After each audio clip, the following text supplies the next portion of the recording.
Due to copyright restrictions on YouTube, I have decided to create a collection of fanfiction novels in audiobook format.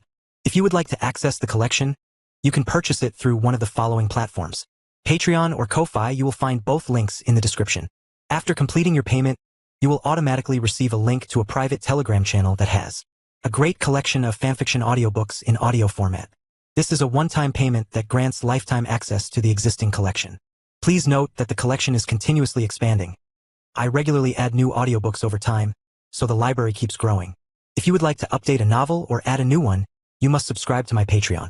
Depending on the tier you select, you will be able to request a specific number of chapters weekly, which I will then produce in audiobook format. 1. Super Infinity Verse System. In a pure white expanse stretching as far as the human eye could see, a human boy floated aimlessly through the void. His name was Alan. Just moments ago, he had been peacefully playing games, reading comics, and skimming through novels. When he stepped outside to buy himself some snacks, everything ended abruptly. It wasn't the infamous truck-coon. No, Alan was simply unlucky enough to be crushed to death by a falling signboard. And now, here he was floating endlessly with a bored expression on his face. TCH, when will this end? Alan muttered for what felt like the 100th time. He had already lost count of how many times he'd said those words. Sigh, did they forget to send me to heaven or hell? Or am I already in hell? He rubbed his temples helplessly. Suddenly, a golden screen popped up in front of him. What? He blinked and instinctively reached out to touch it. Welcome to the Super Infinity Verse System. With this system, the host can travel to all fantasy worlds they have read and live within them. First time gacha available. Please spin to determine your first destination world. What are you for real? This looks exactly like those systems from novels. Alan stared at the screen in disbelief. Please spin the gacha.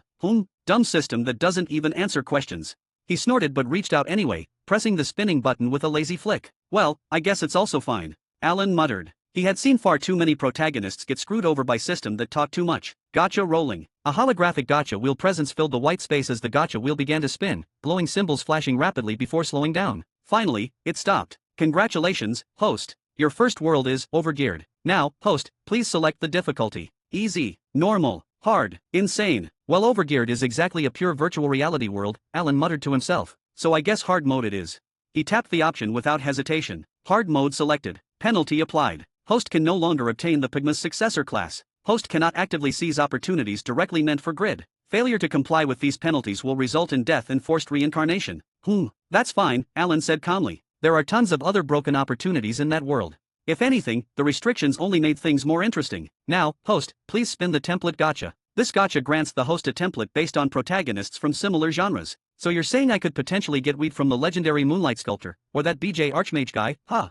Alan nodded to himself and pressed the spin button. The gacha wheel appeared again, spinning rapidly before slowing to a halt. It stopped on grid. Ha! Alan frowned in confusion. Congratulations, host, on obtaining grid from Overgeared. Host will now receive all opportunities belonging to grid from Overgeared. Error. Recalibrating completed. Due to template gacha opportunities and hard mode penalties clashing against each other, two alternative class options have been generated for the host. Option 1, Paul's successor. A legendary class successor similar to Pygma. Based on Paul, a great magician who was completely overshadowed by Braham. Base type, hybrid of great magician and legendary magic blacksmith. Option 2, Albantino class. A P-tier unique blacksmith class. A master blacksmith standing just one step below forging legendary equipment. Upon forging a true legendary item, the class will evolve into a legendary class. If host selects option 1, the Paul's successor class will be granted and all penalties will remain unchanged. If host selects option 2, the host may waive one penalty. Plus host will also get the trait Overwhelming Prodigy no matter what option host chooses. Overwhelming Prodigy, you learn anything very easily.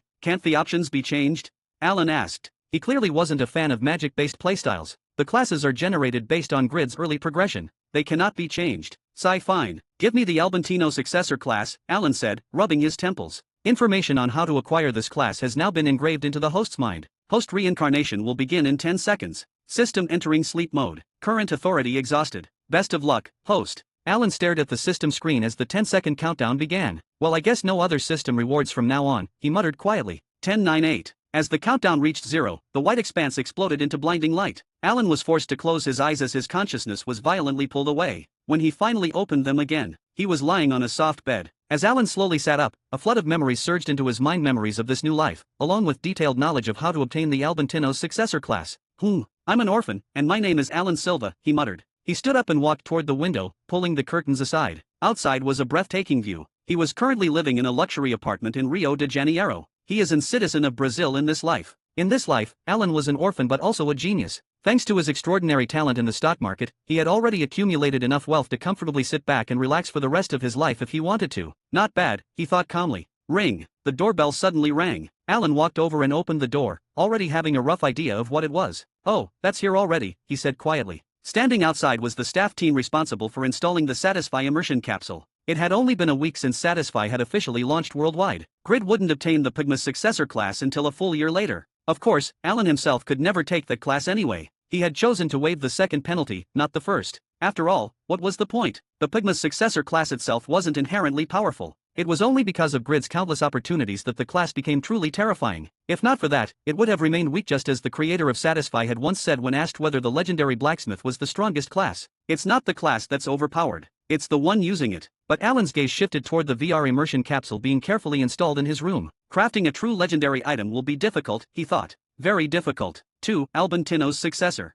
Well, it was my choice to pick hard mode, Alan thought as he shook his head, looking at the VR immersion capsule that had just been fully installed after half an hour of work. "Please grab something to eat on your way back," Alan said, handing the workers a tip. They accepted it with smiles and soon left the apartment. "Now let's dive in." Alan smiled as he opened the capsule and lay down inside. The lid slowly closed, and the system activated. When he opened his eyes again, he was floating in midair, with the Satisfy world glowing beneath his feet. A character creation interface appeared in front of him. There were many basic classes to choose from. Alan didn't hesitate. He simply selected Warrior, as it doesn't matter to him which class he choose at start. Next came the starting location. The Lubina Kingdom capital, he said calmly. After all, this was where the Albantino successor class change book was located. Albantino had once reached the peak of his craft in the Eternal Kingdom. Yet unsatisfied, he left in search of the ultimate goal to forge a true masterpiece, a legendary piece of equipment. He traveled across nations, studied under famous blacksmiths, and even learned techniques from the dwarves themselves. But in the end, he still failed to create a legendary item. At the twilight of his life, Albantino returned to the Lubina Kingdom, where he took his final breath, leaving behind an unfinished legacy. As Alan finished selection, he appeared in the barracks of the Lubina Kingdom capital city. It was the tutorial phase. No matter the class, everyone have to go through it. Alan soon passed it as he opened his status screen after coming out of the barracks. Name, Alan. Class, Warrior.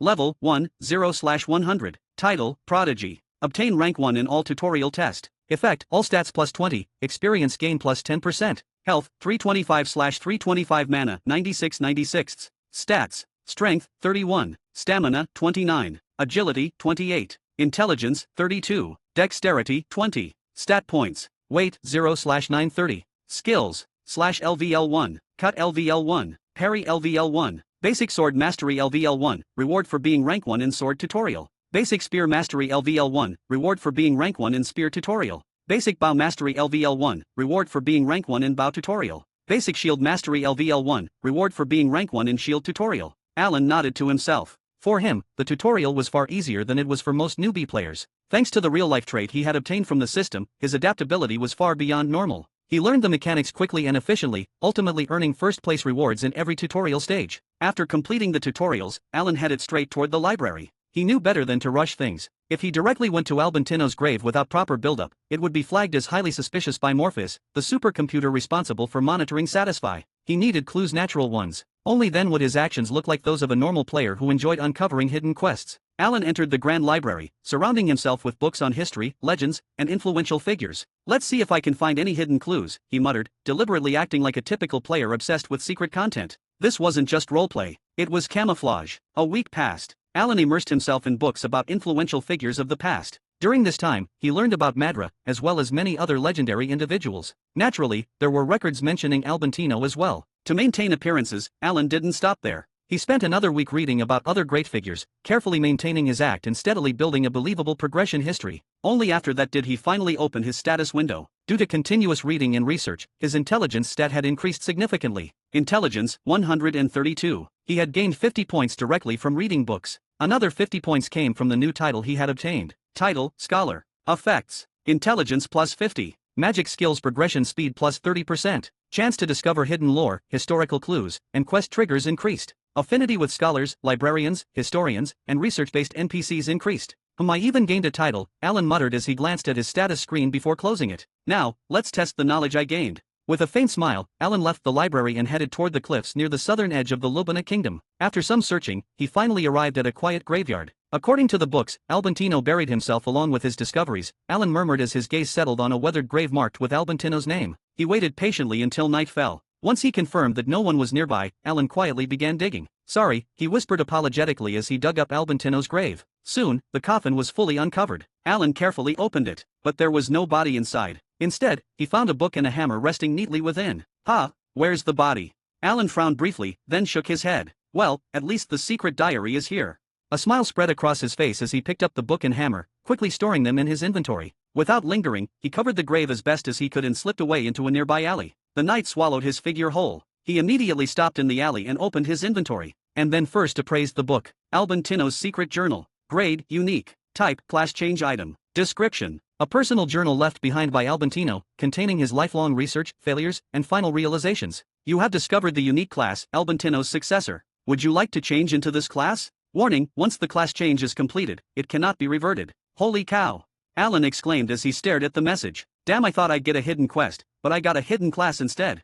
His eyes gleamed with excitement. Though it's in blacksmith class, but meh, it's unique one. Without another second of hesitation, Alan pressed yes. 3. Albantino's successor 2. Alan pressed yes, changing into the unique class at the spot. You have become Albantino's successor. You have lost your previous class and class-associated skills. Blacksmith's craftsmanship skill has been created. Blacksmith's craftsmanship skill has been mastered. Blacksmith's appraisal skill has been created. Blacksmith's appraisal skill has been mastered. Blacksmith's patience has been created. Blacksmith's patience has been mastered. Blacksmith's disassembly skill has been created. Blacksmith's disassembly skill has been mastered. Blacksmith's repair skill has been created. Blacksmith's repair skill has been mastered. Dwarf craftsmanship skill has been created. Dwarf craftsmanship skill has been mastered. All blacksmith skills have been mastered to the pinnacle level. You have acquired the title, pseudo-craftsman. Albantino was the first human, before Padma, to approach the realm of a craftsman. However, he was never recognized as a true craftsman, as he failed to forge a legendary great item. Despite this, his skill was acknowledged by many, even Padma took inspiration from his work. Title, pseudo-craftsman. Description. You have reached the peak of mortal blacksmithing.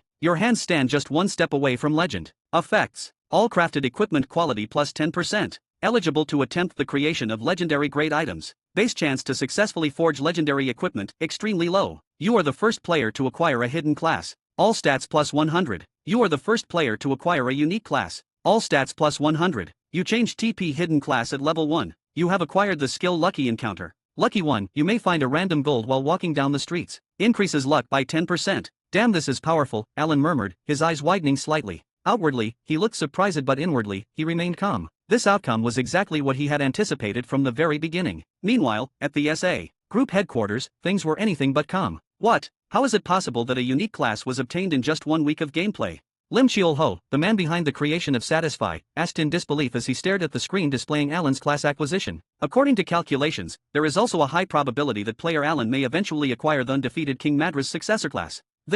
For once, Lim Chiol-ho found himself at a loss for words. However, that possibility remains far in the future. The legacy is located in a level 300 monster zone. The first legendary class is not expected to appear for at least 5 years of in-game time. Lim Chiol-ho frowned slightly before asking, what about his chances of evolving the Albantino's successor class into a legendary one? Probability, 1.3%. Lim Chiol-ho paused then smiled. So it's not zero. His eyes gleamed with excitement. This is interesting, he said softly. A player who might truly defy the established logic of the game. For the first time in a long while, Satisfy had produced someone who even its creator couldn't fully predict. And that made things far more exciting. Not to mention, Lim Chiol-ho muttered, eyes fixed on the screen. He started as a simple warrior, yet he broke the tutorial records and got the highest possible rewards obtainable from the tutorial quest's mastery skills. He shook his head slowly. Normally, mastery class skills aren't something you can acquire easily. They're usually exclusive to combat-oriented classes. A warrior would naturally possess sword mastery. A shield user would have shield mastery as their defining unique skill. These mastery skills are meant to define a class's identity, Lim Chiol-ho continued quietly. And yet a now blacksmith obtained them during the tutorial. His smile deepened. This player really doesn't follow the rules. Morpheus, create a special list of players called Miracle Players, those who can surpass your predictions, Lim Chiol-ho said. Morpheus nodded. As you wish, sir. Back with Alan. Now, let's see what this hammer actually is, Alan muttered. Most likely it's just a blacksmith's hammer, considering the class is tied to blacksmithing. He activated appraisal on the hammer in his hand. The item materialized clearly before his eyes, a white and red hammer with a grip wrapped in leather, radiating a quiet but heavy presence. Albantino's hammer. Rating, unique. Durability, 550/550. Attack power, 110/180. Effects. Chance to craft rare rated items, plus 27%. Chance to craft epic rated items, plus 17%. Chance to craft unique rated items, plus 7%. Description. The hammer of a blacksmith who stood just one step away from the realm of a craftsman. Though his body failed him before he could forge a legendary item, Albantino created this hammer with his final strength for the successor he believed would surpass him. Conditions of use: Albantino's successor. Weight, 80. Great. This class even comes with its own equipment, Alan said with a grin as he looked at the hammer in his hand. I was planning to go after the cave mentioned in Madra's lore, he continued, eyes gleaming, but now I'll craft a legendary grade item first. Alan tightened his grip around the hammer, excitement flickering across his face. There was also mention of Albantino's family being the Eternal Kingdom, he muttered thoughtfully. I should head there, who knows, I might find more things related to him. With his plans set and his playtime nearly exhausted, Alan opened the logout menu. The world of Satisfy dissolved around him as he logged out, his mind already racing with possibilities. The next day, Alan logged back into the game and immediately booked a carriage to the Eternal Kingdom. Traveling on his own wasn't an option, he would be slaughtered by monsters long before reaching his destination. More importantly, Alan needed to remain undefeated if he ever hoped to obtain the undefeated King Madra's successor class. Among all classes he knew, its requirements are astronomically difficult. After all, unlike other legends, Madra's status is totally different. Madra had achieved legend status despite ruling only a small kingdom, unlike other legends who traveled across entire continents to build their fame and feats. Madra's legend wasn't forged through conquest or exploration. It was built through absolute, unbroken victory. And if Alan wanted to walk that same path, even a single careless death would end it all. After a week-long carriage journey, Alan arrived at Patreon, the frontier city guarded by Ashur, one of the only 10 known great magicians on the continent. However, his true destination was Winston. But there's no way I can go there directly, Alan thought. Not without proper preparation or at least a believable reason. He needed to act naturally, perhaps by searching for clues related to Albantino's family before heading deeper into the kingdom. After all, there was also a powerful unique grade piece of equipment waiting for him there. 4. First craft. I should try my skills at least, Alan muttered as he walked toward the smithy. What do you want? Just as Alan stepped inside, a big, muscular blacksmith barked at him. Above the man's head, a name appeared. Lloyd. I'm here to join the smithy and learn the craft of blacksmithing, Alan said respectfully. Ha! Lloyd looked him up and down, clearly unimpressed. You're too skinny. Can you even forge anything? Alan remained silent. TCH fine. I'll give you a chance, Lloyd said with a snort. Go chop some firewood for me. He handed Alan an axe and jerked his thumb toward the back. The logs are behind the smithy. Alan nodded, accepting the task without complaint, and walked toward the back while gripping the axe tightly. Chop firewood. Difficulty, E. Blacksmith Lloyd has given you an errand to chop firewood. If you can finish this task well, Smith will look upon you in a more favorable light. Quest clear conditions: 500 pieces of firewood. Quest reward: affinity with Lloyd plus 10, experience plus 10, 20 bronze. Quest failure: affinity with Lloyd minus 10, getting kicked out of smithy. Coming around to the back of the smithy, Alan easily spotted the shed and piles of logs scattered everywhere. Many of them had already been chopped, yet Lloyd still wanted him to cut more. Well, he is the boss, Alan muttered as he looked down at the axe in his hand. It was only a common rated piece of equipment. He placed a log in position, raised the axe, and swung it down cleanly. Thwack! The log was cleanly split in 2 pieces. Quest progress plus 1. Easy, Alan smiled. He had spent enough time doing this kind of work in the past. He continued chopping without stopping. 500 logs passed, then 800, and he still didn't slow down. Meanwhile, as night began to fall, Lloyd frowned when he noticed the newcomer still hadn't returned. Thought so. That newbie's unfit to be a blacksmith. Can't even chop some wood, Lloyd muttered as he walked toward the shed, fully prepared to kick Alan out. But when he arrived, he froze. Alan stood there, bare-chested, sweat dripping down his body, still swinging the axe rhythmically. With a single glance, Lloyd could tell. There were more than 2,000 chopped logs neatly stacked nearby. The hell? Lloyd muttered, disbelief flashing in his eyes. Alan noticed him and stopped. Boss, since there was more wood, I decided to chop it all, Alan said with a smile. Lloyd stared for a moment, then nodded slowly. Good job. Wood is the fuel of blacksmithing. Without wood, there's no fire. Without fire, we blacksmiths can't craft anything. Quest completed. You have gained extra rewards for over-completing the quest. 60 EXP gained. 1 silver coin, 20 bronze coins obtained. Affinity with Lloyd plus 30. Nice, Alan thought, though he didn't let it show on his face. However, don't get overjoyed yet, Lloyd said, handing him a pickaxe this time. Next, you'll obtain your own materials. Go and mine ores for your first forging. Lloyd left after giving his instructions. Alan nodded. Okay, boss, he said quietly as Lloyd disappeared from sight. He then noticed the notifications he had ignored earlier while chopping wood.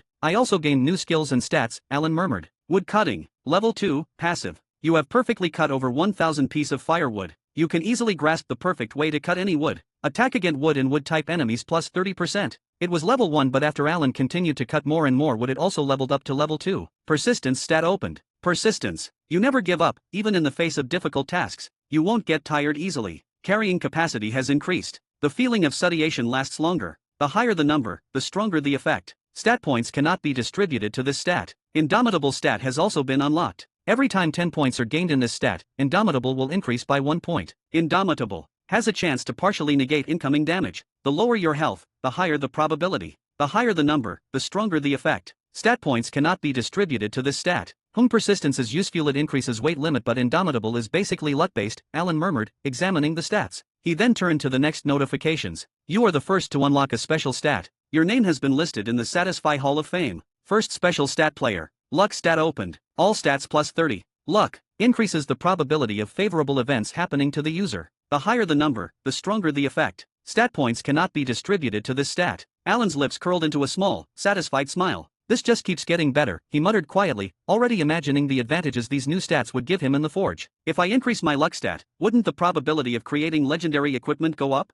Alan smiled to himself as he whistled while heading toward the mountain to mine for ores. The mining area was just outside the city, a place frequented by many miners in search of valuable ores. Upon arriving, Alan opened his quest log once again. Mine iron ore. Difficulty, E. You have passed the first test given by Blacksmith Lloyd. Now, he has given you a second test to evaluate your worth. Quest clear conditions, 80 pieces of iron ore. Quest reward, affinity with Lloyd plus 30, experience plus 55, 20 bronze coins. Quest failure, affinity with Lloyd minus 30. Lloyd will kindly recommend that you become a woodcutter instead of a blacksmith. Alan nodded, gripping his pickaxe. Alright, let's see how fast I can finish this, he muttered, stepping into the cave dug into the mountainside. Inside, the faint ting-ting of metal against rock echoed throughout the tunnels. It was the sound of other miners working diligently to extract ores. As Alan walked deeper, holding his pickaxe, a few resting miners glanced up at him, staring him over and down, clearly wondering why such a young-looking guy was here. Alan ignored them and scanned the cave, searching for a suitable spot. Unlike Grid's legendary class, I'm not getting any hints, Alan thought. 5. First Craft 2. Unlike Grid's legendary class, I'm not getting any hints, Alan thought. He recalled scenes from the manhwa how Grid would get red markers guiding him to perfect spots while chopping wood or mining. He even remembered using appraisal like Grid used on his axe and pickaxe to help detect those spots.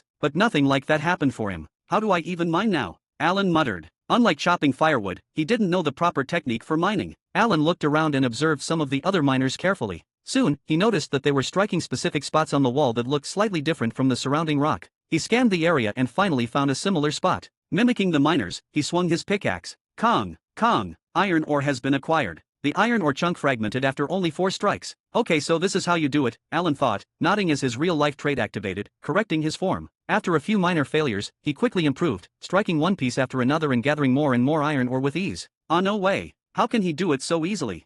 One miner muttered in disbelief. Hey, it's just a coincidence, another said, shrugging. Kong, Kong, iron ore has been acquired. Wow, a miner whispered. What's with that guy? Why is he so good when he looks so incompetent? Another asked. Maybe he's just naturally talented, someone else speculated. The miners were amazed at his efficiency. None of them realized Alan was working effortlessly thanks to his enhanced stats and titles. Some of them even felt a spark of motivation. If such a young lad can do it with that much focus, surely I can too. But unlike them, Alan's stats were unusually high. With the advantages granted by his titles, he could easily match a level 200 player in terms of raw stats alone. That was also the reason early players were so powerful. Nearly all of them possessed first achievements, which granted massive bonuses during the early stages of the game. Back at Satisfy headquarters, Lim Chiolho stared at the screen showing Alan's actions. A player who was both talented and lucky, he murmured. He couldn't help but sigh as he watched Alan acquire the mining skill after merely observing others do it. If only a player like him remained as warrior, Lim Chiolho muttered. If that were the case, Alan would likely already be the number 1 ranked player. At present, however, that position belonged to another player, Zeeble. Zeeble followed the standard growth path, hunting monsters efficiently, grinding levels relentlessly, and steadily climbing the rankings. But if the two were to meet right now, Morpheus, Lim Chiolho said, what are the chances if player Alan and player Zeeble were to fight? I am unable to calculate it accurately due to insufficient combat data on player Alan. However, based on statistics alone, player Alan has a 70% chance of victory against the current rank 1 player, Zeeble. Lim Chiolho nodded slowly as he continued watching the screen. Interesting. Back at the smithy, Alan returned to the smithy and handed over 500 pieces of iron ore to Lloyd. Lloyd nodded in satisfaction, clearly impressed. At the same time, a familiar notification appeared. Alan had accumulated enough experience. He leveled up. He was now level 3. All right, you've passed both tests. I'll accept you into the smithy, Lloyd said as he handed Alan a pair of gloves. You have become an apprentice at Lloyd's smithy. Now then, Lloyd continued, folding his arms, tell me what you want to learn first. All first-time apprentices receive 1 free production method, he added. Choose wisely. Alan didn't hesitate. Can you give me the blueprint for a standard longsword? He asked. Lloyd studied him for a moment, then nodded. Here you go.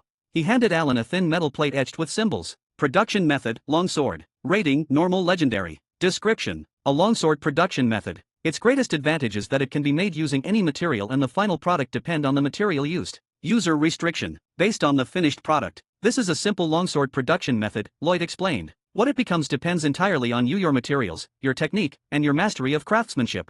Alan nodded, his eyes fixed on the method. It was perfect. With his current ores, his titles, Albantino's hammer, and the effects of the pseudo-craftsman class, a longsword was the ideal starting point. It was a flexible weapon with an upper limit reaching legendary, exactly what he needed. Now go and heat up the furnace, Lloyd ordered. Alan nodded and quickly went to work. He placed the firewood inside the furnace and worked the bellows, feeding air into the flames. Soon, the fire roared to life, heat surging outward. Good, Lloyd said. I'll show you once. Watch carefully. After this, I won't demonstrate again. From then on, you'll learn by observing, practicing, and working. With that, Lloyd began forging a long sword. He first took iron ore and placed it into the blazing furnace. After it melted into a glowing mass, he retrieved it with tongs and placed it onto the anvil. Clang, clang, clang. Lloyd struck the heated metal rhythmically with his hammer, each blow precise and controlled. The shape of a blade slowly emerged as sparks scattered through the air. Alan watched intently, engraving every movement into his mind. This wasn't basic smithing. It was advanced blacksmith craftsmanship. Lloyd was a level 3 advanced blacksmith, an extremely high-level existence, especially considering that the game had only just launched.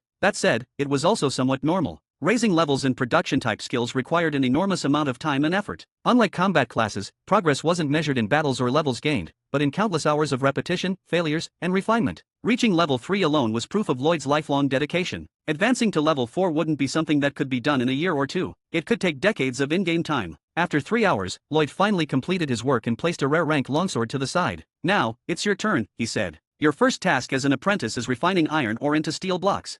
A new quest appeared before Alan, which he accepted without hesitation. He immediately began refining the iron ore. The first attempt failed. So did the second. And the third. But on the fourth try, the process succeeded. Lloyd, who had been watching silently, froze. He succeeded on his fourth attempt. Most apprentices required at least 30 attempts before refining steel successfully for the first time. Yet Alan had done it in 4. Seeing this, Lloyd quietly turned and walked away, leaving Alan to continue working. As he did, a single thought lingered in his mind. Did I just accept a monster into my smithy? 6. First craft 3. A full month passed. Alan worked silently as an apprentice, handling all kinds of odd jobs in the smithy, lighting the furnace, refining ores into purified blocks, organizing materials, and assisting whenever needed. Only after an entire month did Lloyd finally allow him to forge a long sword. You've seen me do it many times now, Lloyd said calmly. Show me how you would do it. Alan nodded. He had memorized every movement, every rhythm of Lloyd's forging. Even the heat of the furnace, which had been unbearable at first, now felt manageable thanks to his steadily increasing persistence stat. This would be his first real craft. Alan worked carefully,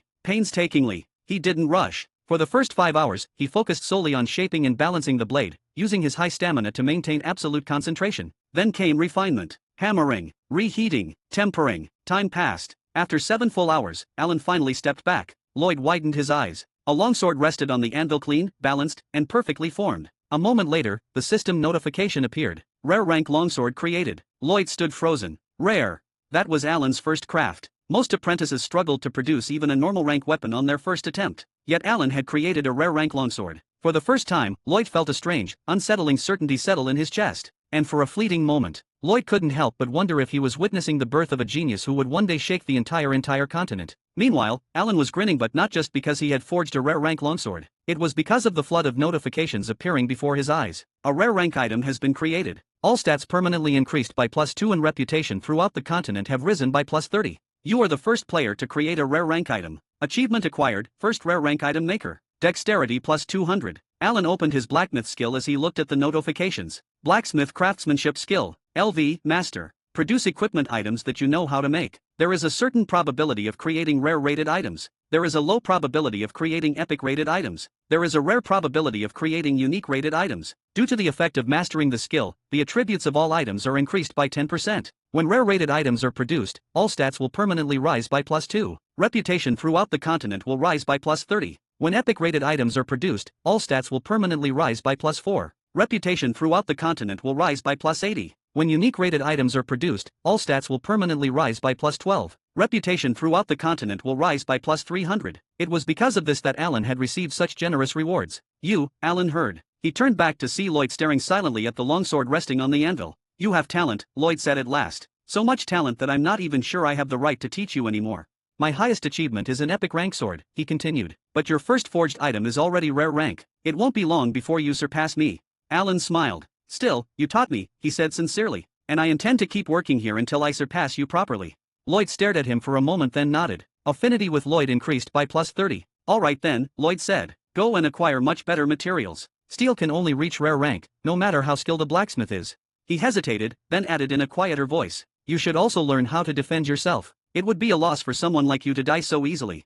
Alan felt the weight behind those words. A notification appeared before his eyes. Hidden quest acquired, become stronger. Rank S. Description: Your master, Lloyd, has advised you to become stronger. In his younger days, Lloyd had a wife. On their way back to the village, they were attacked by bandits. Lloyd could only watch as his wife was killed before his eyes. From that day on, Lloyd vowed to become strong enough to protect what mattered, but he soon reached his limit. Unable to grow stronger through combat, he returned to his roots and became a blacksmith instead, believing that forging powerful equipment to help others was his true calling. His ideal is Padma, a man who was both a legendary blacksmith and a great swordsman. Quest clear conditions. This quest can be submitted at any time, as long as the user feels they have become strong enough. Quest reward. Time limit, none. What is this? Alan muttered as he stared at the quest window. The quest was S rank, meaning its difficulty was extremely high, yet it had no clear-cut conditions. Still, I will, Alan said firmly. Lloyd nodded, then added, I have some friendship with Lord Usher. If you want, I can recommend you to him. You could join his soldiers, and perhaps even become a knight one day. Alan shook his head. No, it's fine. I'd rather walk my own path.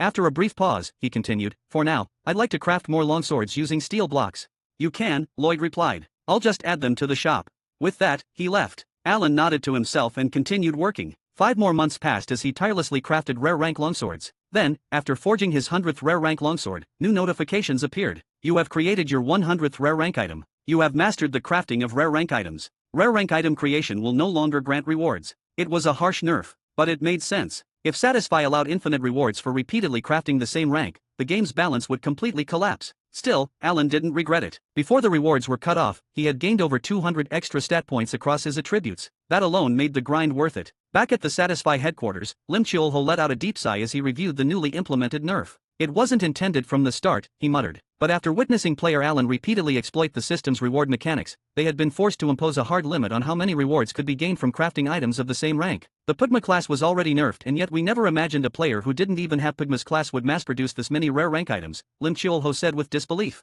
Once again, player Alan had broken Morpheus's predictions. And now there's another one. Lim Cheolho shifted his gaze to another screen. A young swordsman could be seen single-handedly wiping out an entire troll camp, moving with such precision and overwhelming strength that it felt almost unreal, like watching a superhero wielding a sword. Kroggle. Lim Cheolho smiled faintly. Both of them are absurd players. 7. Becoming stronger. When will you return? Lloyd asked, standing at the doorway as he looked at Alan, who was ready to leave. Alan was wearing a full warrior set, along with a rare rank longsword at his side. Every piece of equipment he wore, he had crafted them himself. I don't know, Alan replied. First, I'll train myself against other soldiers and knights. After that, I'll hunt monsters to acquire their materials and craft better equipment. That's a good idea, Lloyd said with a nod. Best of luck. Alan smiled, then turned and left. He soon arrived at the library of the Patreon. Let's see if I can find anything related to Albantino's family, he muttered. After a full day of research, Alan finally uncovered a lead. Albantino's birthplace. The village of Winston. What was once a small village had now grown into a large, bustling city. Okay, next stop is Winston, Alan mumbled as he booked in carriage and begun to go towards the Winston. On the way he opened his status screen and looked at his current stats. Name, Alan. Class, Albantino's successor. Level, 21, 9266/16700. Title, Prodigy, First Hidden Class, First Unique Class. Health, 4505/4505 Mana, 1536/1536. Stats. Strength, 411. Stamina, 409. Agility, 408. Intelligence, 512. Dexterity, 600. Persistent, 400. Indomitable, 400. Luck, 400. Stat points, 210. Weight, 1893/15/632. Skills. Master Blacksmith's Craftsmanship. Master Blacksmith's Appraisal. Master Blacksmith's Patience. Master Blacksmith's Disassembly. Master Blacksmith's Repair. Master Dwarf Craftsmanship. Basic Sword Mastery LVL1. Basic Spear Mastery LVL1. Basic Bow Mastery LVL1. Basic Shield Mastery LVL1. Wood Cutting Intimidate LVL1. Mining Basic LEVLE8. Alan smiled as he looked at his status screen. Who would believe I'm only a level 21 player after seeing these stats? He said with a chuckle. Almost all of his attributes came from titles and achievements, not levels. It's a pity that the common and uncommon first achievements were already taken, Alan muttered. If not, I would have gained even more dexterity. He still remembered when he crafted his first uncommon rank item. There had been no notification, no achievement, meaning someone else had already claimed it. Well, I did start crafting relatively late, Alan reasoned with a shrug. After all, Satisfy had already been running for nearly 3 or 4 months in real time. It wasn't strange that other blacksmiths had already secured the first common and uncommon crafting achievements. After another half day of travel, Alan finally reached Winston. It was a beautiful city, far more peaceful than Patreon. There were noticeably fewer guards as well, which was only natural. Patreon was a frontier city, constantly threatened by monsters and neighboring kingdom, while Winston lay safely within the heartlands. Alan observed his surroundings calmly. Now, if I remember correctly, there are 2 named NPCs I can recruit here before Grid arrives, he thought. The first was Northern Nova Leo, a talented but reckless individual who died prematurely due to his own stupidity. He had used a fire skill in a closed underground area, which caused a massive dust explosion and killed him instantly. The second was Rabbit, a shady merchant with a silver tongue, someone who could sell sand as a rare commodity if given the chance. Alan's lips curved into a faint smile. Both of them are worth getting ahead of time. As Alan walked through the city, observing his surroundings, his thoughts returned to them. Leo, the Northern Nova named NPC who could have grown extremely powerful in the future, but died prematurely due to his own recklessness. And then there was Rabbit, a shady merchant most likely working under the Marrow Company at this point in time. Along the way, Alan overheard various rumors. One in particular stood out: the new lord of this territory was also the head of a massive merchant company. In short, he had bought his way into nobility and become the Baron overseeing Winston. Now then, Albantino's descendants would most likely be blacksmiths, Alan murmured as he headed toward the city's smithy. However, the shop was closed. Excuse me. Alan stopped an old lady passing by. She looked at him. What do you need, young man? Could you tell me when this smithy opens?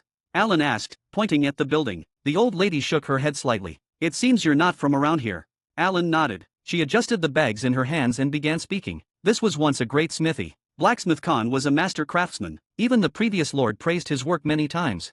Her expression softened with nostalgia. But Khan's son fell ill. He got in terminal illness. She smiled faintly. I still remember Khan bragging about it, when Khan once said how his son will surpass everyone in his family.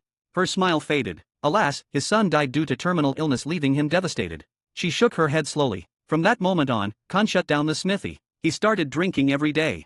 Alan listened quietly and nodded. Thank you for telling me, he said sincerely. He handed her a silver coin, which made her eyes widen in surprise. After thanking her, Alan turned and walked toward the silent smithy. It's just like in the manway. Alan knocked on the door, but no one answered. After a brief pause, he pushed it open himself. Inside, he found Khan sprawled on his bed, a half-empty bottle clutched in his hand. Who? Khan muttered as he stirred awake, his eyes unfocused. Alan walked in calmly. Khan squinted at him for a moment before waving his hand dismissively. I'm no longer making any equipment. Leave. His gesture was careless, as if shooing away a stray puppy. Are you Albantino's descendant? Alan asked. Khan's gaze sharpened slightly as he looked at him. And what if I am? I am Albantino's successor, Alan replied coldly. I came here to see his descendant, but it seems I expected too much from you. Khan's expression darkened. So you're using this kind of lie now? He sneered. Is this some new trick by the Marrow Company bastards to make me work for them? He pointed accusingly at Alan, his voice thick with bitterness and alcohol. 8, becoming stronger too. He pointed accusingly at Alan, his voice thick with bitterness and alcohol. Alan tilted his head slightly and replied, I don't know what you're talking about. I'm leaving. There's clearly nothing I can learn from you. He turned to leave. Stop right there. Khan shouted. Alan paused and looked back. What do you want? You claimed you are my ancestor Albantino's successor, Khan said angrily. If that's true, then come with me and prove it. There's nothing to gain from this, Alan replied calmly. Even if I prove it to you, so what? It's not like you can teach me anything in your current state. Just as Alan turned away again, Khan spoke. I will give you the legacy left by my ancestor. Albantino's legacy. Alan looked back sharply as Khan nodded. If you can use his legacy, then it means you are his successor. If not, you're a fake, Khan said before turning and walking upstairs. Come with me, he added. Alan followed him. Outwardly, his expression was calm, but inwardly he was grinning. I knew this method would work, Alan thought as they climbed the stairs. At the top, Khan removed a cloth from an armor stand, revealing a set of battle armor. Beside it rested a great sword colored in dark gold and black. These are the things left behind by my ancestor, Khan said coldly. If you are truly his successor, then surely you can use them.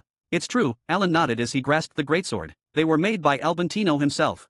Alan used appraisal on it. Dane's Leaf, reproduction. Rating, unique. Durability, 500/500 attack power, for 51/635 attack speed, -8%. Additional damage equal to 10% of the target's current defense will be dealt. The greater the number of enemies, the greater the damage. The skill Golden Flash has been generated. A work created by Albantino, the first human to receive the nickname of craftsman before Pygma's era. He attempted to reproduce the mythical weapon, Dane's Leaf. It is far lacking compared to the original Dane's Leaf, but he succeeded in restoring some of its features, making it a masterpiece on its own. It was acclaimed as a masterpiece of human history by the founder of the Eternal Kingdom and the King of the North, Lauren. The legendary blacksmith Pygma is said to have received great inspiration from Albantino's work. User restriction, level 250 or higher. More than 1,800 strength. Advanced sword mastery. Weight, 1,580. You have acquired Albantino's peak work. You have discovered a hidden piece of your class. A new option has been added to your class. You can now wear any equipment as long as its level requirement does not exceed 100 levels above your current level.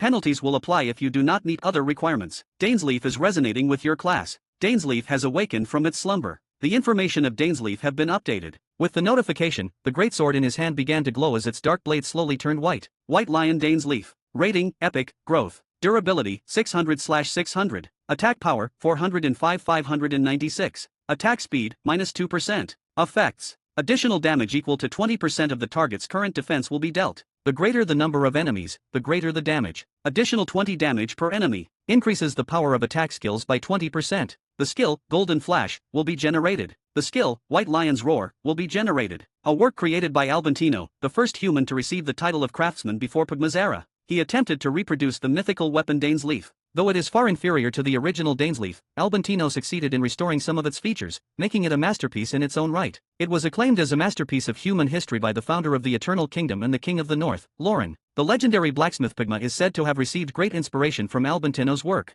In his later years, after returning from studying under the dwarves, Albantino reforged his greatest masterpiece. Although its rank decreased, it became capable of growing alongside its user. With each new rank, a new option or skill will be added. User restrictions, Albantino's successor. Weight, 1,580. Why you really are Albantino's successor? Khan said, his voice trembling as he stared at Dainsleif, its color still shifting. He remembered the story passed down through his family. One day, a hero would arrive, a man capable of wielding Dainsleif. But there was another part of the legend, one that few remembered. It said that one day, the one who carried the legacy of their great ancestor, Albantino, would arrive as well. And on that day, Dainsleif would reveal its true self. See, can I see it? Khan asked tremblingly, staring at the transformed Dainsleif, which now looked divine just like the mythical, penned descriptions of the original Dainsleif in legends. Alan nodded. Here, he said, handing it over. Khan took it with shaky hands. His breath caught. This is real, there's no illusion, Khan whispered. Alan rolled his eyes. Did you think I made an illusion just to deceive you? He asked flatly. Khan felt ashamed and quickly lowered his head. Forgive me. It's just the Marrow Company has been pressuring me constantly, even though I told them I wasn't going to make another item anytime soon, Khan said, scratching the back of his head awkwardly. Alan nodded as Khan returned the sword to him. Take it. It was always yours. I was only keeping it for you, Khan said.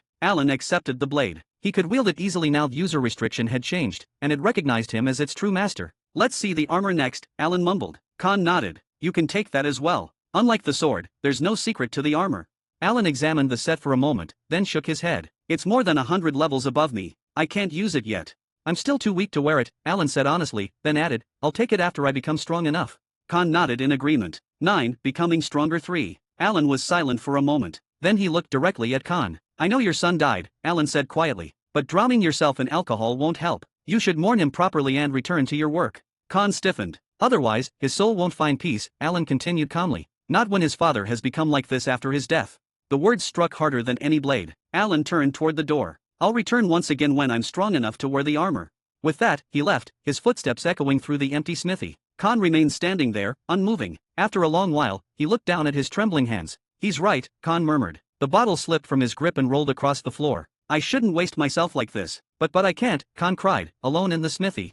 Now I should level up a bit. Now that I can equip weapons I can hunt too, Alan mumbled as he sat near the fountain looking at the bustling city around him. Alan then opened the auction tab and began scrolling through the skills section, but most of what he found were common or uncommon category skills. There weren't even any rare ones available. Makes sense, Alan thought. The game has only just launched. Player levels are still low, and hunting high-level monsters that drop powerful skills isn't easy. In the end, he purchased several skills from the auction. Cut, Heavy Strike, Crescent Slash, Parry, Quick Step. They were all uncommon rank skills. One thing about Satisfy was that players could learn skills regardless of their class, as long as they met the required stats or special conditions. For example, Grid had learned magic skills despite being Pugma's successor because he met intelligence requirements. Similarly, these skills only required certain stat threshold: strength, agility, and stamina, which Alan easily met. As a result, he learned all of them without any difficulty. Alan then began to look through the spells section as well. After all, ironically, his highest stat after dexterity was intelligence. A blacksmith who could use Magicid was one of the strangest combinations possible. Most astonishing of all, Alan hadn't invested a single stat point even after all his level ups.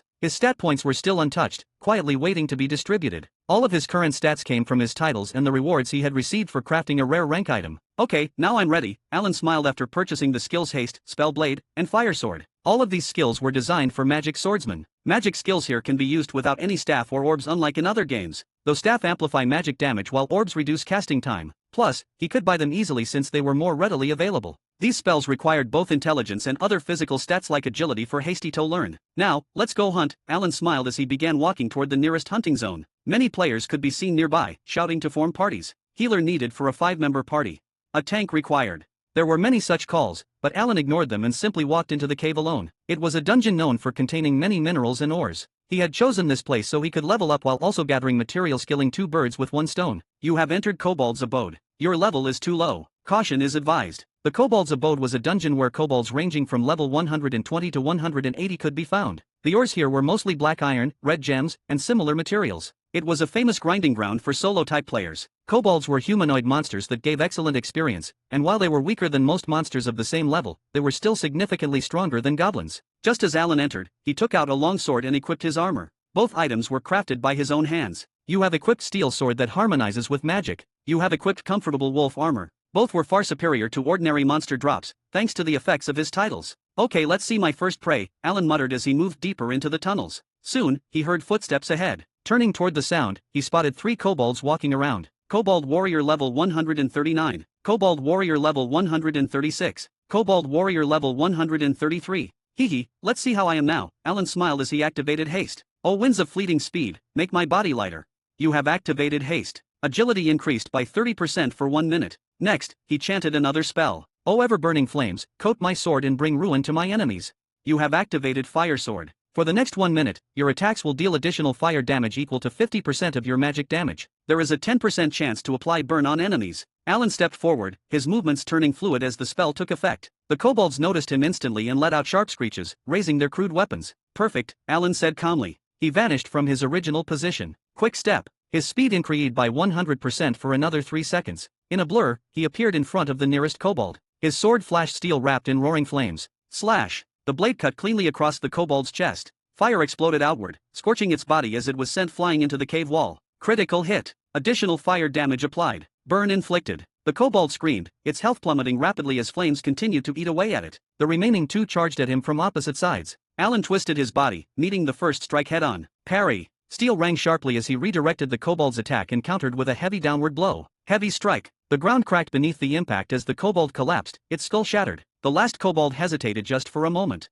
That moment was enough. Alan spun, drawing a fiery arc through the air. Crescent slash. A crescent-shaped wave of flame tore through the cave, engulfing the kobold and smashing it into the wall. Silence followed. Kobold Warrior has been defeated. Kobold Warrior has been defeated. Kobold Warrior has been defeated. 10. First hunt. Alan exhaled slowly, looking at the notification as the flames from his sword faded. 554,000 experience has been acquired. Your level has risen. Your level has risen. You are now level 56. You have obtained 560 stat points. You have hunted a monster over 100 levels higher than yourself as your first kill. Achievement acquired, Monstrous Rookie. Achievement effect. All stats plus 10. When fighting enemies over level 100, all stats increase by 10%. Another new title. Good, Alan nodded, then frowned. But no drops. Well, I still have plenty of monsters to hunt, Alan whistled as he continued deeper into the dungeon. He encountered more kobold warriors and cut them down one after another. Finally, after his 7th kill, his first drop appeared. You have acquired Crude Sword, Common. Alan didn't even bother picking it up and continued onward. Soon, he noticed a single kobold standing apart, surrounded by 6 kobold warriors.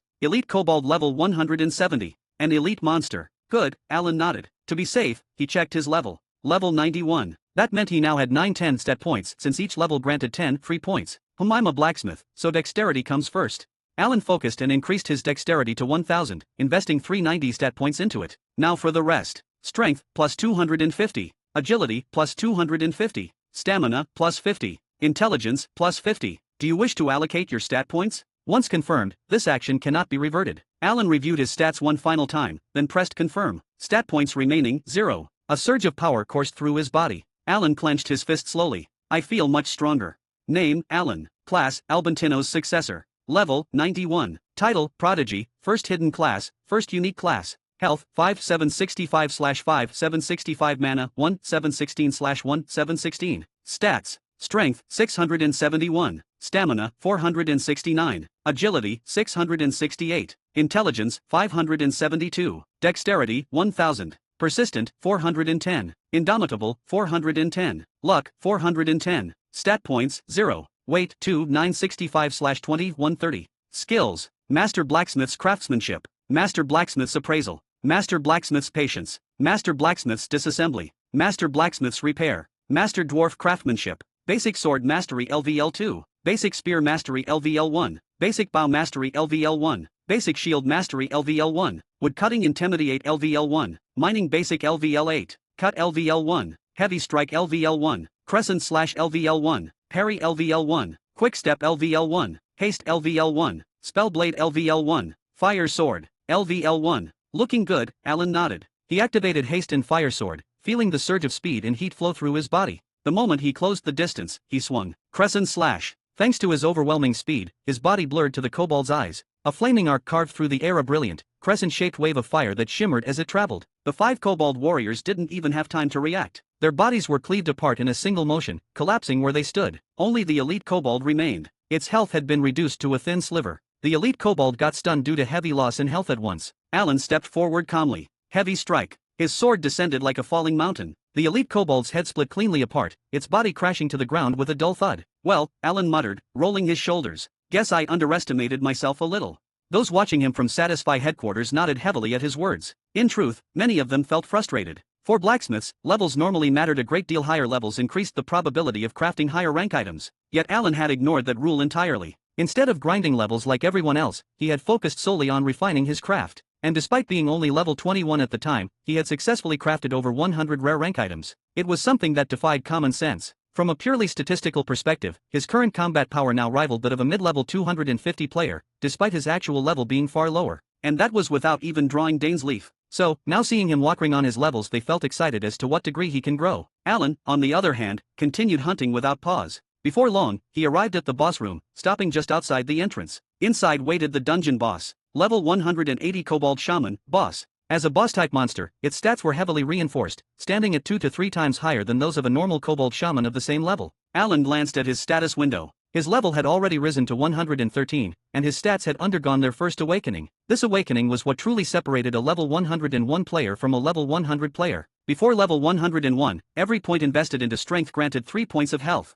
After awakening, each point of strength now granted 6 health points. The same principle applied to other stats. Previously, each point of intelligence provided 3 mana points. Now, each point granted 12 mana. Stamina had also doubled in effectiveness. 16 health per point compared to the pre-100 value. Agility no longer just increased speed. After awakening, it significantly boosted accuracy and attack power as well. In short, every 100 levels triggered an awakening in the game, dramatically increasing a player's power multiple times over. Alan hadn't invested any more stat points after level 91, as he no longer felt the need. Even without using his skills, he could easily defeat monsters, and that's exactly what he was doing. After killing the elite kobold, thanks to his consistent practice, his sword mastery had increased significantly. It had now reached level 4 in Basic Sword Mastery. Basic Sword Mastery level 4. When blade-type weapon is equipped, increases physical attack by 4% and critical hit rate by 2%. This effect is only applied when a sword-type weapon is equipped. The skill consumes no mana. Now it's time for the boss, Alan muttered as he stepped into the boss room. At the far end of the cavern, the kobold shaman sat upon a crude stone throne. 2 elite kobolds stood beside it, while more than 30 kobold warriors filled the chamber, blocking the path forward like a living wall.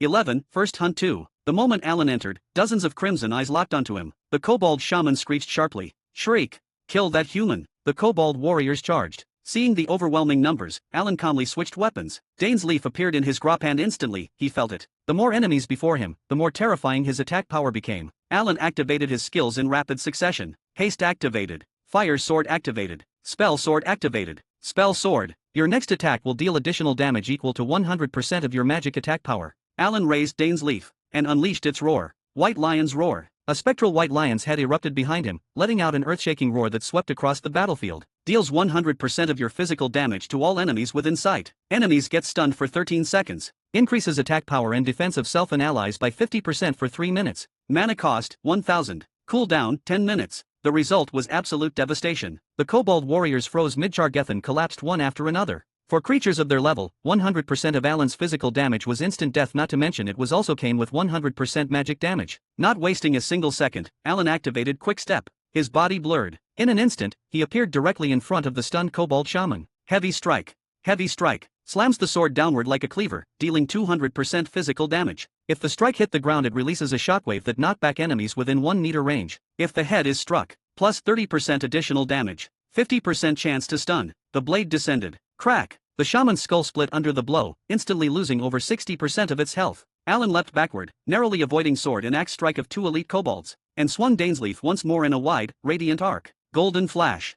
Golden flash. A blinding wave of golden white light tore through the chamber in a straight line. Deals damage equal to 1000% of your current magic power to all enemy in sight. Mana cost, 500. Cooldown, 1 hour. The attack carved straight through the battlefield, annihilating everything in its path. The injured kobold warrior and kobold shaman both died. The golden wave passed. Silence followed. Then, the bodies collapsed. The injured elite kobold, caught directly in the path of the radiant slash, was erased without even leaving a scream behind. The kobold shaman, already on the verge of death, was cleaved cleanly in Twat's staff, shattering into fragments as its body dissolved into light. The battlefield emptied in an instant. Kobold shaman has been slain. Elite kobold has been slain. Boss dungeon cleared. You have defeated a boss over 60 levels higher than your own. A flood of light engulfed Alan. 4,820,000 experience acquired. Your level has risen. Your level has risen. Your level has risen. Your level has risen. Your level has risen. You are now level 141. 280 stat points obtained. Dainsleif, growth, has absorbed the essence of a boss enemy. Dainsleif, growth, EXP have increased by 2%.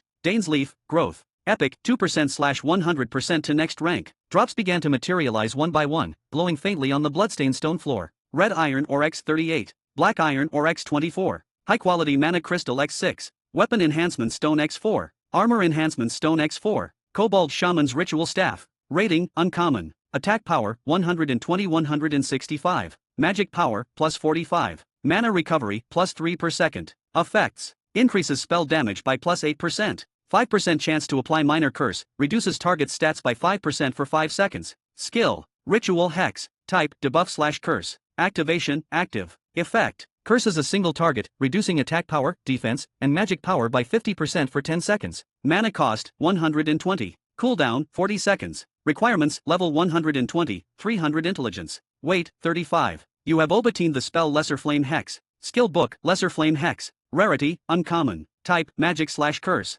Rank, C. Effect. Imbues the target with unstable fire energy, dealing 120% magic power as fire damage over 6 seconds. Additional effect. Reduces target's magic resistance by 10% while active. Mana cost, 80. Cooldown, 250 seconds. Description. A crude flame curse used by kobold shamans to weaken prey before ritual sacrifice. I got some great drops from the final boss and his army. Alan smiled as he looked at the loot, storing everything into his inventory while instantly learning Lesser Flame Hex. With enough materials to last him for some time, Alan exited the dungeon and headed back. Returning to Khan's smithy, he paused, surprised. The place was noticeably cleaner than before. Khan! Alan called out. Khan emerged from the back, wiping his hands. "Oh, you're back," he said. Alan looked at him carefully. Khan no longer looked like a broken alcoholic. "Are you going back to crafting equipment?"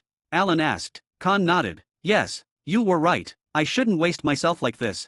So I started cleaning the smithy to reopen it," he added. Alan nodded in approval. "Can I use your smithy?" Alan asked. Khan smiled and bowed his head slightly. "Yes, please. It would be my honor." Alan thanked him and stepped forward. "All right then," Alan said as he lit the furnace. "Let's see if I can finally craft my first epic rank equipment." He began working immediately, taking out red gems, black iron, and other refined materials he had gathered. After another month, Alan stared at the results before him. 5 rare rank swords, 7 uncommon rank swords, 3 common rank swords, not a single epic. Why isn't there even one epic?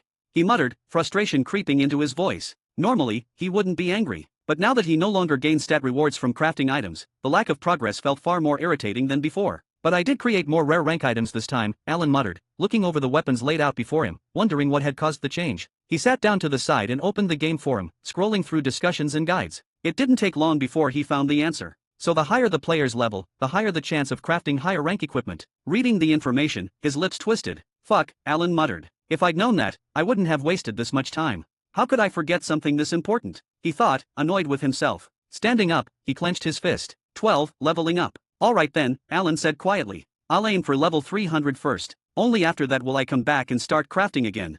He went to Khan once more, said his goodbyes, and left the smithy, his next goal now clear. Alan had already searched for the best hunting spot for himself. It was the Grey Forest, located near Barren Village. Taking a carriage, he soon reached the area. Many players were heading in the same direction, all drawn by the forest's reputation. The Grey Forest was a high-level zone, home to monsters reaching level 260. It was the perfect place to grind levels. More importantly, the forest housed the guardian of the forest, a powerful golem-like monster that dropped orichalcum, a rare crafting material Alan desperately needed. That alone was reason enough for him to come, looking for party members to subjugate a guardian of the forest. Just like in the Kobold abode, players were shouting to form parties. Alan ignored them all and entered the forest alone, this time holding Dainsleif from the very start. "Alright then," Alan muttered. "Let's level up fast."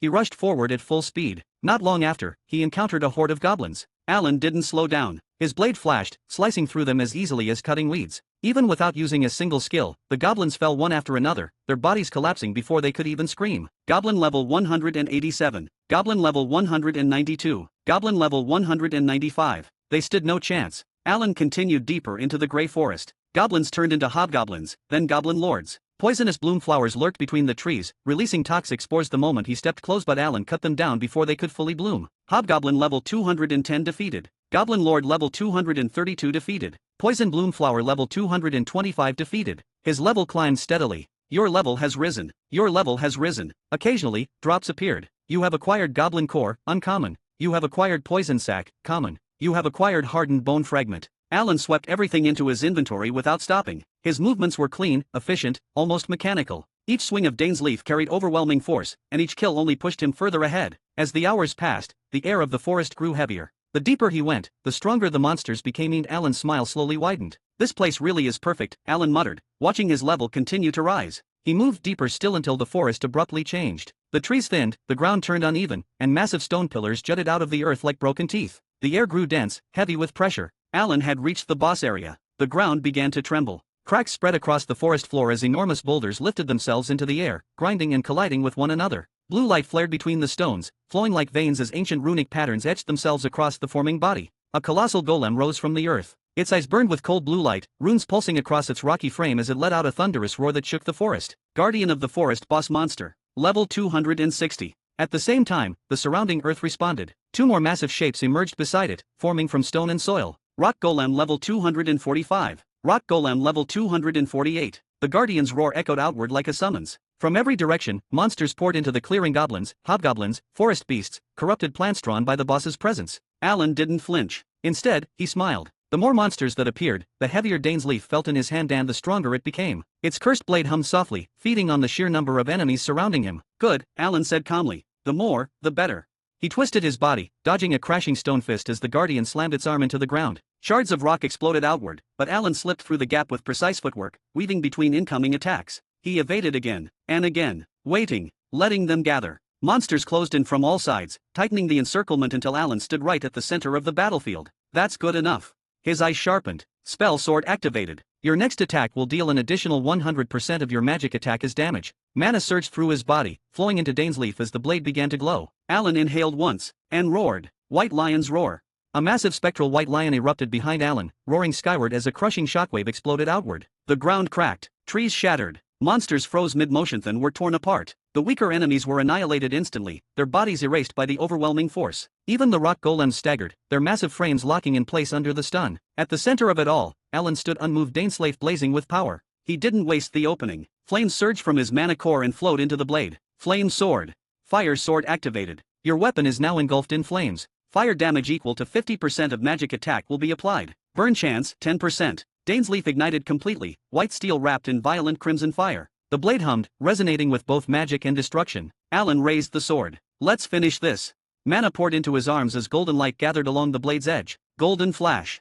Golden Flash activated. Deals damage equal to 1000% of your current magic power to all enemies in sight. Alan swung. A wide, white golden arc tore through the battlefield, blazing forward like a divine cleaver. The stunned monsters were nothing more than weeds before the scythe. The wave erased them. Goblin lords were sliced in half before they could even scream. Forest beasts vaporized on contact. The earth itself split open as the attack carved a straight path through the clearing. The two rock golems fared no better. Though their bodies were made of stone, their cores were saturated with main, and magic was their greatest weakness. The golden wave struck them head-on. Crack crack. Their massive frames shattered, runes flickering violently before going dark as both golems collapsed into rubble. 13, leveling up 2. Their massive frames shattered, runes flickering violently before going dark as both golems collapsed into rubble. Only one remained. At the far end of the clearing, the Guardian of the Forest staggered, its runic armor fractured, blue light leaking from deep cracks across its chest. More than half of its health had vanished in a single exchange. Dust settled. Flames hissed. Alan lowered his sword slightly, golden embers drifting from Dainsleif's edge. Now only you remain, Alan grinned, pointing Dane's leaf at the towering monster. The guardian of the forest roared and slammed both of its massive arms into the ground. The earth answered. Jagged stone spikes erupted forward in a violent wave, tearing through the soil toward Alan. Without hesitation, he activated Quick Step, his body blurring as he slipped between the rising pillars with pinpoint precision. In the same motion, Alan switched weapons. The shaman staff appeared in his hand, its crude runes glowing faintly as he pointed it straight at the golem. Ritual Hex. Ritual Hex. Effect. Curses a single target. Reduces attack power, defense, and magic power by 50%. Duration, 10 seconds. A black, totem-like sigil burned itself onto the guardian's chest. Instantly, the blue light within its body dimmed, its movements slowing as its power was forcibly suppressed. Alan didn't stop there. Lesser Flame Hex.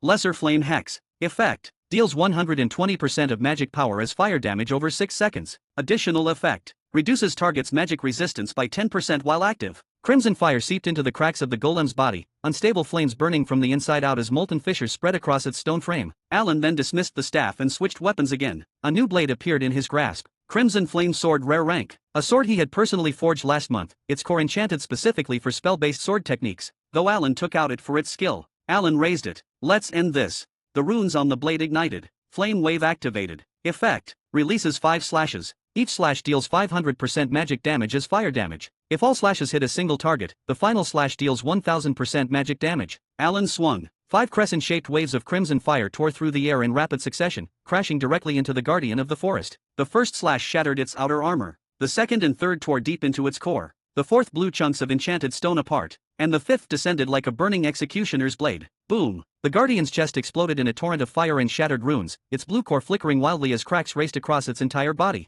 The massive golem froze mid-roar. Then, crack! Its body collapsed inward, breaking apart into countless fragments as the core shattered completely. The guardian of the forest fell. Silence fell over the battlefield. Then, guardian of the forest has been defeated. A surge of energy flooded Alan's body. Massive EXP acquired. Your level has risen. Your level has risen. Your level has risen. Your level has risen. You are now level 187. Alan exhaled slowly, rolling his shoulders as the lingering heat faded from his blade. That should push me quite a bit closer, he muttered, glancing at his status before turning toward the collapsing remains of the golem. A series of notifications appeared one after another. Drops acquired. Blue Orichalcum 11. Iron ore 32. Alan's eyes narrowed slightly in satisfaction. Jackpot. Alan smiled as he picked up the final Dropa skill book. Poison Arrow skill book, rare. A dark green arrow formed from condensed toxic essence. Effect. Each arrow deals 10% of physical attack power and 10% of magic attack power as damage. On hit, 30% chance to inflict poison. Poison deals 80% attack power as damage over 10 seconds. Poison damage stacks up to 3 times. Mana cost, 100 mana per arrow. Requirements. Level 180 or higher. Intermediate Bow Mastery LV.1. Alan examined the description carefully, then shook his head. This is a powerful archer class skill, but I can't use it yet. It requires intermediate bow mastery, he muttered, slipping the book into his inventory. Any combat-oriented class needs weapon mastery, Alan thought calmly. I can definitely use this in the future once I acquire the right class. With that settled, he left the ruined clearing. However, Alan didn't rush back to the smithy. His plan was clear: reach as high a level as possible before returning to crafting. The forums were talking about the desert near Riordan City, Alan murmured as he skimmed through recent posts while resting. Apparently, powerful monsters spawn there. The game's hunger system kicked in, so Alan stopped to eat. The taste was incredibly realistic, almost indistinguishable from real food, and he enjoyed the meal without restraint. After all, money was no longer a concern. Every piece of equipment he had crafted in Frontier City had been purchased by the city lord himself, earning Alan a massive fortune. Well-fed, well-equipped, and steadily growing stronger. Alan rose to his feet, his gaze settling on the horizon. Before heading to the desert I should make a stop, he murmured. Opening the map, Alan booked a carriage bound for Winston. The journey didn't take long, and soon the familiar city walls came into view. Unlike the frontier zones, Winston felt calm and orderly, a place of craftsmen rather than adventurers risking their lives daily. Alan headed straight for Khan's smithy. The moment he pushed the door open, the sound of hammer striking metal rang out clearly, followed by the roar of a properly tended furnace. The once neglected workshop now looked alive, cleaned, organized, and filled with the scent of hot iron. Khan stood at the anvil, sweat beading on his brow, his movements steady and focused. Back already? Khan said, glancing over his shoulder. A faint smile appeared when he recognized Alan. Alan replied simply, I came to repair my equipment before heading out again. I have repair tools if you need them, Khan said, taking out a portable anvil and a specialized hammer. Alan raised an eyebrow. How are they different from a normal anvil and hammer? They're consumables, Khan explained, and they also make sure we get paid for repairing equipment. That's how repair services work in cities. Alan nodded in understanding. Soon after, using the repair tools, Alan carefully restored his equipment. The damage wasn't even 5%, but he repaired everything anyway, keeping his gear in pristine condition before setting out again. 14. Kesson Canyon. By the way, I want to ask you a favor, Khan suddenly said. Go on, Alan replied while working on his equipment. Can you come and visit my family's graves? Khan asked hesitantly. They all dreamed of meeting the Heroth, one who would carry our great ancestors' legacy. Alan paused for a moment, then nodded. Okay. Khan's face brightened. Thank you.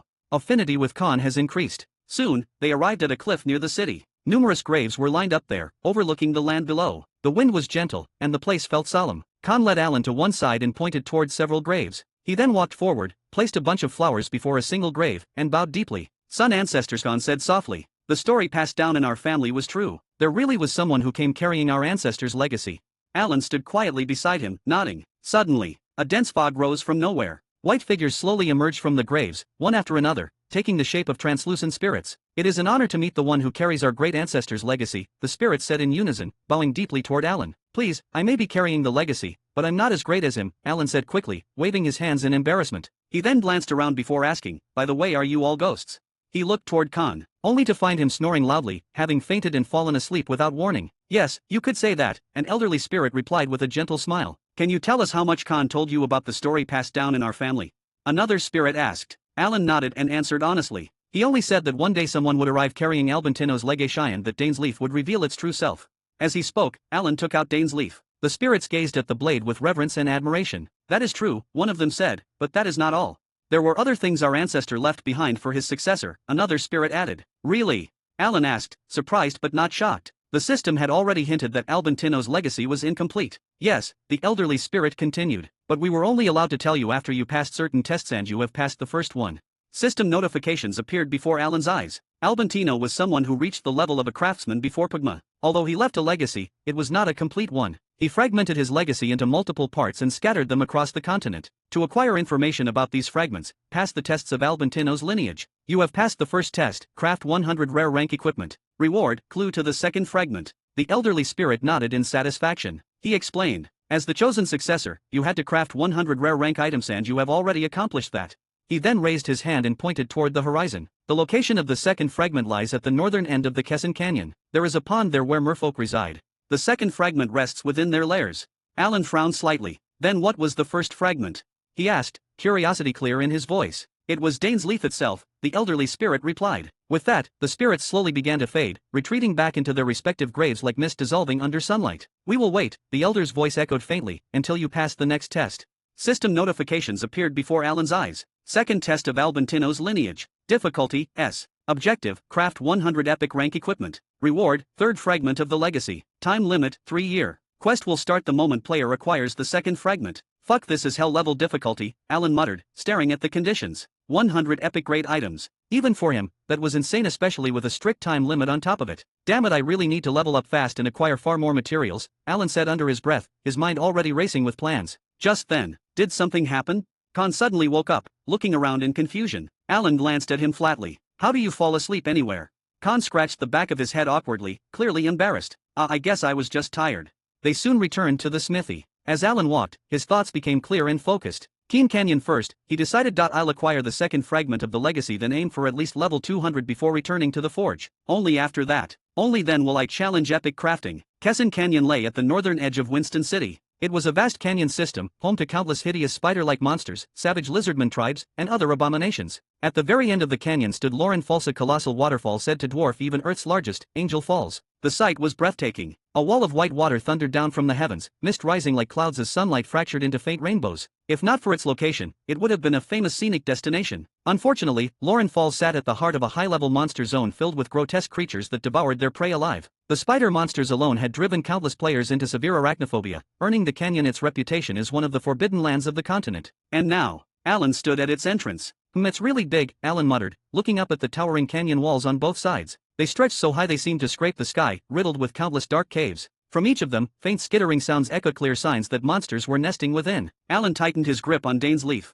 So this is Kesson Canyon, he said calmly. Alan stepped inside, moving steadily toward the depths of the canyon. He hadn't gone far when the sound of scales scraping against stone echoed around him. From the shadows of the caves on both sides, lizardmen emerged one after another, surrounding him with crude spears and jagged blades in their hands. 15. Kesson Canyon 2. He hadn't gone far when the sound of scales scraping against stone echoed around him. From the shadows of the caves on both sides, lizardmen emerged one after another, surrounding him with crude spears and jagged blades in their hands. Alan smiled. Dane's leaf hummed softly, its power rising in response. Welcome, Alan murmured. I was getting bored anyway. He moved. Alan deliberately refrained from using any skills. No magic, no buffs, just pure swordsmanship. This wasn't a reckless choice, it was intentional. His sword mastery had already reached basic level 9, and he intended to push it to its limit. If he could reach level 10, it would evolve into intermediate and then into advanced sword mastery, unlocking a legendary title. Sword Saint Candidate. It was a powerful title that every combat class would love to have. That was his goal. Steel met scale. Alan's blade traced clean arcs through the air, each swing precise and efficient.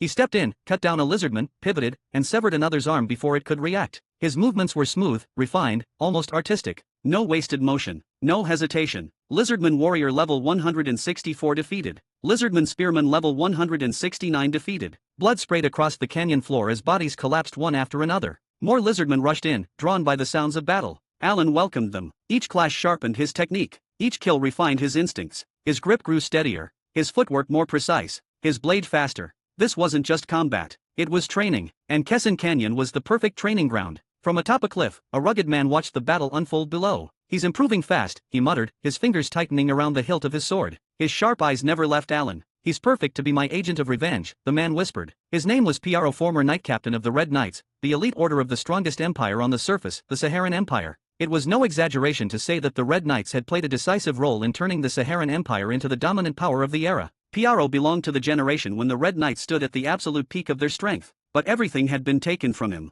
He had been betrayed by his own vice-captain. Because of that treachery, Piaro and his fellow knights were hunted down, forced to scatter and flee. Many died. The survivors disappeared into the shadows. Piaro himself had been left Brokne's body and his life ruined. Since then, he had been hiding in Kesson Canyon. All he wanted now was revenge. To kill Asmafel, the traitor responsible for his downfall and his current wretched state. But the world was still searching for him. Too many eyes were watching, too many enemies hunting his name. He couldn't reveal himself, not yet. And so, he needed another blade, an agent of revenge. As Alan cut down another lizardman below, Piaro's eyes narrowed with grim resolve. Yes, he murmured. You'll do. As the sun dipped toward the horizon, painting the canyon walls in shades of crimson and gold, Alan finally emerged from the narrow passageways and broken ravines. Before him stood Lauren Falls. A colossal curtain of water thundered down from an impossible height, mist rising like drifting clouds. The roar of the waterfall drowned out all other sounds, and the air was heavy with moisture and mana. Even compared to Earth's Angel Falls, this was on an entirely different scale, vast, overwhelming, and awe-inspiring. Alan exhaled slowly. So this is Lauren Falls. It had taken him an entire day to reach this place.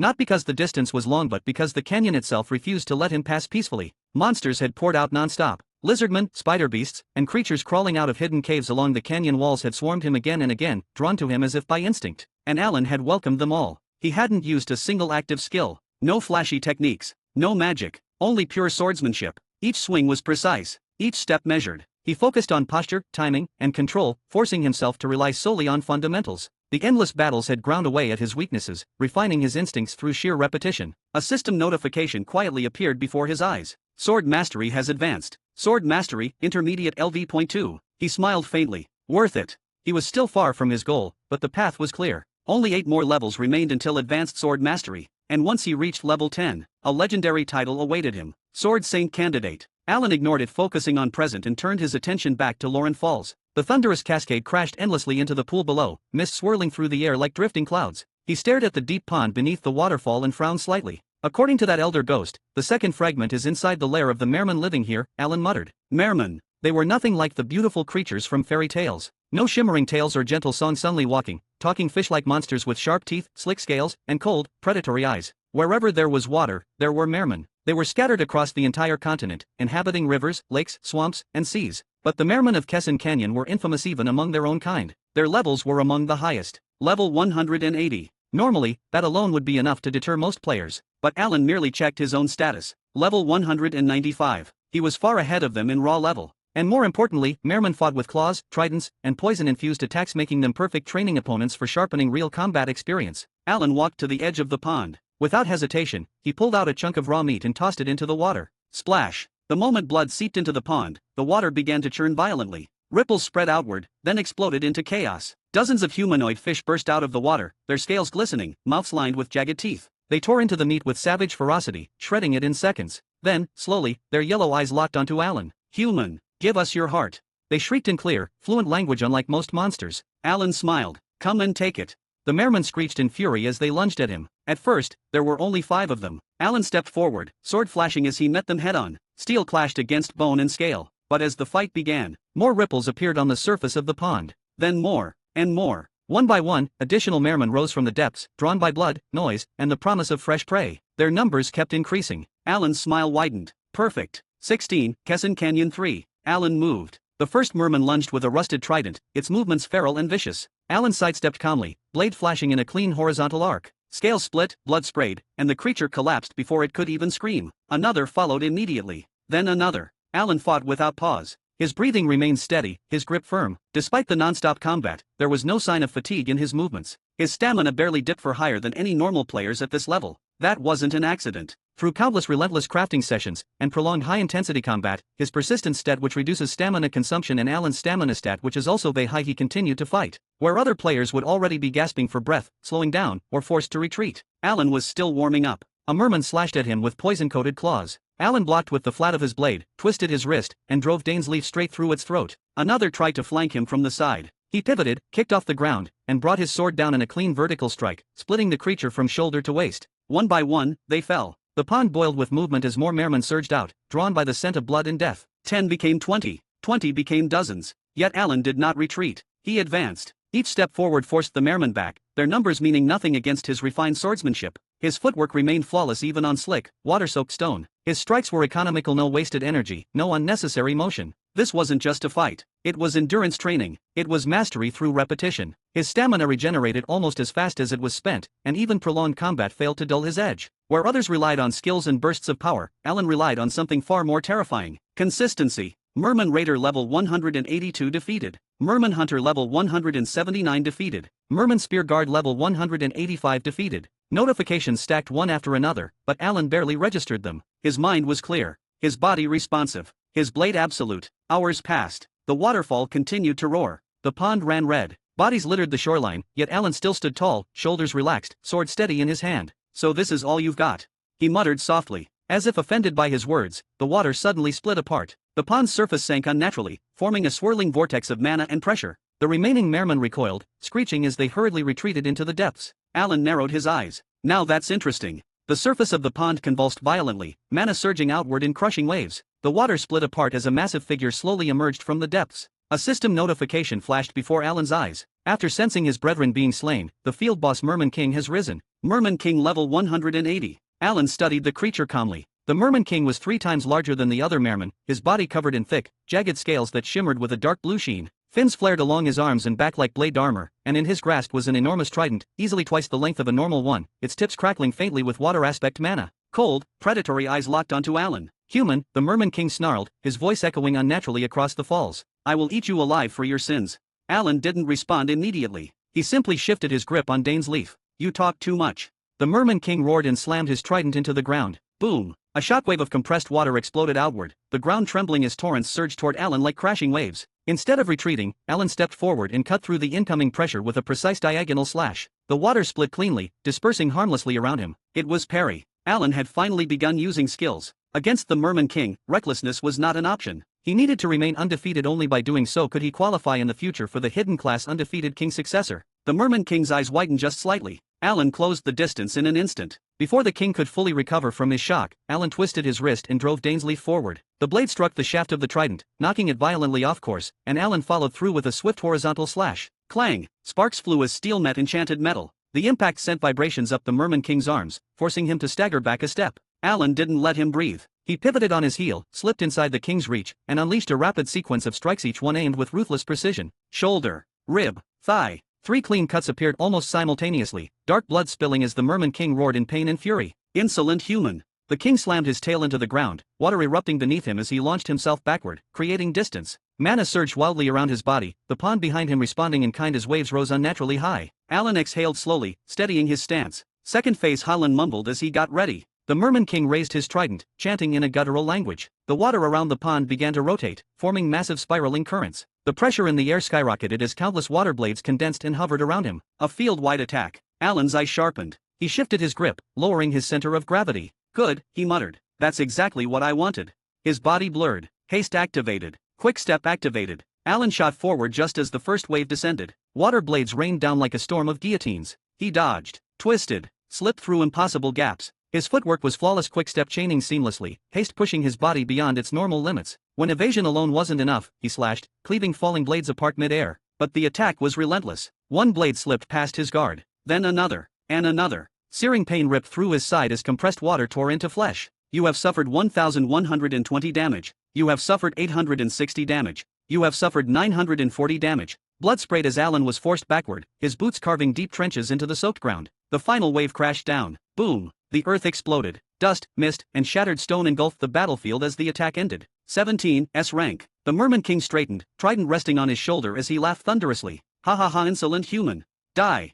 He surged forward, trident raised for the killing blow. Then, the dust shifted. A low, bestial roar echoed through the canyon. From the settling debris, spectral white lions rose majestic, immense, their eyes burning with divine fury. Alan stepped out from the haze, bloodied but standing. White lions roar activated. The roar exploded outward. The Merman King froze mid-charge, his body locking in place as the stun took hold. Stunned, 1 second. 1 second. That was all Alan needed. In the same instant, he uncorked a potion and drank. High-grade health potion used. HP restored completely. Golden light surged through his body as wounds sealed themselves shut. Alan vanished. He reappeared directly in front of the stunned king. Spell sword activated. Flame sword activated. Golden flash activated. Dane's leaf ignited. White gold flames wrapped the blade, magical fire intertwining with spellforged energy as Alan drew his sword back. Then, he struck. A single, blinding arc of white flaming steel tore through the air. The slash hit. The Merman King's chest collapsed inward, mana detonating violently as his HP plummeted in an instant. Before the king could even scream. Cut activated. Heavy strike activated. Alan stepped through the follow-up motion and cleaved downward. But midway through the strike, something changed. The two skills resonated. Mana surged violently through Dane's leaf as the techniques overlapped, their effects synchronizing instead of colliding. A sharp system chime echoed. Skill fusion successful. You have created a new skill, Splitting Strike. Effect. Deals 1,500% of physical damage to a single target. High chance to inflict heavy bleed. Heavy bleed. Deals 1% of the target's max HP as damage per second. Duration, 6 seconds. Bonus reward. Your intelligence has permanently increased by +10 for creating a new skill. The blade passed cleanly through the Merman King's neck. Time froze. The massive body split in two. Impossible. How can I die to a puny human? The Merman King's voice faded as his body dissolved into glowing pixels, scattering into the air like shattered light. Silence fell over Lauren Falls. Then, Field Boss defeated, Merman King. You have leveled up. You have leveled up. You are the first player to slay the Merman King. All stats +30. You have obtained the skill, Water Movement. Allows unhindered movement above and below water, however, stamina consumption is increased by 50%. Alan glanced at the notifications and nodded. New title and new skill, not bad, he muttered. Skill fusion was common in Stafy. It gave players a vast degree of freedom if two skills worked well together. They could be fused to create an entirely new skill. Then he turned his attention to the Merman King's remains. Loot began to appear in a shimmering cascade. Title Trident. Rating, Unique. Durability, 500/500. Attack power, 480. Critical chance, +6%. Attack speed, +12%. Attack speed increases by 1% for every successful hit. The skill Fury of the Sea will be generated. The skill Maelstrom Strike will be generated. An ancient trident forged from enchanted coral and the bones of sea titans. Its power grows with the skill and precision of the wielder. Light enough to allow for swift strikes, yet heavy enough to crush the unprepared. The trident carries the essence of the ocean's wrath, a weapon of legends among the Mermen used by royalty of Merman tribe. Special, there is no terrain penalties applied while using in water terrain. Holder of this trident can even breath underwater. User restrictions, level 195 or higher, more than 700 strength, more than 380 agility, intermediate spear mastery level 2 or higher. Weight, 220. You have acquired the weapon of royalty of the Merman tribe. Relationship with Merman tribe has fallen to hostility. If you encounter Merman in the future, they will attack first and ask later. I can use it, Alan mumbled as he equipped the weapon, ignoring the warning notification. An instant notification flashed in front of him. You do not meet the skill requirements for Tidal Trident. Tidal Trident power is reduced by 30%. Thanks to his title Pseudo-Craftsman, Alan could wield any weapon as long as it did not exceed his character level by more than 100. However, penalties still applied, and this was one of them. Alan then looked at the other drops. 9 Blessed Weapon Enhancement Stones acquired. 7 Blessed Armor Enhancement Stones acquired. Skill Book, Tidal Fury acquired. Tidal Fury. A-rank spell. Effect. Releases a tsunami-like wave of water that deals 1,800% magic damage to all targets caught in it and knocks them back. Casting time, 3 seconds. Mana cost, 1,100 mana. Cooldown, 5 minutes. Requirements, level 160 plus and 600 intelligence. What a powerful spell. As expected of an S-rank spell, Alan mumbled, as S-rank spell were the highest rank spell below legendary rank spells. Can I learn it? Alan mumbled, opening his status screen. Name, Alan. Class, Albantino's successor. Level, 198. Title, Prodigy, first hidden class, first unique class.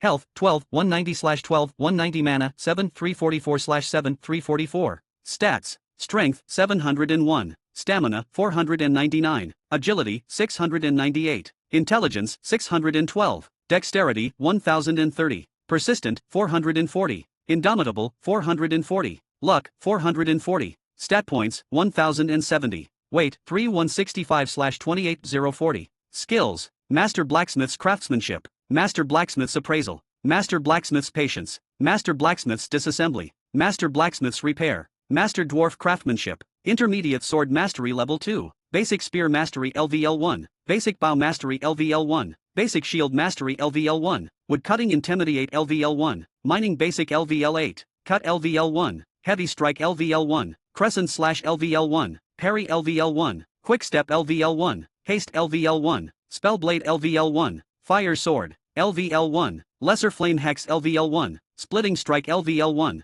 Hehe, I can learn it. Alan smiled and didn't waste any time. You have learned Tidal Fury. A surge of new information flowed into his mind: casting sequence, mana control, and the violent rhythm of ocean currents. Alan exhaled slowly, already feeling how devastating the spell would be in real combat. I've also accumulated a lot of stat points, Alan muttered, opening his status window. A total of 1070 points. 18, PRO. I've also accumulated a lot of stat points, Alan muttered, opening his status window. A total of 1070 points. He began allocating them carefully. First, he invested 500 points into Dexterity, a clear choice. Higher dexterity directly improved precision, control, and crafting success rates, greatly increasing his chances of creating higher rank equipment. Next came balance. Strength, plus 100. Agility, plus 100. Then survivability. Stamina, plus 200. And finally, magic support. Intelligence, plus 70. Alan paused, looking at the remaining points. I'll keep 100 points unassigned, just in case.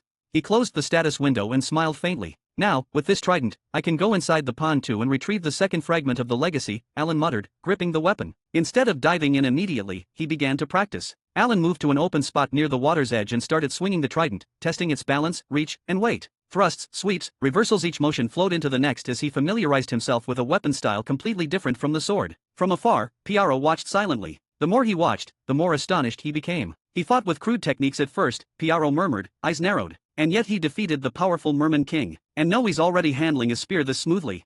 Common and uncommon rank skills are crude in Piaro eyes. Alan's learning speed bordered on the absurd. An hour passed. Finally, Alan stopped and exhaled slowly. A notification appeared. Spear mastery has increased. Spear mastery, basic LV.3. Not bad, Alan muttered. Just by practicing and adapting, he had raised his mastery by 2 levels. Okay, he said with a small grin. Second fragment, here I come. He turned toward the pond, preparing to enter. Wait. A voice called out from behind him. Alan halted and glanced back. A rugged man stepped out from the shadows. Do you need something? Alan asked calmly, though his grip on the trident tightened slightly. He already knew who this was. Piaro, a future legend, and someone who he clearly want on his side. Why are you going to the Merman lair? Piaro asked. There will be hundreds of them inside, even if you've killed their king. They have something that belongs to me, Alan replied evenly, so I'm going to retrieve it. Piaro studied him for a moment, then nodded. Is that why you were practicing with the spear earlier? Piaro continued. That's a royal weapon. As far as I know, it grants humans the capability to fight underwater, sometimes even to breathe beneath the surface. Alan's eyes sharpened. You were watching me? He asked, raising the trident slightly, his posture instantly alert. The air between them grew tense as the roar of Lauren Falls thundered in the background. Piaro slowly raised both hands, showing no hostility. I have no malicious intentions toward you, he said firmly. I only want your help. He took a deep breath, his expression heavy. Please help me get justice. As his words fell, a translucent window materialized in front of Alan. A quest window. The true traitor of the Red Knights. Difficulty, S. The Red Knights were once the strongest knight division on the continent. It wasn't an exaggeration to say that the Saharan Empire could now exist because of the Red Knights. Asmafel, the vice-captain of the Red Knights, had a secret rendezvous with the Empress. Then he framed Piaro, who knew the truth. Due to Asmafel skillfully borrowing the power of the Empress, Piaro and his men were framed as traitors to the Emperor and were forced to flee. Piaro couldn't forgive Asmafel or the imperial family, who drove the lives of his comrades to the brink of ruin. But it was impossible for Piaro to move directly due to the trackers scattered throughout the continent, who were released by Asmafel. In the end, Piaro was forced to give up on revenge himself and needed to entrust it to an agent. Quest clear conditions, punish Asmafel. Quest clear reward, title Agent of Revenge. Agent of Revenge, the cruelty stat will be opened. Attack power plus 100. Skill murderous impulse will be generated. Quest failure, level -4. I can't help you, Alan said calmly, refusing the request. Piaro stiffened. Is the reward not enough? He asked. Alan shook his head. No, there's something wrong with the quest itself. What do you mean? Piaro asked sharply. You say you want justice, Alan replied, his voice steady, but the quest rewards are cruelty and murderous impulse. Just the names alone spell trouble. Piaro's body trembled. His hands clenched, anger flashing in his eyes as he stared at Alan. Are you saying I'm lying? He demanded. Alan replied coolly. Judging by your reaction, maybe not intentionally, but the result is the same. He continued, unflinching. It means one of two things. Either you don't know the full truth or you're a very good actor. Silence fell between them, broken only by the roar of the waterfall. After a moment, Piaro spoke again, his voice low. What do you need, then, to kill Asmafel? He took a step forward. I was once the strongest knight of the Saharan Empire. I know secrets no one else does. I can help you enter the empire unnoticed. I don't need any of that, Alan said immediately. Then he paused and looked at Piaro closely. You said you were once a knight of the Saharan Empire, right? Piaro nodded. Yes, I was the captain of the Red Knight's most elite order on the continent. Alan's eyes sharpened. Then teach me. What? Piaro blurted out, caught completely off guard. Asmafel is a former vice-captain, Alan continued calmly. Why do you think I could defeat him as I am not let alone kill him? He met Piaro's gaze head-on. Teach me swordsmanship, your techniques, your experience, train me properly. Then I'll either kill Asmafel or uncover the truth behind everything. Piaro stared at him for a long moment. You really are obsessed with the truth, he said at last. Then, slowly, he nodded. Fine, I agree. A system notification flashed before Alan's eyes. Quest information updated. I'll train you, Piaro said, his voice heavy with resolve. I'll raise you to a level where even Asmafel won't be able to ignore you. Alan smiled faintly as he read the new quest window. Training with Piaro the Hermit. Difficulty. Objective. Complete Piaro's training. Master his sword techniques. Rewards. Supreme Swordsmanship, SS. Empire Swordsmanship, B. Failure. The quest The True Traitor of the Red Knights will be lost. Affinity with Piaro will drop to minimum. Thank you, Alan said quietly. Behind his calm expression, his anticipation burned. 19. Pugma Sword Dance. All right then, Alan said. Since you're going to teach me, should I call you teacher or master? There's no need for all that, Piaro replied. Just call me Piaro. Alan nodded. As you wish. But first, let me get something from the lake, Alan added. Piaro nodded again. I'll come with you. They stopped near the edge of the water. But how are you planning to breathe underwater? Alan asked. We're going to fight down there, you know. Piaro snorted softly and raised his hand, revealing several thin, scale-like objects. I have these. Gills of merman, when attached to the neck, allows breathing underwater. Oh, Alan said, eyes lighting up. Do you have more?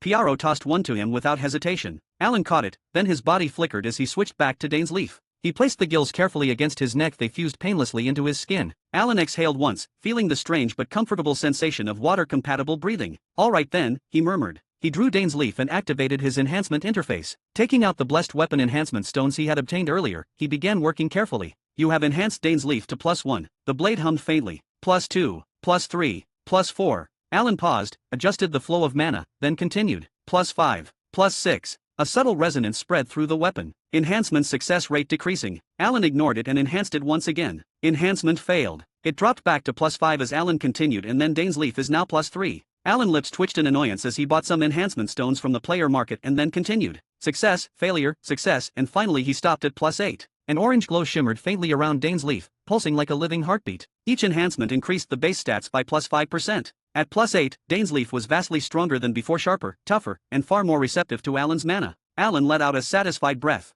Then he looked at Piaro's sword. Give me your sword, Alan said. I'll fix it. Piaro raised an eyebrow but handed it over. Alan examined the blade carefully. The craftsmanship was excellent, but time, battles, and neglect had dulled its peak performance. He took out the repairing tools and begun to repair it, while Piaro watched with interest. The blade slowly regained its former luster. You're also a blacksmith? Piaro asked, watching closely. I'm a blacksmith, Alan replied casually. Who knows how to fight? Piaro stared at him. A blacksmith who fights, he muttered. Are you a descendant of Pugma? Alan shook his head. I don't know. Who's Pugma? Piaro turned and pointed toward the waterfall. Go behind it. You'll see. Alan stepped through the falling water and froze. Behind it lay a hidden cave. The walls were covered in ancient murals, a lone man performing flowing sword movements, each stance seamlessly transitioning into the next. Some movements were clearly combat techniques, while others resembled someone dancing. Pugma sword dance, Alan thought calmly, but kept his surprised expression on his face. He looked like he is dancing, Alan said as Piaro nodded. Hidden quest discovered. Legacy of Pugma. Pugma was a legendary blacksmith who was also a great swordsman. The murals on this cave wall describes Pugma's sword dance before he became a great swordsman. Objective. Perfectly replicate the sword movements depicted on the cave murals. Perform the complete sequence 100 times. 0 mistakes allowed. Hidden requirement. Blacksmith skill intermediate. Sword mastery intermediate. Reward. Pagam's sword dance. Can you learn it? Piaro asked. Alan nodded. I can. Alan looked back at the murals. I'll learn it now. It's simple, I just have to mimic the movements perfectly 100 times. He stepped forward, and Piaro moved aside. I'd also like to test the skill of an legend, Piaro said calmly. You'll be disappointed, Alan replied. Those are his skills before he become a great swordsman. Piaro sighed, but his eyes still held interest. Even so, I'd like to fight you while you use these skills.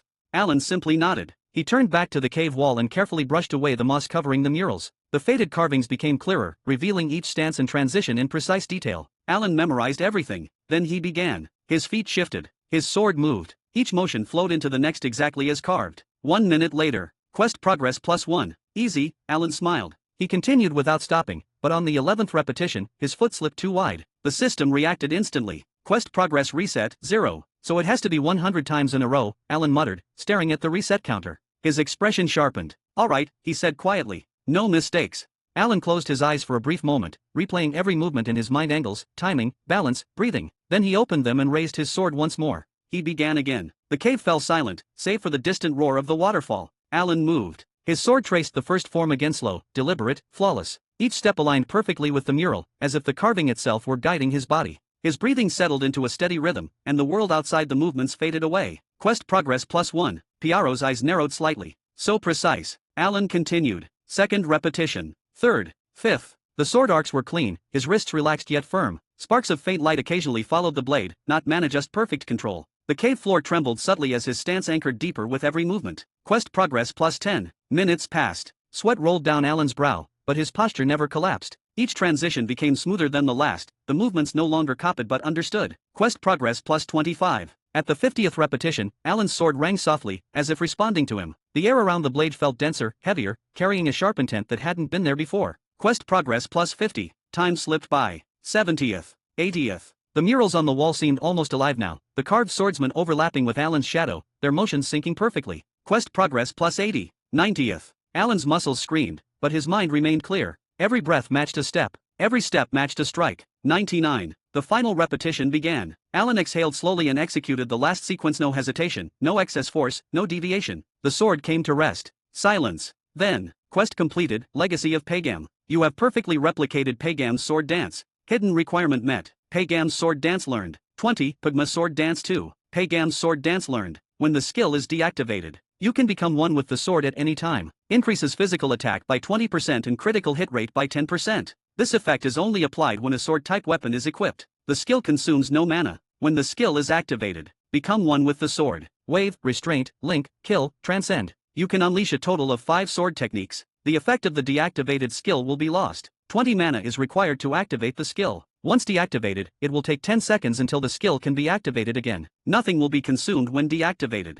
Kill. A killing sword that expresses hatred, deals 1500% of your attack power to a single target. There will be a bleeding and desperation effect. Skill usage conditions, have a sword type weapon equipped. Skill mana cost, 1200. Skill stamina consumption, consumes 50% of your stamina. Skill cooldown time, 500 seconds. Link, a dazzling sword dance that is like the wings of a butterfly, deals 500% of your attack power to a single target. Skill usage conditions, have a sword type weapon equipped. Skill mana cost, 350. Skill cooldown time, 100 seconds. Restraint, a restrained and understated sword dance, overwhelms the surroundings. No one will be able to approach you for 3 seconds. Does not apply to the undead. Skill usage conditions, have a sword type weapon equipped. Skill mana cost, 300. Skill cooldown time, 300 seconds. Wave, unleash a violent sword dance like a high wave. Inflicts 155% of your attack power to all enemies within 1m, as well as reducing their speed. Skill usage conditions, have a sword type weapon equipped. Skill mana cost, 350.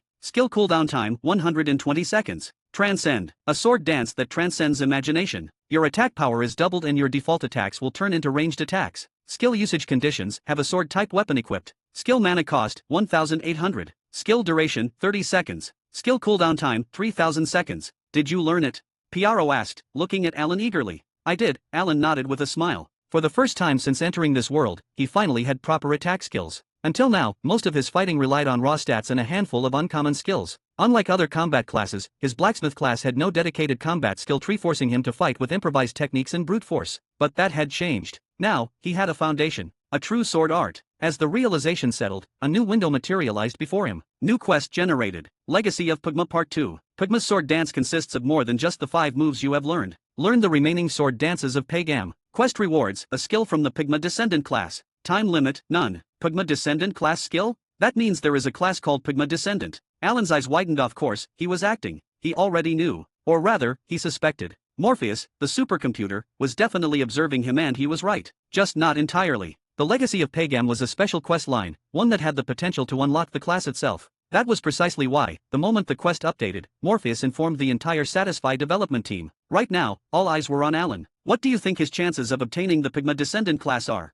Lim Chiolho asked calmly. Morpheus responded instantly. Currently, if he focuses solely on finding the remaining sword dances, his probability of success is 68.9%. Lim Chiolho nodded slowly. A legendary class, he thought. If he really gets it, he might become the first player in history to do so. Unknown to him, it will be someone else who will get the class. Alan, on the other hand, looked at the quest window for a moment before closing it. Okay, now I'm ready to get the second part of the legacy, he muttered. Piaro clearly wanted to fight him, but he restrained himself and instead followed after Alan. Both of them jumped into the pond. From the inside, it was vast. Alan's eyes widened as he looked around. Countless underwater caves spread out in all directions, forming a labyrinth that looked no different from Kesson Canyon, except this entire world existed beneath the water. Whoa, it's a whole world under the water, Alan said. Piaro nodded quietly. You have discovered the Merman Lair. You are the first discoverer of this dungeon. For the next 7 days, EXP gain and drop rate will be significantly increased. Alan looked at the notifications and grinned. Hee, another reward, he said, moving deeper toward the lower layers. The moment the Mermen noticed him, their expressions twisted with fury.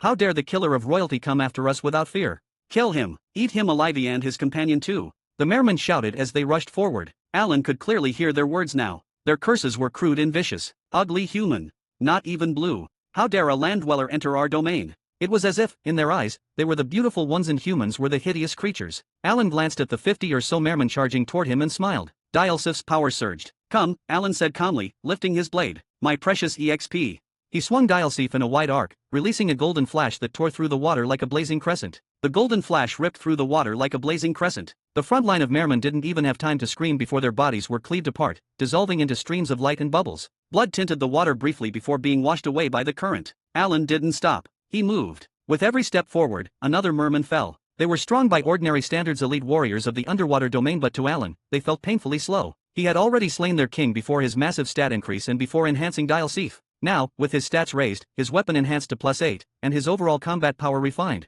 they never stood a chance. 21, Legacy. They never stood a chance. Slash. Pierce. Golden arcs of light flashed again and again. Merman died in groups, their attacks failing to even scratch his defenses. Too easy, Alan muttered. It wasn't arrogancy, it was simple fact. None of them posed a threat anymore. Without slowing down, he pushed deeper into the lair. After prolonged slaughter, a massive structure appeared ahead. A boss door. Alan stopped in front of it, resting Dialsif on his shoulder. The elder said the boss here used to be the Merman king, he murmured. But he's already dead, so who's holding the throne now? Piaro hovered behind him, arms crossed, silently observing. He hadn't lifted a finger since entering the lair, simply letting Alan fight as much as he wanted. Alan placed his hand on the door and pushed. The massive stone gate slowly opened. Inside the throne chamber, a lone figure stood waiting. A regal Merman draped in flowing azure robes, her presence cold and overwhelming. A crown-like coral structure rested on her head, and her eyes glowed with sharp, hostile intelligence. Alan's gaze sharpened. Merman Queen level 160. Oh.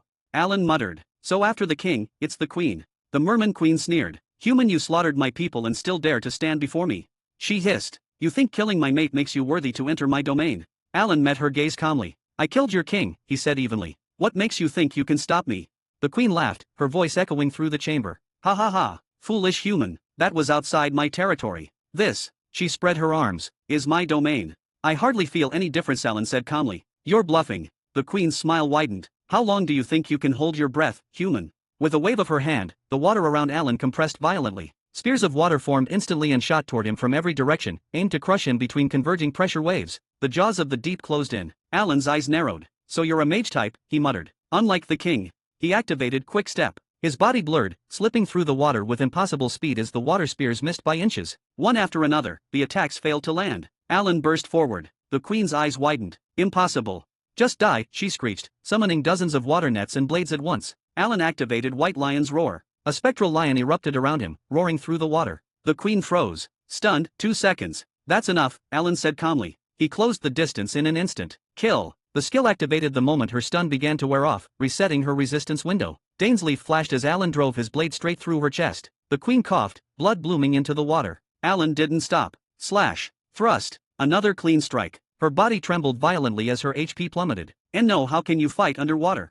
She whispered. With one final swing, Alan severed her core. Her body shattered into pixels. Merman Queen has been slain. You are the first player to slay Merman Queen. All stats plus 15. You have single-handedly slain both the Merman King and Queen. The power of Merman clan have decreased. Other sea beings rejoiced that the tyrants are dead. You have acquired the Blessing of Sea. Blessing of Sea, passive. You can communicate with all sea creatures. All sea creatures will be friendly towards you. In presence of water, all stats plus 10%, power of all skills rise by 10% and their consumption will get reduced by 10%. Requirements to learn water and sea-based skills/spells have been reduced by half. Drops scattered through the chamber. A staff floated gently in the water, radiating a cold, regal aura. Beside it, a necklace gleamed softly. Alan exhaled slowly. Done. Piaro stared at him in silence. The boy hadn't just fought well. He had dominated an entire underwater domain alone. Alan turned his gaze toward the floating staff. Its name appeared before his eyes. Tidal Staff. Just like the tidal trident, it was a royal weapon of the Merman tribe. Alan examined its properties calmly. The staff greatly increased intelligence by 350, reduced chanting time by 30%, and boosted spell power by 30%. On top of that, it came with 2 bound spells, Sea Spears and Sea Bite. Both were S-rank spells. Alan let out a small whistle. Not bad. Even though he could use the staff, it didn't suit his current combat style. Without hesitation, he stored it in his inventory, a satisfied smile on his face. Then, his eyes shifted to the other drop. The necklace. Merman Queen's necklace. Rating, Epic. Intelligence, plus 300. The favored necklace of the Merman Queen, crafted using the heart of a mermaid. It carries a gentle yet powerful lifebound mana. Effect. Increases all water and ice-based skills and spells damage by 20%. Granted skill, Healing Wave. Healing Wave. Heals the user or allies using Lifestream water. Instantly restores 30% of maximum HP for 10 seconds. Cooldown, 10 minute. User restriction, level 160 or higher. Weight, 10. The necklace was a silver chain wrapped around a blue, heart-shaped gem. The moment Alan wore it, his intelligence surged by 300 points, as he gained more mana. Alan then turned his gaze toward the throne. A book now rested there. It hadn't been there earlier, but after the Merman Queen's death, it had appeared as if waiting for him. Is that the second fragment? Alan muttered as he walked forward and picked it up. A series of notifications flooded his vision. Alabantinos' diary, second part. Alabantinos, in his search to create a legendary artifact, met the Grandmaster of the Saharan Empire and learned ancient rune arts from him. Congratulations! A hidden piece of Alabantinos' legacy has been acquired. You have acquired ancient rune engraving art. Ancient rune engraving art, passive. Rank, Ancient. While crafting equipment, there is a chance for random ancient runes to appear on the item. Each ancient rune grants a new additional option to the crafted equipment. Rare rank, 1% to gain ancient rune. Epic rank, 2% chance to gain ancient rune. Unique rank, 3% chance to gain ancient rune. You have cleared the first test of Alabantinos' legacy. Second test unlocked. You have 3 years to forge 100 epic rank equipment items, or the quest will fail. Alan stared at the notifications, his eyes gleaming. Ancient runes, he murmured. It seems there are ranks beyond legendary and mythical too, Alan added quietly as he turned back toward Piaro. But isn't the probability is too shit? Alan mumbled, looking at the skill. Alright, he said calmly, tightening his grip on his weapon. Now we can start the training. Piaro's eyes sharpened, his posture straightening as a veteran warrior's aura slowly seeped out. Very well, he replied. 22, Siren. Alright, let's return to the surface and train, Piaro said, nodding. Hee, of course, but only after we search this big place, Alan replied with a grin, glancing around the vast underwater lair. We left a lot of paths unexplored on the way. Let's search it properly. Piaro twitched. For a moment, he genuinely felt the urge to kill Alan for his random change of plans. But remembering his goal-killing Asmophel, he suppressed the impulse and followed after him in silence. Together, they thoroughly ransacked the entire Merman lair. However, aside from a few treasure chests, there wasn't much of value left. Most of the wealth had clearly been spent maintaining the lair and its army. Still, the finds weren't bad. Alan obtained several mid-grade treasures, a unique grade bow, and one additional spell book. Skill book, Water Bombs. A practical water element spell useful for area damage and crowd control. But then, as they ventured deeper, they came across a hidden prison carved into the coral rock walls. And inside it, a small girl. She was curled up in the corner, knees pulled to her chest, quietly crying. Her hair shimmered with a soft violet-pink hue, and her eyes large and clear reflected fear and confusion. Alan frowned slightly. She might be another form of sea life, he muttered, stepping forward slowly. Hey, Alan said gently. Are you all right? The girl shrieked and jumped back, pressing herself against the wall. And no, don't kill me, please, please don't kill me. She cried, trembling. Wait, we're not going to kill you, Alan said quickly. She froze mid-sob and looked at him properly for the first time. Ha! Her eyes widened. Why, you're humans? Where are the Mermen? She asked in a small, shaky voice. I killed them all, Alan replied calmly. Were you their prisoner? She stared at him for a moment, then sniffed. But did you kill the evil Merman? She asked hesitantly, hope flickering in her eyes. Alan nodded. Yes. Her shoulders relaxed instantly, and she burst into tears again, this time from relief. Thank you so much, she sobbed. See, can you take me home, please? A notification appeared before Alan's eyes. SS rank quest generated. Rescue the Daughter of Water. Escort Oh Hong, daughter of King Makong of the Water Clan, safely back to her father. The Siren Kingdom lies on the shore of Brinichi. Rewards. Title, Benefactor of the Water Clan. Unknown special reward. An SS rank quest. Alan's eyes widened in shock, but then his gaze froze on the name. Makong. He remembered it. This was the exact event where Euphemina had originally obtained the Mumid Spell Bunith legendary class change item. And not just any legendary class. It was a growth type class, one that could potentially evolve all the way to myth rank. But it was a magic type class. Why do I keep getting magic type classes? Alan felt like crying. Then he paused. Well, compared to playing on a console or watching it on a screen, this is way more fun in VR, he thought. And since this world feels almost real, maybe I can actually try a magic class. Not to mention, thanks to his unique blacksmith class, he didn't have to worry about being locked out of sword combat. He could still wield blades freely. A magic swordsman. That didn't sound bad at all. Alan exhaled and made his decision. He accepted the quest. Okay, he said gently. I'll help you. With a single swing of Dane's leaf, he shattered the coral prison. Thank you, Huang whispered as she stumbled out, her legs weak. Tears streamed down her face as her strength finally gave out. Alan quickly caught her, lifting her carefully and placing her against his back. The moment she felt safe, her breathing evened out. She had fallen asleep exhausted, both physically and emotionally. Alan adjusted his grip and looked ahead. All right, he murmured. Let's take you home.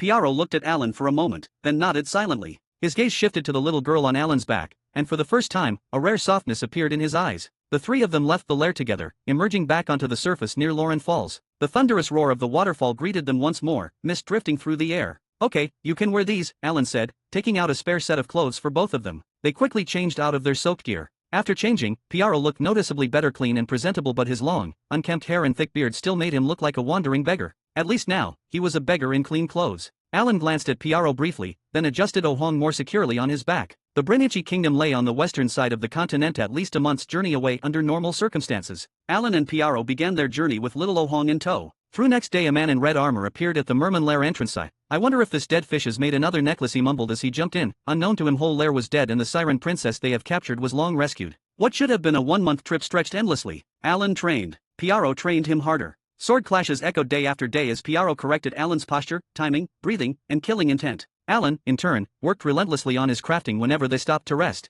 The road became their training ground, and every detour turned into another lesson. By the time they realized it, 5 months had passed. When they finally reached the borders of the Brinichi Kingdom, they were met with an unexpected obstacle. They couldn't enter. After some investigation, Alan discovered the reason. The passage to the Siren Kingdom, which lay beyond Brinichi territory, only opened once every 4 months. And unfortunately, 3 months remained until the next opening. With no other choice, Alan and Piaro settled nearby and continued training. Alan also continued working on his long-term quest. During these 5 months, he had forged his first epic-ranked equipment and didn't stop there. By now, he had crafted over 19 epic-ranked items. Each success strengthened him further. Alan's gains over the last 5 months. Advanced Sword Mastery, Level 3. Empire's Swordsmanship, Skill. Supreme Swordsmanship, Skill. Each epic item crafted increased his overall stats by +4. Total stat increase, +76. He also obtained a special title, First Epic Item Maker, Dexterity +200. Finally, level 209. His level hadn't risen as dramatically as before. Not because he was slacking, but because his focus had shifted. Training under Piaro.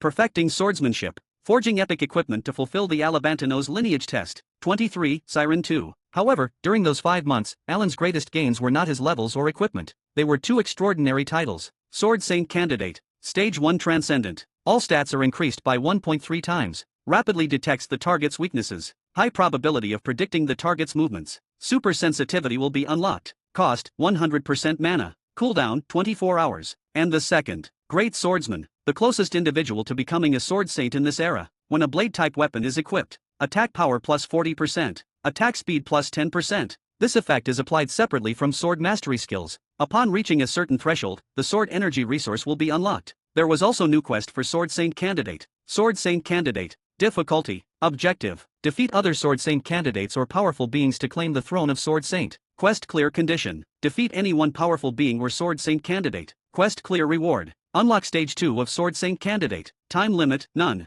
However, at present, in the city of Grey, inside a smithy, Alan was working tirelessly crafting arrows. They were Jaffa arrows. Jaffa possessed exceptional flexibility and elasticity, making it unsuitable for forging heavy equipment. However, it was perfect for crafting arrows, allowing them to absorb force without breaking and maintain excellent flight stability. Alan focused intently on his work. While crafting equipment earlier, he had discovered something important. Arrows also counted toward his crafting quests. Because of that realization, he began producing arrows in large quantities. Compared to other equipment, the process was incredibly fast. A single arrow, if everything went smoothly, took about an hour to complete. That was nothing compared to other equipment, which often required more than 20 hours just to forge a single epic-rated item. You have crafted an epic rank arrow. All stats increased by 4. Reputation throughout the continent increased by 80. Alan smiled as he looked at the arrow, then immediately began crafting another. One after another, the arrows piled up. He continued working tirelessly, and without even realizing it, another month passed. You have crafted 100 epic rank items. You have mastered the art of crafting epic rank items. You will no longer gain any stat points from crafting epic rank equipment. Alan let out a long sigh as he looked at the pile of newly forged arrows before him. There was no disappointment, only a sense of completion. Then he submitted the quest. You have completed the second part of the Albantino lineage test. Return to the Albantino family grave to receive your reward. Alan clenched his fist slightly. Finally, but I can't leave yet. Alan shook his head. The passage to the Siren Kingdom would only open in another 2 months. Even if he left now, reaching Winston would take a full month, and the return trip would take another month, causing him to miss the opening yet again. Big brother, are you done? Just as he stood up, a small girl came running toward him. She had light violet skin and bright violet pink hair. It was Oh Hong. After living together for months, she had grown deeply attached to them. I'm done. Where is Uncle Piaro? Alan asked. Uncle is helping the villagers, she replied. Alan nodded. Gray City lay near the shore, but the fertility of the soil here was extremely poor. As a result, fish made up most of the common food. However, powerful monsters often appeared near the coast, making it dangerous for fishermen to go out to sea. Alan and Piaro helped whenever such situations arose. During their travel, Alan had also met another named NP. Share name was Shona. While traveling, they had passed through many villages and sometimes stayed in one place for days. Shona was from one such village, and after spending time watching Alan and Piaro train, she had asked them to teach her swordsmanship. Alan had shrugged at the time. Oh Hong needed a nanny anyway, and who would have thought Shona was a named NP cone with great potential. She began learning swordsmanship from Piaro and had already reached the advanced stage, even gaining the Great Swordsman title. Compared to players, NPCs grew faster. Alan felt extremely lucky to have encountered her. She was now their rear support partner, and although her level was still low, Alan often helped her gain experience. So, from that point Alan began to appraise every single NPC to wherever he stays, and in the end gained 2 more named NPC and some a great NPC. The named NPCs are those which can grow infinitely like a player, while a great NPCs are those with higher limit compared to other NPC, like 2000 stat limit or something like that. Though only Shona have accompanied them while he sent others back to Winston, where he have established the company with Con Smithy as its center, and have taken Rabbit to his side too. It was easy, he just have to show some of his craft, and Rabbit the merchant was in his pocket, though he was not able to take Leo, who was also in a great NPC of magic swordsman type, as he was already a knight at Winston. And where is big sister Shona? Alan asked. She's cooking the big fish Uncle Piaro caught, Oh Hong said with a bright smile. Alan nodded. The 4 of them were well known in Grey City, now quietly becoming local celebrities. Soon, they returned home together. It was a house they had purchased to live in while staying here for the time being. As Alan entered, the delicious aroma drifting from the kitchen greeted him. Alan, you're back earlier today? Shona asked, glancing over her shoulder. She had pale white skin and dark raven hair, and her build was very athletic, giving her a striking, healthy beauty. I was done faster today, Alan shrugged with a nod. He then opened the auction tab to check if there were any new good items for sale. But there wasn't any, so he just closed it. It was in habit to see if there are new crafting materials on sale. Closing the tab, he turned his attention back to the house. Soon, the cooking was finished and Piaro also returned. Unlike his previous beggar state, he now looked like a handsome middle-aged man, completely different from before. His body had fully recovered, and the traces of his past hardships were gone. As they ate, Alan suddenly said, by the way, I'll be leaving to move around for some time. I'll return just before the passage to the Siren Kingdom opens. Piaro looked at him. Are you going to kill Asmafel? He asked. Alan shook his head. No, the Empire is too far away from here. If I leave now, I won't be able to return in time. Piaro nodded. If only he could let go of that obsession, Alan thought, shaking his head inwardly. So where are you going then? Shona asked. Alan replied calmly. I'm going to find some powerful people to fight. He didn't bother hiding his goal. 24, Zeeble. He didn't bother hiding his goal. Also, Alan thought, one of the 7 Malignant Saints' passive skills requires defeating one of the top 20 players in each category. He recalled the powerful skills of the 7 Malignant Saints. Supreme Ruler. A passive skill belonging to one of the 7 Malignant Saints, and among all skills in Satisfy, it was one of the strongest offensive passive in existence. Will you return? Oh Hong asked, tugging lightly at Alan's shirt. Alan smiled and patted her head gently. Of course I will. I would like to come with you, Shona said softly, but taking care of Oh Hong is my responsibility. Alan nodded in understanding. After finishing his meal, Alan stood up and prepared to leave. As he rode the horse he had rented from the stable, his thoughts turned serious. According to the forums, in the neighboring kingdom there's Zeeble, the current rank 2, Alan muttered. And in just 10 days, Chris, another top 10 ranker, also reside in Pedro. Both of them were swordsmen. And since they are ranker, both most likely have unlocked the Sword Saint candidate title. Alan thought and continued to Haken Kingdom where Zeeble is residing. While inside the SA headquarters, Lim Cheolho stared at a floating screen filled with complex data streams. The information scrolling before him was troubling. Prediction analysis result. Player Alan has a 100% probability of obtaining the Mumad spellbook. Probability of successfully inheriting the Mumad class, 80%. 91% probability of obtaining the Sword Saint class. 41% probability of obtaining the Madra successor class. 96% probability of obtaining the Kruger successor class. Lim Cheolho leaned back slowly and let out a long sigh. For legendary classes, he muttered, and every single one of them is tied to Player Alan. His gaze shifted to another data layer, and it all traces back to the Alabantino lineage quest. Alabantino, in his search to create the ultimate legendary equipment, had traveled the entire world. During his lifetime, he left behind countless creations, experiments, and incomplete legacies. By the time later generations rose, many of those legacies had unknowingly fallen into their hands. And now, all of those threads were converging on a single player, Alan. As he progresses through the Alabantino lineage quest, Lim Cheolho murmured, he's bound to encounter all of these classes sooner or later. His eyes narrowed slightly. Pugma's rare book was taken by someone else, so at least that one will not fall into his hands. He paused, then sighed again. But if Player Alan were to acquire all of these classes, game balance would completely collapse, at least for some time. After a moment, he shook his head, though balance would eventually restore itself as others grow stronger.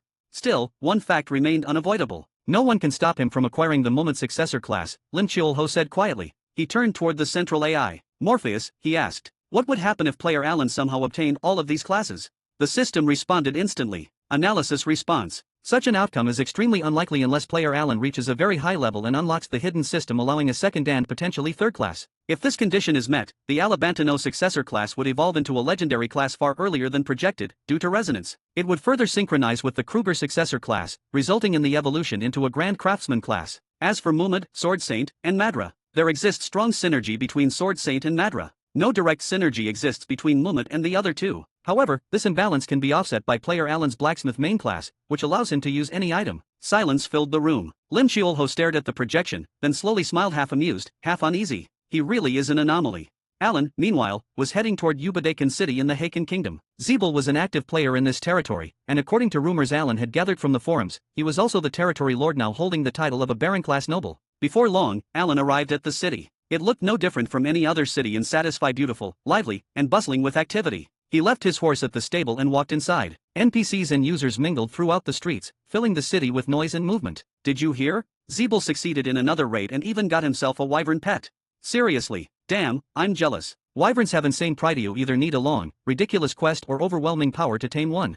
Alan walked past them, a faint smile forming on his lips. So Zeeble already got his pet, Alan thought. He remembered from the book how Zeeble had shown off his wyvern during the first national competition only to be utterly defeated by Grid's Hellcat. Speaking of which, I should get one too, Alan mused as he headed toward the Lord's Manor. The manor was a massive mansion, easily dwarfing the surrounding buildings in the city. When Alan reached the gate, the guards crossed their spears and stopped him. Halt! State your business, one soldier demanded. Alan replied calmly, go tell your lord that someone here wishes to challenge him. I'll be waiting in the arena, and if he wins I will give him a unique rank sword. With that, Alan turned and left. The guards exchanged glances before one of them hurried inside the manor. Not far from the gate, a player was watching the scene closely. She was Misty, a reporter. Zeeble, as the second-ranked player in the unified rankings, was an absolute goldmine for interviews, but securing one was extremely difficult. That was why she had been waiting nearby, hoping to catch him the moment he appeared. Her gaze shifted to Alan. Who's that? She muttered softly. Alan was wearing a white mask, and in Satisfy, masks had the special function of hiding the name tag that normally floated above a player's head. Because of that, Misty couldn't identify him. But this could still be a scoop, Misty smiled to herself. Even if he's just a weak challenger, I can at least get footage of Zeeble fighting. She continued waiting, unaware of just how wrong she was about the masked player. 25, Zeeble 2. Inside the city lord's manor, Zeeble was in the middle of a meeting with several top-ranked players. Present were Asuka, the rank 1 berserker Teddy, the rank 1 summoner and Asuka's attendant Chris, the rank 1 greatsword user and 3rd ranked swordsman overall box, the number 1 linker class user and Suran, the number 1 fire mage. There was also Hurant, ranked 8th on the unified rankings, a hidden class user known as an aura master in Bandra, the number 1 ice magi and ice mystic who carried the title of undefeated ever since he began playing Satisfy. Dubat was present as well, another hidden class user renowned for his vast array of powerful crowd control skills. Finally, there was Hao, ranked 15th on the unified ranking, slower than the others, but a formidable player nonetheless. Zeeble had invited these top rankers for a single purpose. They were discussing the formation of a powerful guildon that would dominate the entire continent. Just then, a soldier hurried into the room. What is it? Zeeble asked, glancing up. Lord, there is someone outside who wishes to challenge you, the soldier reported. Zeeble waved his hand dismissively. Send him away. I get challengers every day. The soldier hesitated, then spoke again. He said he will stake a unique rank sword. The atmosphere in the room instantly shifted. Several pairs of eyes turned toward the soldier. Really? Zeeble asked, frowning slightly. The soldier nodded. He said he is waiting for you in the arena. Chris muttered. If he's waiting in the arena, then he can't be lying in front of everyone. A unique sword, Asuka added thoughtfully. No matter the level, that's still an extremely valuable weapon. The room fell into brief silence as the implications sank in. Well, Asuka said, standing up with a grin, we were getting bored anyway. Let's go take a look. The others followed shortly after. Before long, they arrived at the arena of the Heiken Kingdom's largest arena in the city. NPCs and players alike filled the stands, cheering wildly. Fighters clashed below while spectators placed bets on either side. It was reminiscent of an ancient gladiator arena, raw, violent, and alive with excitement. The soldier pointed toward a figure leaning casually against one of the arena walls. Alan stood there quietly, watching the ongoing match below. A white mask concealed his face, and his presence was calm. Zeeble and the others followed the soldier's gaze. Hey, masked player. Zeeble muttered. He stepped forward. Are you the one challenging me? Zeeble asked. Alan nodded once. The bet is this sword, Alan said calmly, taking a weapon out of his inventory. You put something of equal value or simply gold. The moment the sword appeared, the air changed. Even at a glance, it was extraordinary. Every person present was a top-ranked player, veterans who had seen countless high-grade items, but none of them had ever seen a sword like this. Just from the appearance alone, Chris muttered, this thing isn't normal. Let us appraise it, Zeeble said, his eyes sharp. Alan inclined his head slightly. Go ahead. Zeeble activated appraisal. A second passed. Then another. Suddenly, Zeeble's expression stiffened. What? Asuka frowned. What is it? Zeeble slowly turned the blade in his hand, disbelief flashing in his eyes. This sword, he said slowly, is really unique rank. The surrounding players gasped. But that's not all. Zeeble swallowed. It has a level 280 requirement, which means we can only use it in the future.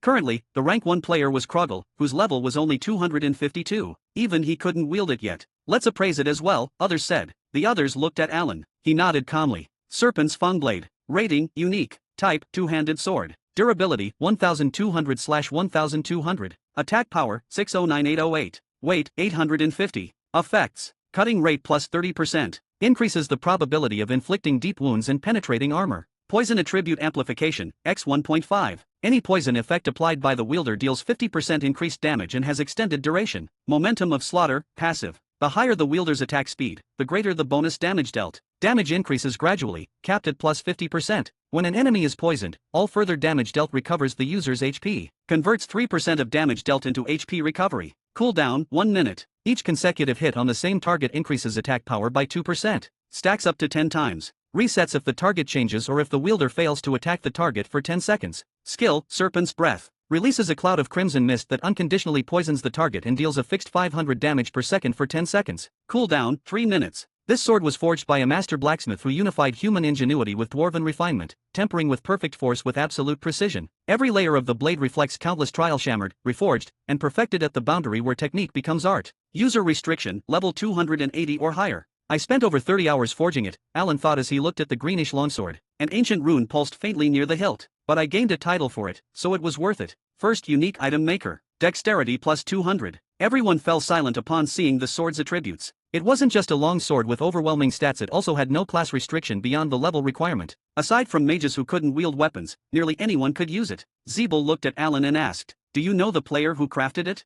Several others also turned toward the white-masked player. That gives me an interesting idea, Alan said, smiling behind the mask. I'll tell you his identity and even help you get an opportunity to commission a weapon from him if you let me set the bet.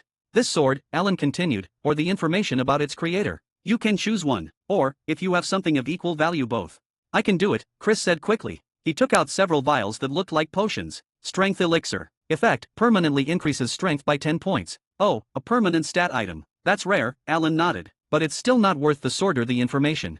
I can also add a production method for a greatsword I acquired, Chris said. Alan examined it briefly, then nodded. All right, I think he'll like this one. So are you my first opponent?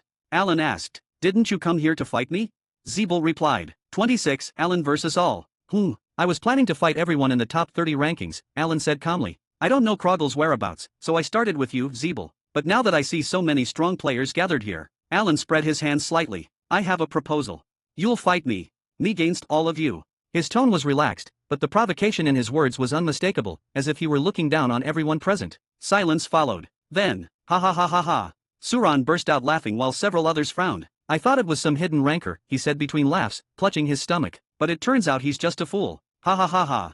Suran wiped a tear from his eye and looked at Alan coldly. Do you even understand the implications of what you just said?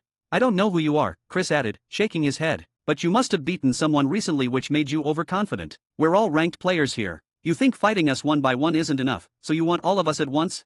He's a fool. Ignore him, Asuka said dismissively, no longer even looking at Alan. That sword and its creator are the only things worth paying attention to. Kakikek, why are we even listening? Box chuckled, hiding his smile behind a folding fan. He's offering us a free sword. After we crush him, we can fight among ourselves for it. His eyes were full of ridicule as he glanced at Alan. Are you all afraid? The mocking laughter died instantly. Alan's voice had shifted calm, but carrying a sharp edge. The air around them grew heavy. Fine, Huron said, blue aura flaring around his body. Have it your way. Don't blame us when you lose. Very well. We'll fight as you wish, Zeeble said after a brief pause. He turned to his subordinates. Clear the arena. Do it now. The soldiers moved immediately. Still, Alan added casually. I'll only fight those who bring out items of equal value. Start showing what you have. The ranked players frowned but complied. One by one, they began taking out items each of undeniable worth, just as expected of top-ranked players. Alan smiled as he observed the growing pile. But I don't need equipment, he continued. If you don't have anything else, you can offer skill books or even information. Blacksmithing production methods, he added lightly. Bandra, who had been silent until now, finally spoke. You're the blacksmith who made this sword, aren't you? All eyes snapped to Alan. Can a blacksmith even fight? Someone muttered. Alan tilted his head slightly. Bandra nodded slowly. You're right, but that also means you have a class related to blacksmithing. You could say that, Alan replied. All right, I'm in too, Bandra said. He took out 2 skill books. Both are A-grade magic.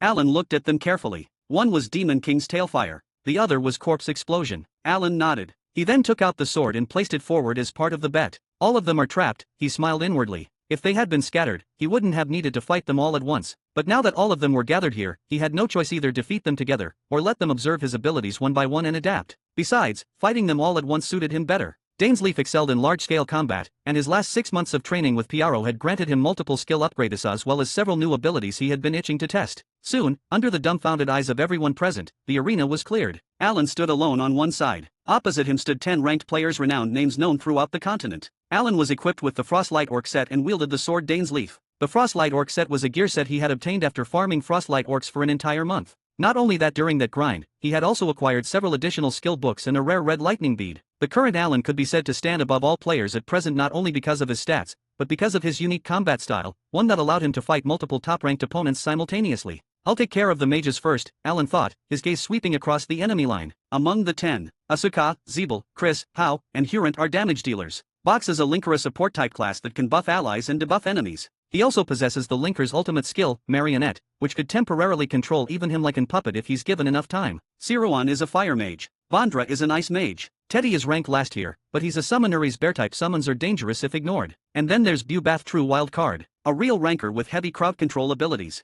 I need to eliminate the mages first. As Alan finalized his plan, a faint killing intent spread through the arena. At the same time, on the opposite side, focus on restraining him first, Zeeble said quietly to the others. Bandra, take aim while I engage him. Don't underestimate him. If he's confident enough to challenge all of us at once, he must have a hidden trump card. The others nodded solemnly. The battle was about to begin. The countdown echoed through the arena. 3, 2, 1. The moment it hit 0, both sides moved. Alan surged forward without activating a single skill. The rankers reacted instantly, leaping backward to create distance while Bubat stepped forward to intercept. Black Bear summoning. Teddy slammed his staff down. A massive black bear erupted into existence, easily 3 times larger than a grizzly. Its shadow alone swallowed half the arena floor. The others spread out smoothly, taking practiced formation. Alan smiled. Then, haste, quick step. Both skills, now at level 3, activated in rapid succession. His agility skyrocketed. In a single blur of motion, Alan bypassed both Bubat and the summoned bear entirely, his figure vanishing and reappearing behind the backline, right behind the mages. Suran and Bandra's eyes widened. 27, Alan versus all 2. Suran and Bandra's eyes widened. Hurant and Asuka reacted faster but not fast enough. White Lion's roar. A massive spectral white lion manifested behind Alan and released a thunderous roar that shook the arena itself. The ground trembled. You have dealt 41,988 damage to all 4 targets, combined damage. Targets have been stunned. Suran, 3 seconds. Bandra, 3 seconds. Hurant, 2 seconds. Asuka, 2 seconds. Alan didn't hesitate. Transcend. Transcend activated. Normal attack power have been doubled and converted to ranged attacks for 30 seconds. Rotational cut. Rotational cut. Swing sword in a full circle. All enemies hit take 1300% physical damage. Alan spun. A violent ring of sword energy erupted outward, an expanding storm of blade light that tore through the battlefield. Hurant, Asuka, Bandra, Suran. All four were annihilated instantly, HP reduced to 0 before their stun timers even expired. Bubat and Chris, who had just rushed in to engage, were caught at the edge of the slash. Their HP bars plummeted over 60%, erased in a single hit, and both were stunned due to sudden loss of so much health. Alan stepped forward calmly. Link LV.2. Perform 13 consecutive slashes. Each slash deals 500% damage. His sword blurred. 13 overlapping arcs struck in less than a second. Bubat fell. Chris followed immediately after. 6 rankers were eliminated. The entire sequence from the first step to the final slash had taken less than 10 seconds. Silence descended on the arena. Only 4 remained. Hao, Zeeble, Teddy, Box. They stared at Alan in disbelief, completely frozen. Alan stood amid the fading sword light, his blade still humming softly in his hand. Damn it, how can this even happen? Box muttered, stunned. He must have used a hidden skill. Kill him now, Zeeble said grimly. Hao raised a hand sharply. Wait, maintain formation. We don't know the cooldown on that spectral lion skill.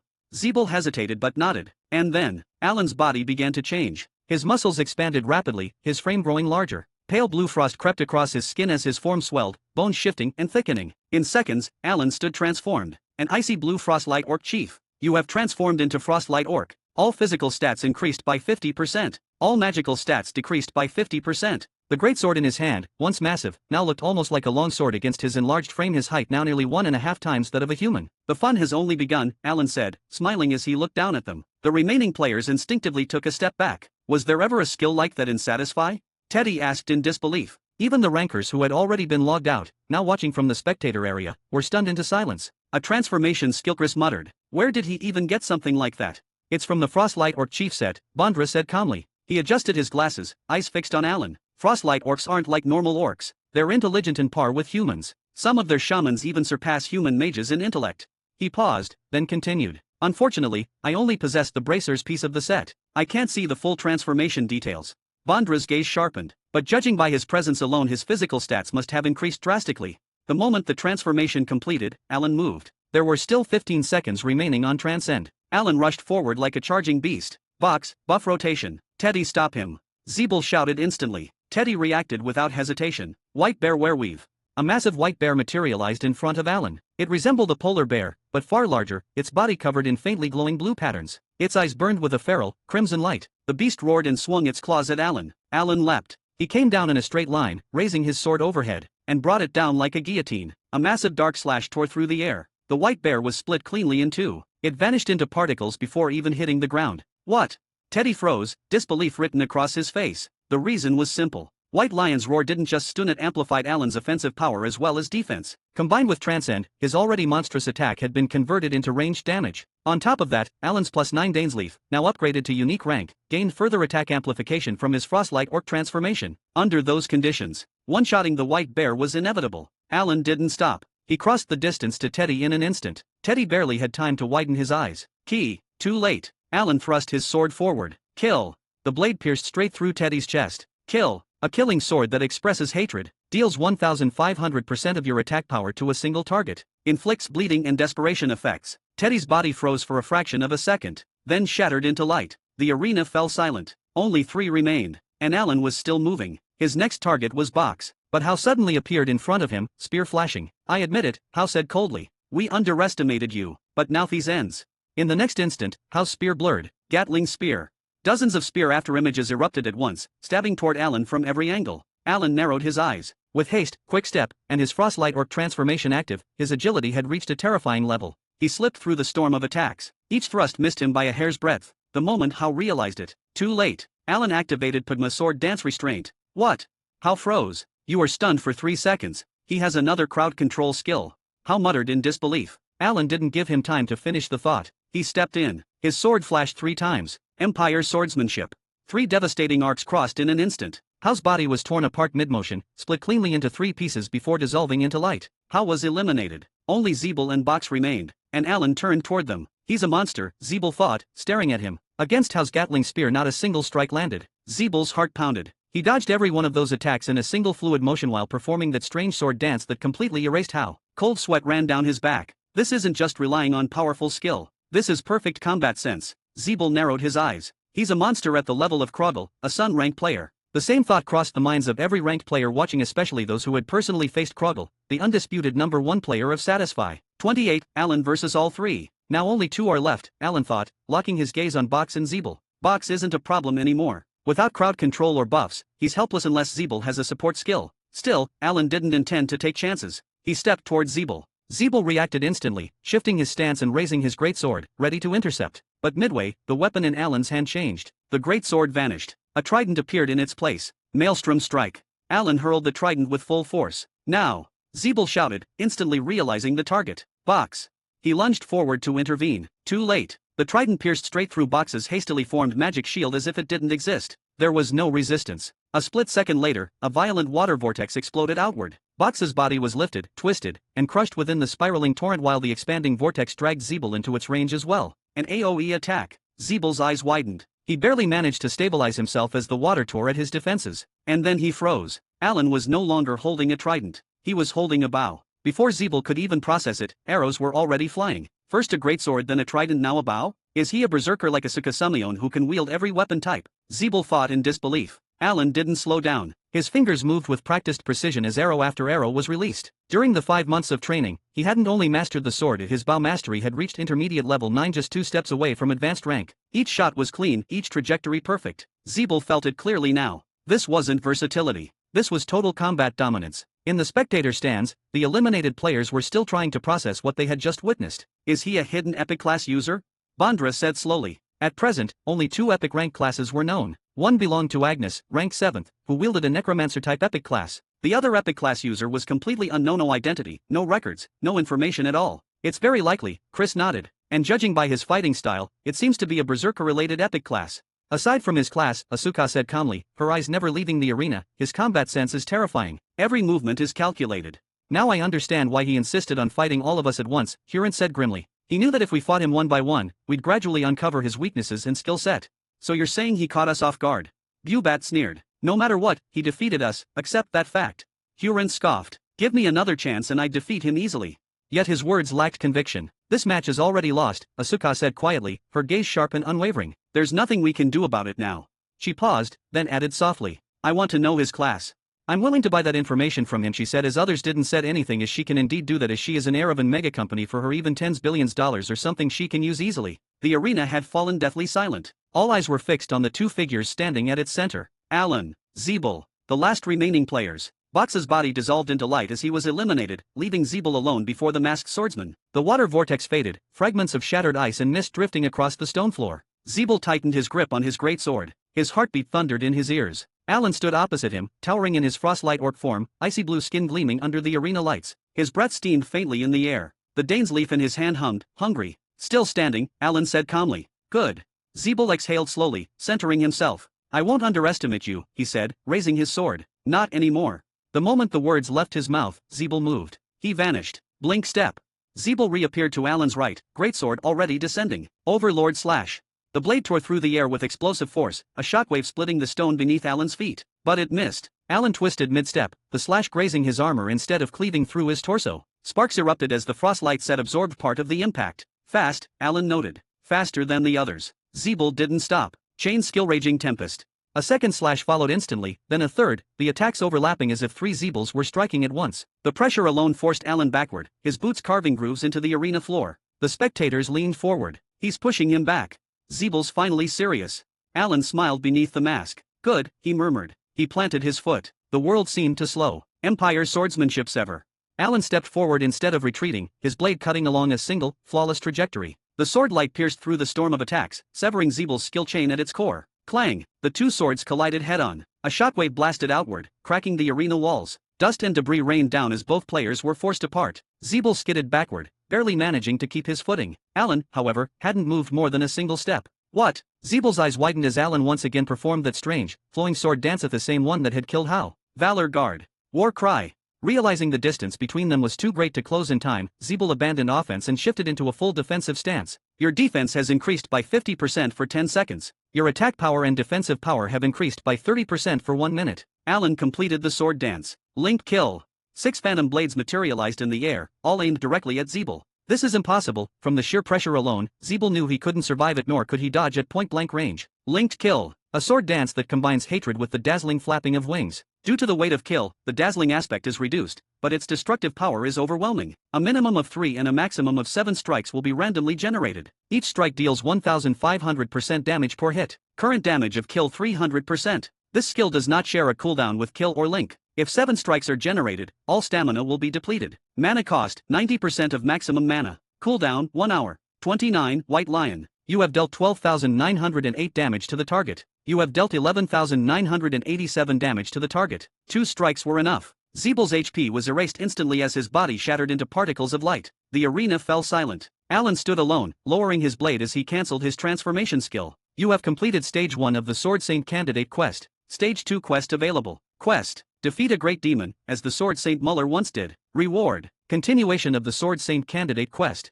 Time limit: none. I've defeated a berserker, swordsman, summoner, fire mage, ice mage, vanguard, linker, or a master, and spearman, Alan thought. Later, if I go to the Tzedka guild, I can also defeat an archer from the top 20 along with a martial artist, paladin, air mage, guardian knight, assassin. Once I defeat 20 different classes from the top 20 rankings, I'll obtain the passive skill Supreme Ruler. Alan sheathed the greatsword at his side as Zeebel and the others, now revived, gathered at the arena's betting storage and handed over all the items he had won. Zeebel and the others hesitated, then looked at Alan. Do you need anything else? Alan asked, tilting his head slightly. Zeebel exchanged glances with the others before nodding. We were planning to form a guild to dominate the continent, Zeebel said. How about you become the guild master? Alan paused. It would definitely be useful to have them under me, he thought, but right now, it isn't necessary. I'll decide later, Alan replied calmly. With that, he turned and left the arena. His objective here had already been achieved. How can we contact you again? Zeebel asked. Alan paused, then glanced back over his shoulder. As I said, I'll contact you later if I decide I want to be in a guild with you, Alan replied coldly, before walking away. TCH. I don't like his tone, Suran muttered. And how did all of you agree to let him become the guild master? Hurent demanded. We voted, Asuka replied, crossing her arms. And most of us chose him. It's natural for the strongest to lead, Teddy added calmly. TCH. Just wait. I'll defeat him myself, then all of you will be under me. Hurent snapped before storming off. I doubt he can defeat him, Bondra said quietly, watching Hurent leave. Kakik, I thought you would be the angriest, Suran said, glancing at Bondra. You just lost your undefeated streak, yet you're surprisingly calm. Bondra exhaled slowly. It was my mistake. If I hadn't focused on chanting a large spell and relied on others to protect me, I should have restrained him first, he said coldly. I lost because I trusted others to save me. Bubat and Asuka frowned. Are you saying it was our mistake? They asked. As I said, Bondra replied without turning back, it was my mistake to rely on others. With that, he left. Zeebel looked around at the dispersing group and clenched his fist. I planned to unite them under me with a clear goal of continent domination, but that masked player shattered everything. His eyes hardened. Then I'll acquire a hidden class too. We'll see who stands above the other. Zeebel opened the hidden class quest window glowing on his interface. Hidden class quest, Deberan Envoy. A unique combat class tied to Deberan, god of hunting. A god-related class Zeebel thought, confidence slowly returning. It was a class quest Zeebel had obtained after hunting multiple raid bosses. Now, all he had to do was hunt more powerful prey to complete the class change. Alan, on the other hand, was immediately bombarded the moment he stepped out of the arena. Players rushed toward him from all sides, voices overlapping as they tried to get closer. Reporters pushed through the crowd, drones hovering above, recording every movement. The arena was one of the main PvP hubs in Satisfy. Fights that happened here were often broadcast. Livy and Alan's battle against multiple top-ranked players had been streamed across the continent. He had become a celebrity overnight. Who are you really? Is that a hidden epic class? How did you defeat Zeebel and the others so easily? Why haven't you registered on the unified rankings? What's the name of your class? Are you affiliated with any guild? Questions came like a storm. Alan stopped walking. For a brief moment, the crowd fell silent as everyone leaned in. He knew he couldn't hide anymore. Running would only make things worse. So he spoke calm, clear, and brief. White Lion. That was all he said. The name echoed through the crowd. White Lion. Is that his ID? Or a title? Wait, White Lion, wasn't that the spectral lion skill? Alan didn't explain. As for the ranking registration question, he added only one more sentence. I don't register because rankings attract attention. You mean you want to remain anonymous? One reporter asked, disbelief clear in their voice. They couldn't understand it. Top rankers earned millions just by showing their faces. And yet here was a player of his caliber, hiding his identity as if fame meant nothing to him. Can you at least tell us which country you're from? Another reporter asked. Brazil, Alan replied. The moment he said that, he logged out, cutting off the connection before they could bombard him with more questions. When he opened his eyes again, he was back in his room. Alan stretched and took a long drink of water. I forgot about the reporter mobs, he muttered, rubbing his forehead. Turning on his terminal, he began browsing the forums, searching for information on great demons. Meanwhile, countless new posts were flooding the board's threads speculating about him, analyzing his skills, and arguing over his class. A new dark horse had appeared, a sudden storm that had descended upon the arena, and effortlessly crushed the top rankers, and no one knew where he came from or how deep his strength truly went. Breaking news. Who is White Lion? Masked player defeats multiple top-ranked users simultaneously. Unregistered monster shakes the balance of Satisfy. 30, White Lion 2. The camera cut to a brightly lit studio. A sharply dressed news anchor looked directly into the screen, voice steady but clearly excited. Good evening. If you logged into Satisfy or even glanced at the forums within the last hour, you've already heard the name White Lion. A replay rolled behind her, Alan weaving through attacks, the sword dance blooming, Zeebel's defeat freezing the arena in silence. This mysterious player defeated 10 top-ranked users at once, including Zeebel, Bondra, Asuka, and Hurent without being registered in the unified rankings. The anchor turned slightly toward a floating holographic panel. What's more shocking is this White Lion openly stated he avoids registration because it attracts attention, a statement that has ignited intense debate across the community. The screen split, live comment feed scrolling rapidly. He's sneaky. Obviously waited for them to fight together so they couldn't adapt. No way, that movement was insane pure combat sense. Zeebel didn't even get a chance to counter. That sword dance again, isn't that the one that killed Hao? This guy's fundamentals are terrifying. The anchor continued, opinions are sharply divided. Some players claim White Lion relied on surprise and chaos, what they're calling a dirty win. A clip played of Hurent storming off the arena, but others argue the opposite, that his battle calculations, positioning, and timing were on an entirely different level. Another replay showed Alan switching weapons seamlessly. Experts have also noted his ability to wield multiple weapon types with high proficiency. Greatsword, Trident, Bowh used at an intermediate to advanced level. The feed shifted to a roundtable of analysts. One leaned forward, eyes bright. This isn't just sneak attack. This looks like someone who understands systems. Cooldowns, aggro flow, stamina drain, everything. A perfect genius who knows about his advantages. Another analyst shook their head. Which brings us to the biggest mystery, his class. Comment feed explodes. Epic class for sure. No, this is unique for sure. Epic classes don't show this many weapon proficiencies. What if it's a hidden epic berserker variant? White Lion God of War. The anchor raised a hand slightly, as if calming the storm. Speculation about White Lion's class has reached unprecedented levels. Some believe he possesses a hidden epic class, while others suggest something even rarer, unique or evolving class. She paused. And there's one more detail that has stunned viewers. A still image froze on the screen, Alan standing alone in the arena. He claimed his nationality before logging out, Brazil. Until now, no Brazilian player has been recorded displaying power on this scale. There is only one player, Jishika, who is an archer class and 13th on the unified ranking as well as rank 1 archer. It seems Brazil just revealed its hidden gem. The camera zoomed in slightly. With top guilds already scrambling, sponsorship offers rumored to be in the millions, and ranking boards shaken to their core. She smiled faintly. One thing is certain. We now have another top-ranked contender. However, it remains to be seen who truly stands at the pinnacle, player Kruppel or player White Lion. Found one, Helgao, the great demon whose body was destroyed by Sword Saint Muller and whose soul was sealed. But once every 4 months, it manifests again, though it appears on Kakro Island, which is Silver Knights Guild territory, Alan muttered as he read through the last raid report. It'll appear in just 20 days. He smiled. That's perfect. I can easily reach the place in 10 days, and in the meantime, I can work on creating gear that gives me fire resistance, Alan thought, his smile widening. Grr. But first food, Alan said as his stomach let out a loud growl. He left his room and went out, entering a nearby restaurant. As he ate, his gaze casually swept across the plation, then he saw her. Jishuka, the rank 1 player of Brazil. She was surrounded by bodyguards, who were struggling to keep an excited crowd from getting too close. He quickly finished his meal, paid the bill, and left calmly as he is just another face in the crowd, not the top ranker White Lion currently. Returning to his room, Alan changed into comfortable clothes, then headed to a nearby park. Sitting down, he closed his eyes and let out a slow breath, relaxing for a moment. After a moment, Alan stood up again and began to jog. I feel like my body has been stiff for a long time, Alan thought as he ran around the park. No wonder Grid eventually started exercising. He continued jogging, gradually picking up the pace. After working up a light sweat, he returned to his room, took a quick shower, and dried himself off. Feeling refreshed, Alan lay down in his capsule and logged back into the game. His vision sharpened as the familiar world of Satisfy loaded around him. Without wasting any time, Alan headed straight toward the stables. The moment he arrived, he called for his mount, swung onto the saddle, and urged it forward. Soon, he was riding at full speed toward Kakro Island. If I defeat Helgao, Alan thought calmly, there's bound to be a Memphis egg drop. His eyes narrowed slightly. That item is ridiculously overpowered Hell-type pet beasts. I want it. Then another thought followed. And after completing the quest here, I should go and get Randy as well. Alan's lips curved faintly. Among all the main characters of virtual reality Manway, Grid was the luckiest one. I'm sure he'll eventually obtain Pygma's sword dance anyway, whether sooner or later. So, I don't have to worry about taking Randy. The wind rushed past him as the road stretched endlessly ahead. However, Alan didn't notice that several shadows had already begun to move. Back in the town square, Zeebel had given quiet orders the moment Alan logged back in. Assassins players specializing in stealth and pursuit had been dispatched immediately. Now, multiple figures cloaked in concealment trailed Alan from a distance. They moved from rooftop to rooftop, blending into crowds, switching routes without being noticed. Their objective was simple. Follow him. Learn his destination as well as the whereabouts of the blacksmith backing him. 31. Cocro Island. 10 days later. The salty scent of the sea filled the air as Alan's mount crossed the final stretch of stone causeway connecting the mainland to Cocro Island.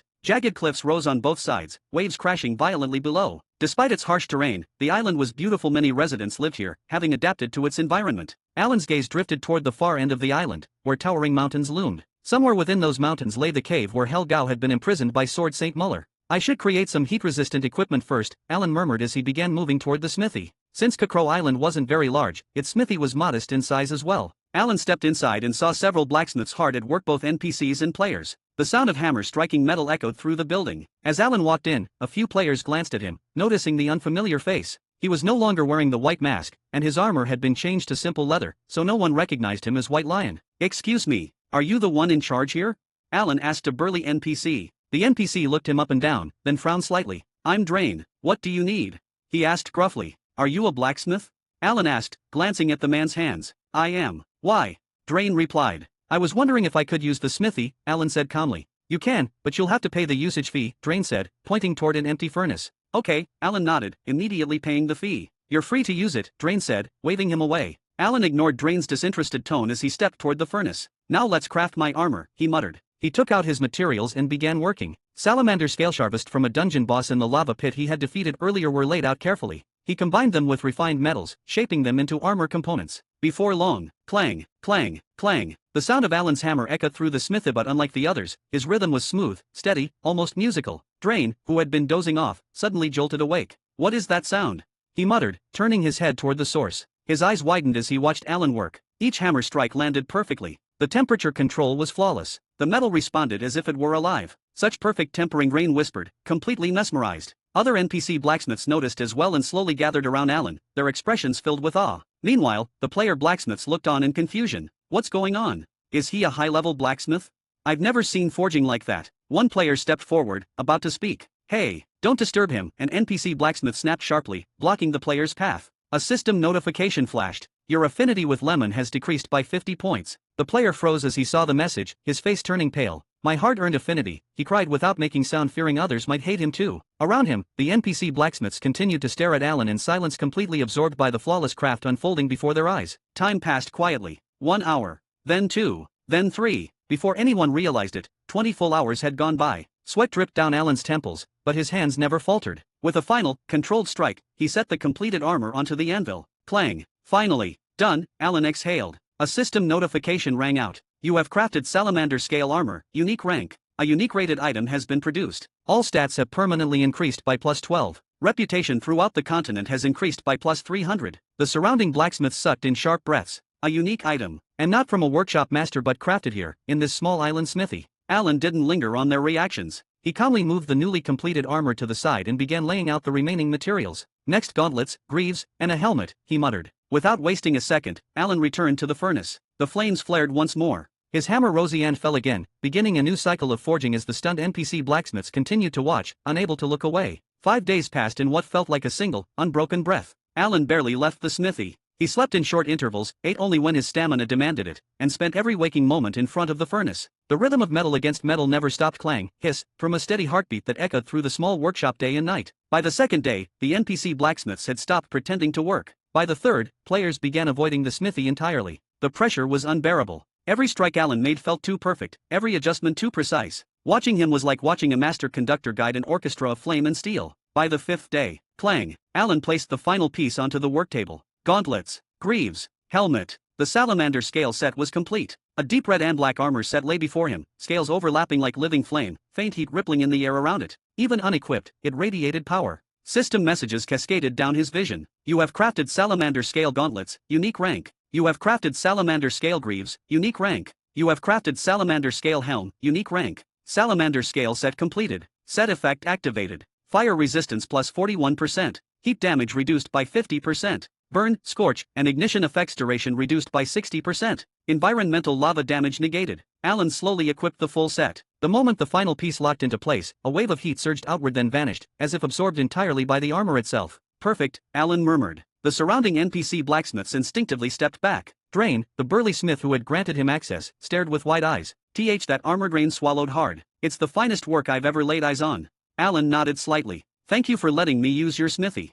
With that, he turned and left. Outside the workshop, a group of players was already waiting. At their center stood a tall man clad in silver and blue armor, a sword sheathed on his hip. His presence alone carried weight. 32, Saren Lake Sword. Outside the workshop, a group of players was already waiting. At their center stood a tall man clad in silver and blue armor, a sword sheathed on his hip. His presence alone carried weight. Peak Sword. Guild Master of the Silver Knights. His eyes swept over Alan calmly, sharp and assessing. What is your motive for coming here? Peak Sword asked. Alan didn't bother pretending. Helgao. I intend to raid it. Peak Sword's eyes narrowed. Helgao's dungeon is under Silver Knight's control, he said firmly. We can't just hand it over to an outsider. Alan met his gaze without flinching. A brief silence followed. Unless, Peak Sword continued slowly, you craft equipment for us. Behind him, several Silver Knights shifted slightly. They had already heard rumors of what had happened inside the island's smithy. NPC blacksmiths abandoning their work. A pressure that drove players away. A unique set forged in 5 days. Peak Sword had also checked the blacksmith rankings panel. And yet Alan wasn't there. Is he an unregistered craftsman too? Peak Sword thought. Or a hidden ranker? I have blacksmiths in my guild, Peak Sword said carefully. Good ones. But what you created inside that smithy? His gaze flicked briefly to the faint heat haze still clinging to Alan's armor. That's on another level. Alan tilted his head slightly. You want a trade? Yes. Peak Sword nodded. Equipment for access. Fair terms. Alan considered the offer for a moment. Crafting equipment for a top-tier guild would spread his name, something he usually tried to avoid. But I need access to the dungeon, he thought. And even if I kill them all, there's a chance he could ambush me during the raid. After a brief pause, Alan nodded. All right, he said. But I'll only craft one piece of equipment, and only for this raid. Peak Sword nodded immediately. Agreed. But I want a unique rank sword. Alan gave a slight nod. Do you have the production method? Yes. Peak Sword handed it over without hesitation. Peak Sword was a quick swordsman, a rare class with extremely high attack power among swordsmen. However, it had a fatal flaw: almost all of its skills required repeatedly sheathing and unsheathing the sword. Because of this, most players avoided the class unless they were confident in killing their enemies instantly. Yet Peak Sword stood among the top 30 of the unified rankings, proving both his exceptional leveling speed and hunting efficiency. These are the materials, Peak Sword said, presenting several storage boxes. I collected enough to craft 10 swords. You can keep all of them, just make me a unique rank one. Alan nodded. All right. He paused for a moment, then added, the Helgao raid starts in 4 days. I'll try to craft a unique rank sword within 3 days. If I succeed, great. If not, I'll still make you a sword after the raid. Is that acceptable? Peak Sword nodded firmly. Okay. Fortunately, luck favored him. On the second day, Alan looked at the beautiful sword that was near completion. This one will succeed. The forging process flowed unnaturally smoothly. The water element core stabilized on the first attempt, circulating cool, condensed mana through the blade instead of dispersing it. Even Alan felt a faint chill radiating from the metal as the final edge was formed. With one final strike, clang, the sword hummed softly, releasing a ripple of translucent blue light. First try, Alan murmured, slightly surprised. A system notification echoed through the smithy. You have crafted Saren Lake Sword, unique rank. A unique rated item has been produced. All stats have permanently increased by +12. Reputation throughout the continent has increased by +300. Alan lifted the blade and examined it closely. The Saren Lake Sword possessed a slender, elegant form, its surface polished to a mirror-like sheen that reflected light as if it were rippling water. Pale blue patterns flowed along the blade, moving slowly, like currents beneath a calm lake. The guard resembled overlapping waves, while the hilt remained perfectly balanced, allowing effortless transitions between sheathing and unsheathing. A sword made for speed and precision. The system window expanded.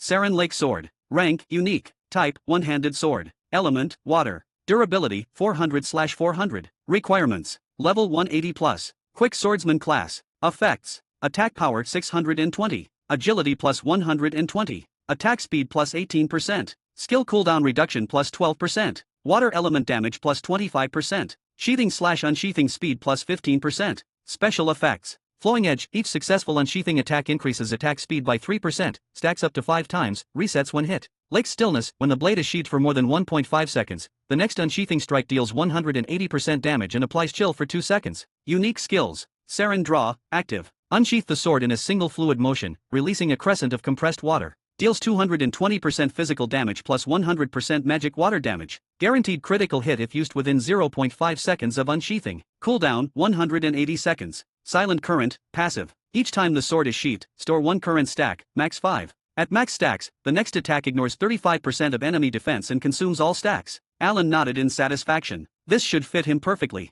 But then his gaze lingered on the sword. Still, he sighed quietly, I don't want to give him this. He looked back at the remaining materials and chuckled softly. Well, I still have 2 more days. Might as well see what I get. I've got enough materials for 9 more tries. A faint smile appeared on his face as he returned to the forge. 2 days passed in a blur of heat, steel, and flowing water mana. When Alan finally stopped, he stared at the results laid out before him on the work table. 2 rare rank Seren Lake swords, 1 epic rank Seren Lake sword. Sigh. Forget it, Alan muttered, rubbing his temples. The unique from the second day was still the best result by far. He sent a message to Peak Sword. 10 minutes later, Peak Sword arrived at the smithy. Unlike last time, he was dressed in casual gear, his armor unequipped. "Are you done?" he asked. Alan nodded and lifted the blade wrapped in cloth. With a smooth motion, he unveiled it. The unique rank Seren Lake sword shimmered with calm, flowing blue light. Peak Sword's eyes widened slightly. "This is 33, Helgao. This is the best," Peak Sword said sincerely. He hesitated, then scratched the back of his head. "Honestly, I don't think granting you access to a single Helgao raid is enough in exchange for this."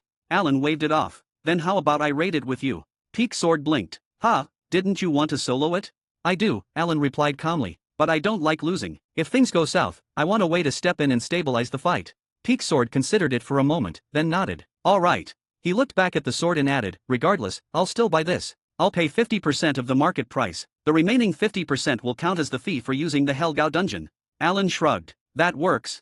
A day later, Alan stood before the entrance of the mountain cave. Jagged stone framed the opening, and waves of scorching heat rolled out from within, distorting the air. Even with his newly crafted armor, the oppressive temperature was unmistakable. This was it, the lair where Helgao slept. "Helgao will appear any moment now," Peak Sword said, tightening his grip on his sword. Alan raised a hand, stopping him. "Don't forgettingly help me when I truly can't handle it anymore." Peak Sword nodded without argument. Suddenly, the once silent cave began to rumble. The ground cracked as fiery stones erupted from the floor. Flames burst forth, licking the cavern walls as the temperature soared. "The firestones are here, he's coming," Peak Sword said grimly. Alan nodded and drew his weapon. It wasn't Dane's leaf. Instead, a cold blue blade shimmered in his hand. Frostlight Orc Chief sword. It wasn't a boss drop. During his countless attempts farming the Orc Chief, Alan had obtained its production method from the shaman boss and crafted it himself. Cold mist spilled from the blade, sharply contrasting the inferno around them. Then, a system message echoed through the cave. "Helgao, Master of Hellfire, has appeared. Ha ha ha ha ha, I am back." The demon's laughter shook the cavern. His blazing eyes swept over the 2 figures before him. "Oh, this time, only 2 humans." He sneered, gaze locking onto Peak Sword. "Human, where is your army that I wiped out every time?" Peak Sword clenched his sword tightly. His guild had challenged Helgao 6 times and failed every single time, but now, with a new weapon in his hands, he was eager to test it. Still, he restrained himself. This was Alan's fight. "You are Helgao," Alan said calmly, stepping forward, "the one who was sealed by Sword Saint Muller." The air exploded. "How dare you speak that name in front of me?" Helgao roared. Flames surged as a long staff materialized in his grasp, its head ending in a twisted, cursed blade. He swung it straight at Alan, the heat distorting the air itself. "I can't let it hit me, or I'll get the burn debuff," Alan thought. He stepped sideways at the last instant. The staff grazed past his face, fire screaming by his cheek. Alan raised his sword and parried, sparks and frost colliding violently. Then he spun. Supreme swordsmanship, first style. Alan launched himself upward, body twisting midair as he unleashed a single slash. It tore through the air with momentum of splitting the sky, carving straight into Helgao's torso. "You have dealt 100,897 damage to the target." TCH, so much resistance, Alan clicked his tongue. Not even 10%. It was first time Alan faced someone whose health he can't take away in big chunks. It will be fun and long fight. Still, Alan smiled as he looked forward to it. Halfway through his descent, his aura surged. White lion's roar. A pressure like a lion's wrath exploded outward. "Don't test me with petty attacks." Helgao snarled. He slammed his staff into him, sending him flying and crashing. "You have received 3,908 damage. Alan skidded across the stone floor, his boots carving shallow grooves, but he didn't panic. He wasn't stunned, Alan muttered. This was the first time White Lion's roar had failed to stun its target. Still, the buff had activated properly. His attack power and defense surged sharply. Alan smoothly switched back to the Frostlight Orc Chief sword and rushed toward Helgao without hesitation. Thanks to his fire-resistant armor, he didn't need to worry about the ambient hellfire scorching his body. "Hell rise!" Helgao roared, slamming his staff downward. A pillar of fire erupted toward Alan, but Alan twisted aside with precise footwork. "Spell sword." His blade flashed. "Your next strike will deal 150% of normal damage. Pugma's swordsmanship, Link." A chain of 13 consecutive slashes exploded forward, each one flowing seamlessly into the next. Steel and frost carved into Helgao's massive frame, forcing the demon to stagger backward, molten blood splashing onto the cavern floor. Helgao snarled and swung his staff wildly. Alan slipped inside the arc of the attack. Now, this was the plan from the start. Ignoring the demon's torso, Alan shifted his stance and targeted Helgao's right leg. Slash, slash, slash. The Frostlight Orc Chief sword glowed faintly as its special effect activated. Frost rupture. The blade struck the same point repeatedly, freezing cracks spreading across the demon's leg. Although the bone didn't break, the damage accumulated rapidly. Frost rupture has been triggered. Target's movement speed reduced by 50% for 30 seconds. Helgao bellowed in fury as his stance faltered. Alan's eyes sharpened. There, his balance is off. He continued attacking the weakened leg relentlessly, each strike landing with ruthless precision. Frost spread further up Helgao's limb, flames sputtering and destabilizing. Persistent insect. Helgao roared, slamming his staff into the ground again. But this time, Alan was already moving. Like a white blur, he circled behind the demon, sword raised, exploiting the opening he had created and continued to attack the single leg at each opportunity. The moment Frost rupture reached its limit. Crack! Helgao's entire right leg shattered in a violent burst of ice and hellfire. 34, Helgao 2. The moment Frost rupture reached its limit. Crack! Helgao's entire right leg shattered in a violent burst of ice and hellfire. The massive limb collapsed inward, frozen fractures ripping through flesh and bone before detonating apart. Helgao let out an earth-shaking roar as his balance completely failed. Frost rupture full break achieved. Helgao's attack power decreased by 20%. Helgao's movement speed decreased by 50%. Helgao has been knocked down. The demon's colossal body slammed into the cavern floor, the impact sending tremors through the mountain. Alan didn't hesitate. His feet planted. His sword rose. His killing intent sharpened to a single point. Now, he leapt. The Frostlight Orc Chief's sword descended like judgment itself, aimed straight at Helgao's face. Critical strike. The blade pierced through scorched hide, shattered bone, and blazing skull, and struck true. Critical hit. 3,084,216 damage dealt. Helgao's health bar plummeted. 71.5%, 51%. In a single instant, Helgao shrieked, the sound warped by pain and fury beyond reason. Then, black hell flames erupted. They didn't burn outward. They devoured inward, swallowing Helgao's fallen body as dark fire surged violently in all directions. Alan twisted midair and kicked off the cavern wall, retreating instantly. He landed far back, eyes narrowing. There it is. If he was touched by those flames. A soul corrosion debuff. A lethal debuff that dealt 2,000 damage per second until death. The hellflames surged higher, engulfing Helgao completely as the demon began to regenerate within the inferno. Alan exhaled slowly. Just like Peak Sword said, and it's also the phase where his guild lost most of the time Alan fought. The moment Helgao entered this phase, melee was suicide. Alan reached behind his shoulder. The sword vanished. A bow appeared in his hands. He knocked an arrow, its shaft gleaming faintly with layered craftsmanship. Special Jaffa arrow. Rating, epic. Attack power, 3,542. Effect, extremely high penetration. Ignores a portion of enemy defense. Chance to fully bypass defense. Weight, 0.1. Alan drew the bowstring back until it sang. His eyes locked onto the faint silhouette inside the black flamest momentary outline where Helgao's core reformed. That's the heart. The arrow was released. It vanished mid-flight, then reappeared inside the inferno. A sharp, metallic impact echoed through the cavern. Helgao screamed again, the sound this time laced with panic. Alan didn't stop. He fired again, and again. The arrows flew one after another, streaking through the black inferno like flashes of silver light. Insolent human, you will pay for this. Helgao roared, his voice shaking the cavern. With his right leg destroyed, he abandoned all attempts at movement. Instead, he raised his staff high and unleashed pure hellfire, torrents of black flames erupting toward Alan in wide, sweeping arcs. Alan didn't panic. He kept firing. Now it was a battle of attrition. There will be a moment, Alan calculated calmly. The hellfire can't last forever. He shifted constantly, step, roll, slide, never stopping in one place. Whenever a wave of hellfire surged toward him, he dodged at the last possible instant, letting the flames scorch the ground where he had stood just a heartbeat earlier. At the same time, his bow never rested. Thwip, thwip, thwip. Each arrow flew with precision, slipping through gaps in the flames and striking Helgao's body, some bouncing off hardened scales, others punching clean through thanks to the Jaffa arrow's penetration effect. Defense ignored, partial success. 3,421 damage dealt. Defense ignored, success. 8,907 damage dealt. Helgao howled as his regeneration struggled to keep up. Black flames flickered, unstable now. Alan narrowed his eyes. There. The output is dropping. Sweat dampened his grip, but his breathing remained steady. He drew the bow again, muscles aching slightly from the sustained firing, and released another arrow.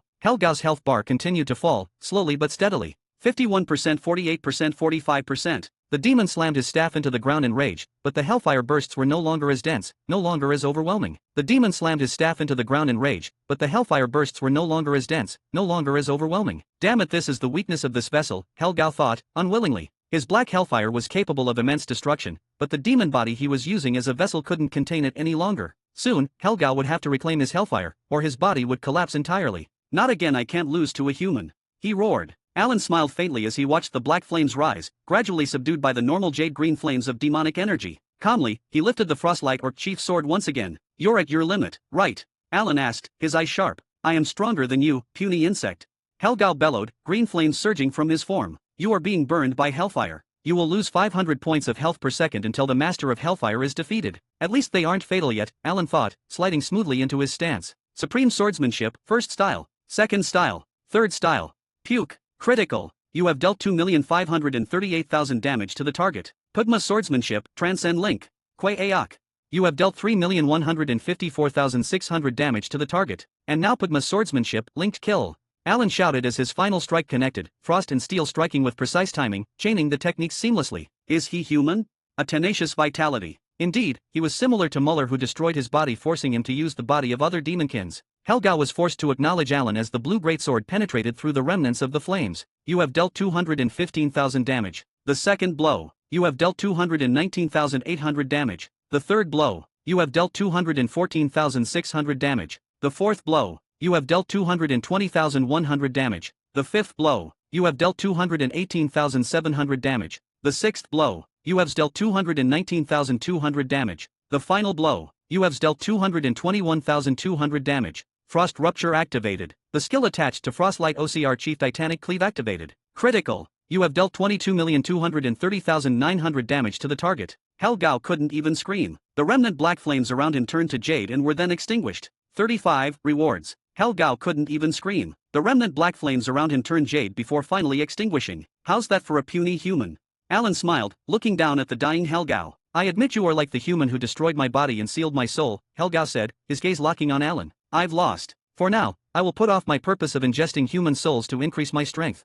The Demonkin's body crumbled into fog and vanished. You have defeated Helgao, Master of Hellfire, who seizes human souls. Hellfire Staff has been acquired. Memphis Egg has been acquired. 118,411,132 experience has been acquired. Your level has risen. Your level has risen. Your level has risen. Your level has risen. Your level has risen. Your level has. Alan gained 19 levels at once, reaching level 228. Finally I did it, Alan said with a faint smile as he collapsed onto the ground. He checked the time. It had taken him 1 hour and 23 minutes to defeat Helgao. He was the strongest opponent I've ever faced, he muttered, then turned his attention to the loot. First, he examined the Hellfire Staff. Hellfire Staff. Rating, Legendary. Durability, 703/703. Magic Attack Power, 1/641/989. Physical Attack Power, 941/540. Intelligence will increase by 20%. Magic Casting Speed will increase by 30%. You can cast 3 types of magic simultaneously. Proficiency is required. When fire magic and dark magic are cast together, both spells' power is increased by 150%. Each time a spell is cast, a shield absorbing 5,000 damage is automatically generated. Magic critical chance increases by 10%. Magic critical damage increases by 100%. Passive skill Hellfire is generated. It's a sturdy staff that can also be used as bow staff. A staff used by the 9th great demon, Helgao. It is an imitation of his original staff. Containing the power of Hellfire, it is difficult for humans to wield. Conditions of use: first-ranked black magician or a great magician. Weight, 530. Damn, this is powerful, Alan muttered. Peak Sword arrived moments later and glanced around the cave. Did something good drop? He asked casually. Alan shot him a sharp look. Don't covet it. It's mine. Peak Sword immediately raised his hands. I didn't mean it like that. I was just curious about the possible drops from Helgao, he said, noticing Alan's guarded expression. Still, Peak Sword continued thoughtfully, you gave me a clear idea of how to handle Helgao next time. First, I need to bring it down, but I doubt I can do it at the same level you did. He paused, recalling the fight. It was the most beautiful battle he had ever seen. By the way, Peak Sword added, I recorded the entire fight. If you want, I can give you the footage. If you upload it, you'd gain a massive following instantly. Alan shook his head. Regrettably, I didn't have any masks on. He sighed lightly. That's not a problem, Peak Sword said quickly. You can contact an editor. They can cover your face for you. Alan glanced at him skeptically. And how could I be sure that editor won't leak my identity? Peak Sword scratched his cheek, his expression turning awkward. That I can't say it's impossible, he admitted. Honestly, I never thought about that. The cave fell quiet again, broken only by the fading embers of Helgao's remains. The drops were a staff and this, Alan said, taking out the Memphis egg. It was only about the size of a quail's egg, nothing overly impressive at first glance. A staff and this bean? Peak Sword asked skeptically. What is it? Some kind of stat-increasing essence? Alan shook his head. No, it's an egg, apparently. He opened the item window. Memphis's egg. Memphis egg. Wait, 1. Peak Sword frowned. It's really an egg? Then is this a pet egg? Heljaeth, Master of Hellfire, had been a terrifying opponent. There was no way an item dropped by such a monster would be ordinary. Peak Sword didn't doubt that something named Memphis would eventually hatch. I doubt it's a pet egg, Alan said. There isn't even a hatching condition listed. Still, he remained calm. From what he remembered in his previous life from the book he had read, Memphis would hatch on its own. Satisfice pets gave their owners various effects. In rare cases, there were pets that increased the amount of experience or drop rate of items, so the user's interest in pets was very high. So, there are a lot of guides on all kinds of pets, and current favorite are wyvern, as they gave a lot of useful buff from increase in attack power to increase in speed, defense, and even elemental attacks depending on the element of the wyvern. I don't think I have ever read about the Memphis pet, but Helgao, even though sealed rank 9 among all the 33 great demons, so I doubt he will drop something worthless. Peak Sword said. Alan nodded, and when just he was about to put the egg in the inventory. Hungry. I want to eat. It was the voice of a young boy or perhaps a girl. It wasn't a hallucination. The voice was filled with an overwhelming greed that sent a chill down Alan's spine. Wait, don't tell, mites hatching. A notification window flashed in front of Alan. Memphis, the first demonic beast of hell, has hatched due to its greed for human souls. You are the first user in Satisfy to become the master of a demonic beast from hell. Title acquired, man who has touched hell. Health has increased by 3,000. New stat unlocked, demonic power. What? Alan muttered. Ha! Peak Sword shouted in confusion. Suddenly, a spectral shadow mouth erupted from the small egg, and swallowed Peak Sword whole. You have lost a portion of your soul to Memphis. You are more susceptible to status conditions. All main stats decreased by 50% for 3 seconds. The spectral mouth vanished. 36, rewards 2. Peak Sword stumbled back, his face pale and drenched in cold sweat, eyes wide with terror. Hovering in front of Alan was a small creature. It looked like a catbutt with a single horn on its forehead and 2 bat-like wings sprouting from its back. It floated lazily in the air, radiating an unsettling aura. The strongest demonic beast of hell is Haranyaye. It declared proudly. Then it plopped itself onto Alan's head. You are a very nice cushion, Naye. The creature's fur was pure white, while its paws and the tip of its tail were pitch black. Its cat-like eyes were blue, tinged faintly with pink, giving it a dreamlike, almost unreal appearance. Peak Sword swallowed hard. Such a cute pet can be this terrifying. Peak Sword stared at the cat-like demonic beast named Memphis. It had just been born yet moments ago. It had reduced his main stat, agility, by a full 50%. Seems like you got something incredible, Peak Sword said honestly.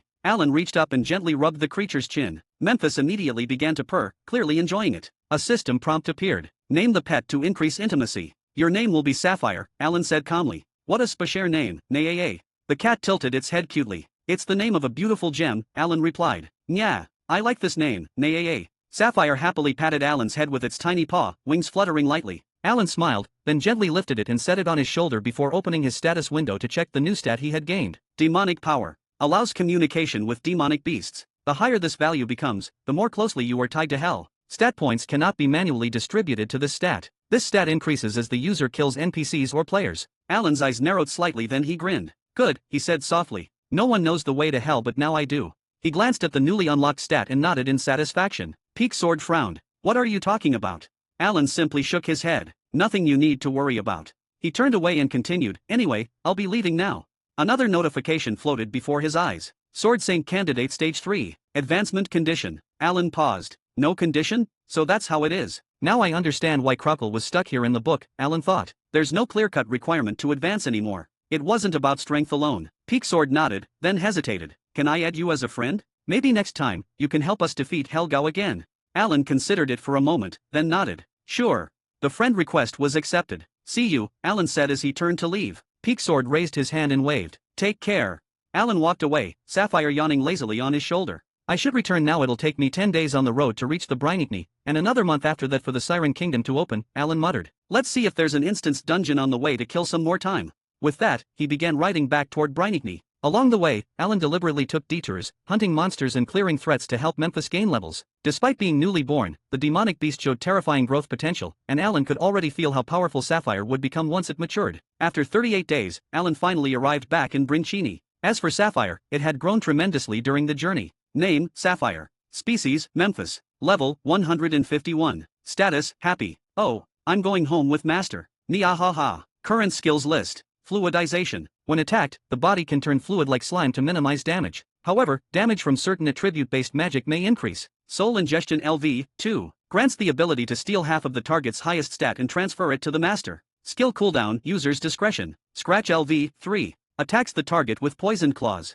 Skill cooldown, user's discretion. Bewitchment LV, 2. Inflicts the bewitched status effect. Bewitched effect causes the enemy to lose the will to fight. Skill cooldown, user's discretion. The skills were outright fraudulent. Alan had experienced their power multiple times along the way, to the point that he couldn't help but wonder why the game even allowed something like this to exist. Even though the stat reduction lasted only 3 seconds, in a battle between rankers, a fight could be decided in less than a second. It was, without a doubt, a completely broken, game-changing skill, especially since it had no cooldown, allowing Sapphire to use it entirely at his own discretion. Alan soon reached the house where everyone was living. Shona opened the door and smiled when she saw him. You're back. Alan nodded. How was everything? Alan asked. Just then, the little girl ran out from inside and hugged his leg tightly. I missed you, she said, her eyes brimming with tears. Sorry, I took too long, Alan replied gently, lifting her into his arms as he stepped inside. You're back, Piaro said, already waiting within. Alan nodded once more. Big brother, tell me the story of your adventure.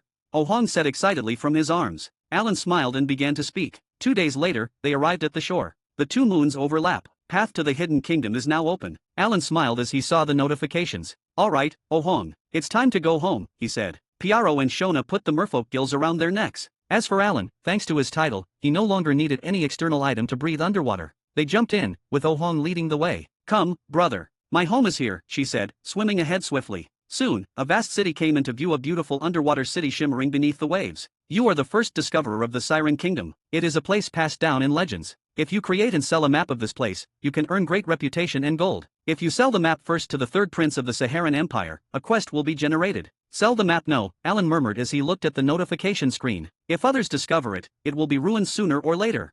Besides, he wasn't lacking in money, he thought. 37. Siren Kingdom. King Maxon was the 35th king of the Siren Kingdom and the ruler of the waterclynna species of humanoids who lived beneath the sea. Their appearance was very similar to humans, except their skin carried a faint blue hue, and on their shoulders were gill-like organs that allowed them to breathe underwater. At first, King Maxon had been a just and dignified ruler. However, from the moment his youngest daughter was believed to have died, he became swallowed by sorrow. He shed tears once every 4 months, mourning a loss that never left his heart. Today was supposed to be another such day. Yet, as King Maxon sat motionless upon his throne like stone, he suddenly heard a familiar voice. In the next instant, he leapt from his seat. The king shot out of his palace and arrived at the city gate, where guards were blocking several humans from entering. But Maxon's eyes ignored everything else and locked onto a single small figure. Oh Hong. His daughter Oh Hong had been kidnapped by the Merman King and reported dead. Oh Hong. He cried out. At that moment, Oh Hong was arguing with the guards, demanding they let her human friends enter. Suddenly, she was pulled into a pair of strong yet warm arms. She let out a startled yelp. Then she looked up. Papa. Tears streamed down her face as she cried out. Both father and daughter embraced each other tightly, weeping without restraint. It was worth it, Alan said with a smile as he watched the scene. Nearby, Shona quietly wiped her tears, deeply moved by the emotional reunion. How are you now? Oh saved you, Oh Hong? King Maxong asked after calming himself slightly. Oh Hong turned and pointed at Alan. When I was about to be eaten by the Merman King, he saved me, she said. King Maxong's gaze shifted to Alan. Alan felt a heavy pressure. A level 400 plus NPC, he's incredibly powerful, Alan thought. King Maxong then bowed deeply. Thank you for saving my child, he said sincerely. It was nothing, Alan replied calmly. Just be strong enough next time so she doesn't get lost again. It was a rude remark, borderline mocking, but Alan was angry. He couldn't understand how someone could leave such a young child unprotected. You are right, Maxong said without hesitation. Not only me, but our entire kingdom has grown weak, believing no one could invade us beneath the sea. That must change. Determination burned in his eyes. You have completed the quest. You have changed the course of the Water Clan, who had grown complacent due to prolonged peace. The growth speed of Water Clan members will increase by 100%. All stats of Water Clan members will grow 50% faster. You have single-handedly altered the fate of the Water Clan and prevented a future doom that would have come from their weakness. You have acquired the title, Benefactor of the Water Clan. Benefactor of the Water Clan. You have become an ally of the Water Clan. If you form a guild in the future, the Water Clan and the Siren Kingdom will back you. There is also a chance for the Siren Kingdom to come under your command if you display enough power. I name you the benefactor of my kingdom, King Maxon declared. Home will always be reserved for you in the Siren Kingdom. It's alright, Alan replied calmly. I just couldn't stand seeing such a young child suffer so much. Maxon smiled gratefully. Please come with me. I will show you the house, he said. It once belonged to the last human who lived among us. Before he left, he entrusted something to us and said it should be given to the benefactor of our clan. I believe you deserve it. Alan nodded, and he, Shona, and Piaro followed behind the king. Piaro glanced at Alan's back, his thoughts unreadable. Then a notification appeared before Alan's eyes. Affinity with Piaro has reached maximum. He will never betray you unless you do something unforgivable. It seems Piaro also approves of my actions, Alan thought. Another notification followed, this time from Shona. Affinity with Shona has reached maximum. If you propose to Shona, there is a 100% chance she will accept your marriage proposal. Maybe later, Alan thought calmly. As they walked, countless Water Clan members gathered on both sides. Their king was personally escorting humans, and many of them stared in shock, especially at the small figure in the king's arms. Isn't that Princess Oh Hong? She's alive. I can't believe it. It's wonderful she's alive. Our beloved king was devastated by her loss. Yes, it was truly heartbreaking. The murmurs spread through the crowd. It seems King Maxong really is a great king, Alan thought. Soon, they arrived at a secluded area. It was vast and quiet, with only a single, beautiful house standing at its center. This will be your residence, Maxong said. Everything inside belongs to you. He then took out a black key and handed it to Alan. This key unlocks the inheritance left behind by the last human. Think of it as a reward for saving my beloved daughter. King Maxong's expression softened. After my wife's death, her final wish was for me to take care of our youngest daughter. She knew she wouldn't be here due to her terminal illness, yet I failed to protect Oh Hong. He bowed deeply. You are my daughter's savior. Once again, thank you for helping me. Alan nodded and accepted the key. Affinity with Water Clan King Maxong has reached its peak. He will become an invaluable ally to you. Please rest inside with your companions for the time being, King Maxong said. I will call for you when we hold a banquet in your name. There's no need for that, Alan replied. No, Maxong said firmly. Please allow me this. It is the perfect occasion to celebrate my daughter's return. Oh Hong looked up at Alan with bright eyes. Please, big brother, join us. There will be lots of tasty things to eat. Oh, better than I cook? Shona asked teasingly. Oh Hong hesitated. Don't corner her, Shona, Alan said, smiling as he saw the little girl struggling to respond. We'll be there, Alan finally said. King Maxong nodded in satisfaction and left. As he departed, Alan spoke up. Let's go and see who the last human before us was. The others nodded, and they went inside. Looks like it belonged to a magician, Piaro said as he looked around the house. It was filled with countless books and scrolls, most of them dealing with mana theory and magic. Alan, there's a chest, Shona said, pointing ahead. Alan and Piaro walked toward her and examined it. The chest was black with silver linings. This must be the key for it, Alan said, taking out the key. With a soft click, the chest opened. Inside were 3 items: 12 books and an orb. You have acquired Mumad's spellbook. You have acquired Mumad's orb production method. You have acquired Mumad's orb. It seems the last human who was here, his name was Mumad, Alan said. 38, legendary class. Mumad? He must have been someone extraordinary. I can see formulas similar to those used by the great magicians of the Empire, Piaro said. Alan used appraisal on the book. Mumad's spellbook. Rating: an old spellbook containing the magic of the genius magician Mumad. Usage effects. Conditions of use. Weight: 10. So it's a skill book. I wonder what skill I'll get, Alan said as he opened it. But contrary to his expectations, something entirely different unfolded before his eyes. Description: Mumad's spellbook. Rating: the old spellbook containing the magic of the genius magician Mumad. Usage effects. Conditions of use. Weight: 10. System messages. Mumad's spellbook has been read. Mumad's magical knowledge is flowing into your brain. Your intelligence stat is less than 5,000. You are unable to accept the new knowledge. Failed to acquire the knowledge. You are under the title effect of benefactor of Siren. Mumad's knowledge favors you. The knowledge is reorganized to make it easier to understand. You have completed the acquisition of new knowledge. Mumad's magic tree has opened. Your constitution isn't suitable to acquire Mumad's water attribute magic. Your constitution isn't suitable to acquire Mumad's earth attribute magic. You have learned Mumad's fire attribute magic. You have learned Mumad's wood attribute magic. You have learned Mumad's no attribute magic. Mumad's wood attribute magic. Rating: legendary. Growth. Stage 1, you can turn magic power into plants and wood, which you can use for your own purposes. Casting time and cooldown time will differ depending on the form of magic. Research will be needed in order for it to be used more efficiently. Mumad's fire attribute magic. Rating: legendary. Growth. Stage 1, you can turn magic power into all forms of fire, which you can use for your own purposes. Casting time and cooldown time will differ depending on the form of magic. Research will be needed in order for it to be used more efficiently. Mumad's no attribute magic. Rating: legendary. Growth. Stage 1, ignore 30% of magic defense effect will be applied to your magic power. You can turn magic power into all non-elemental forms, which you can use for your own purposes. Casting time and cooldown time will differ depending on the form of magic. Research will be needed in order for it to be used more efficiently. The hidden quest Mumad's Soul Liberation has been created. Mumad's Soul Liberation. Hidden quest. During his life, as a disciple of the legendary great magician Braham, Mumad excelled as a genius. But genius is short-lived. His heart had been weak since he was born and he would die before he turned 30. He didn't reveal his illness to anyone and devoted himself to researching and creating a magic system that anyone could easily use. It was his achievement as a magician. This allowed Mumad to feel satisfied with his life. It might be a short life, but he was happy and felt fulfilled at contributing to the development of the world. He could humbly accept death, but it was only for a moment. His achievement was taken away by his master Braham, causing him great shock. Mumad burned with anger and vowed to get revenge on Braham. He would create a new magic formula that transcended Braham, leading him to Siren to obtain a powerful orb. However, he didn't carry out his revenge. His life was too short. He would rather spend it on happiness instead of revenge. He fell in love with a water clan woman he met in Siren and happily closed his eyes. But he is suffering even after death.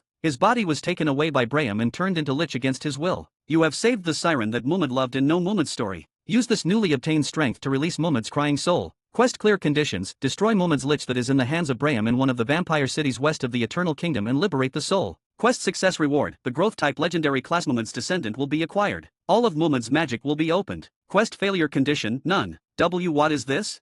Alan asked in surprise, staring at the unfolding legacy as Piaro and Shona looked at him. What happened? They asked at the same time. It's not just a skill book, Alan said slowly. It's a legacy, the legacy of a legend. Piaro and Shona focused on him as Alan explained everything he knew about Braham and Mumad. Braham, he was a legend who simplified magic for humanity, Piaro said grimly. But in the end, he turned out to be nothing more than a betrayer who sealed his own disciple. How can someone be that cruel?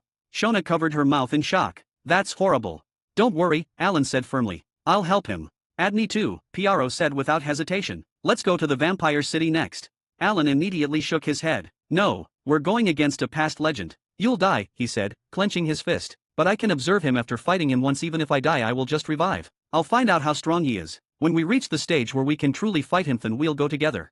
Piaro exhaled slowly and nodded. You're right. There are two things here, Alan continued. A production method and this orb. The other item is his equipment. Alan used appraisal on the orb. Mumad's orb. Rating, legendary. Durability, 247/247. Magic damage, plus 40%. Magic casting speed, plus 30%. Number of spells that can be stored, 4. You can permanently store one spell at or below legendary grade. Stored spell, Extinction Ray. Rank, legendary. Reproduces the breath of a dragon. Deals 80,000 fixed damage to the target. Deals an additional 500% explosion damage to all beings within a 10-meter radius and applies a debuff based on the element used while casting this spell. Current usable elements, fire, wood, and non-attribute. Fire attribute effect, applies soul burn, dealing 1% of the target's maximum health per second for 30 seconds. Wood attribute effect, applies an withering effect that reduces defense and magic resistance by 2,540% and max HP reduced by 1,020% for 30 seconds. Non-attribute effect, the explosion ignores 100% of the magic resistance of all targets caught in the 10-meter radius explosion. Mana cost, 50% of maximum mana.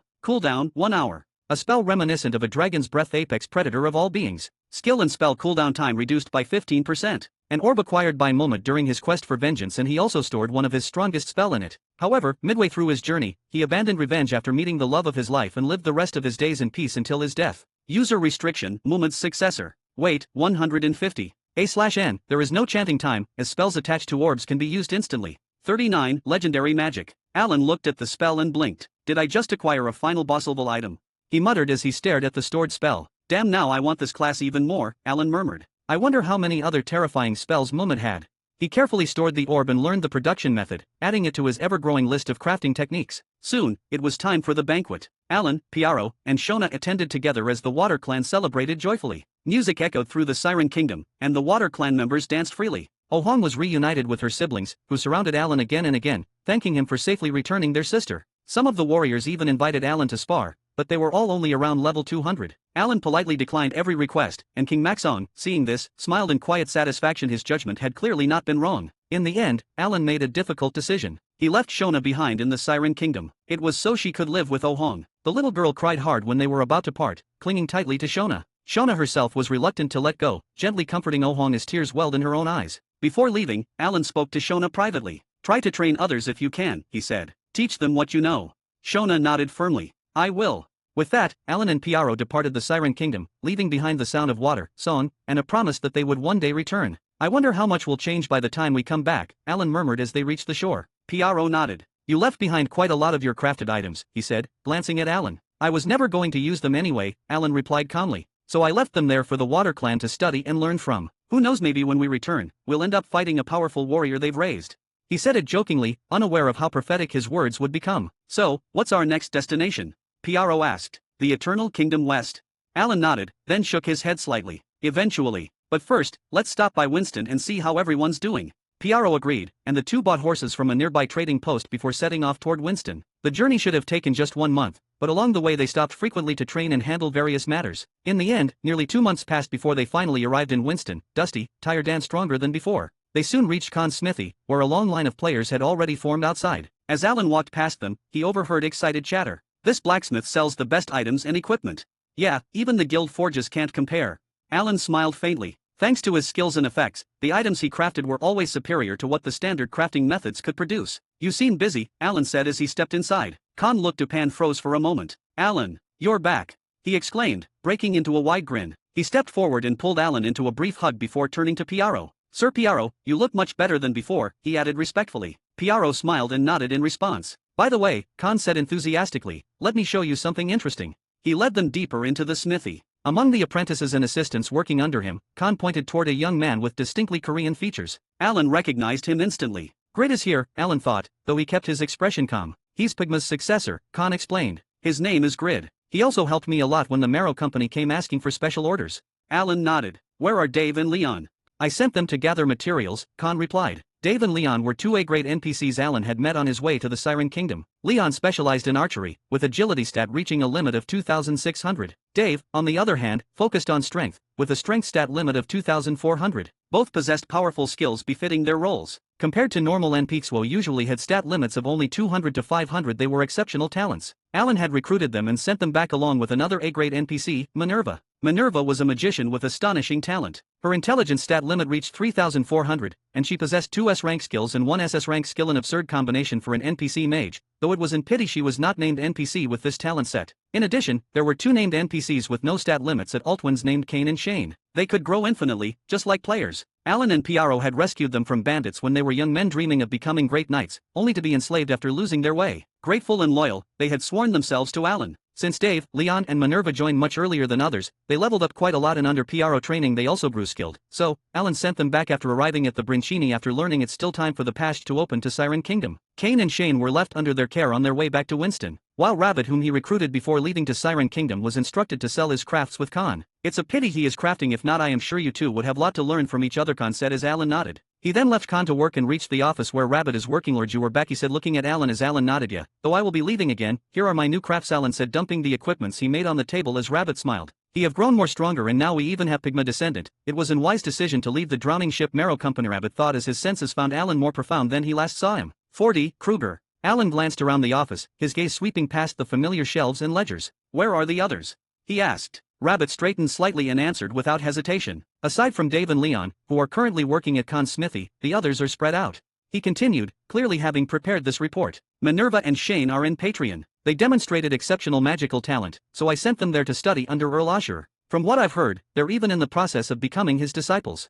Alan's eyes narrowed slightly in interest. That fast? Rabbit nodded. Their talent couldn't be hidden for long. And Kane? Alan asked. Rabbit smiled faintly. Kane is at the northern frontier. Lord Steam personally accepted him as an apprentice after seeing his potential. He's learning the way of the night directly under him now. But of course, their allegiances to you, my lord. They are merely studying under others and can return the moment you call for them, Rabbit added. Alan nodded. 4. Now, let them be. Then, he thought inwardly, if I remember correctly, there are special titles gained by studying under great figures. They'll benefit greatly from this. Anyway, I'm leaving again, Alan said. I just stopped by to prepare for my next destination. May I ask where that would be? Rabbit asked.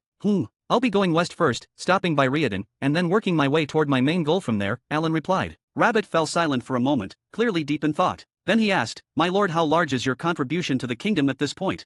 Alan chuckled lightly. Enough to earn me a Viscount title. Rabbit's eyes brightened, and he smiled. Then, how about taking Riordan as our territory? Alan looked at him in surprise.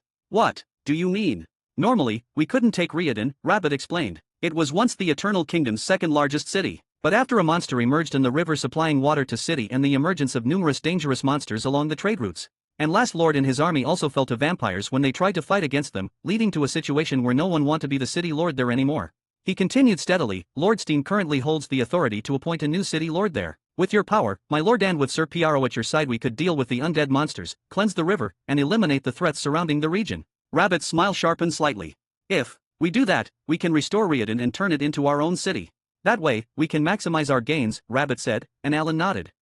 Right now, I'm busy, so I can't handle the city affairs, Alan said with a sigh. Once I'm free, we can proceed with your plan. Rabbit nodded. As you wish. With that, Alan left, giving a few more instructions to Rabbit. His next stop was the grave of Albantino's family. He had already completed the quest to craft 100 epic rank items, so he was heading there to submit it to the Ghost Elders. After 10 minutes, Alan arrived. He stood before the graves of the Khan family elders. Elders, I am here, he said. Fog began to appear once again, and the ghosts of the elders slowly emerged. You have crafted the 100 epic items, one of the elder ghosts said, nodding. The reward for this is left in a cave near the southern frontier, where the snow lizardmen reside. Go to the location to receive your rewards. What's with you guys and monster lairs? Alan complained. Can't you just put this stuff in normal places? Last time, it was in a merman lair. Now it was in a snow lizardman lair. Alan knew about snow lizardmen. Unlike other lizard races that preferred hot weather, these lived in snowy regions and their levels were around 300. I'm not strong enough to go there yet, Alan thought. He decided to return to Riordan first, level up, and then head there. After you return, you will receive your next test, the Ghost Elder said. They were about to vanish when Alan stopped them. Wait. Yes, do you want something else? They asked, looking at Alan. Why do you always hide things in monster lairs? Alan asked. It's as if you assume the one carrying the Albantino legacy would naturally know how to fight. You are right. At first, it was not like this, the elders said. We never hid our rewards anywhere dangerous. However, everything changed after someone named Padma appeared. He became a legend after crafting the legendary gear our ancestors had dreamed of creating. Curious, we tried to understand how he achieved it and discovered that he was also a great swordsman. So we decided to hide the rewards in monster lairs. That way, the successor would be forced to grow stronger. And it's not like we didn't leave behind great fighting techniques and powerful weapons for you, they added. What fighting technique? Alan asked with a frown. All I received was a greatsword white lion Dane's leaf.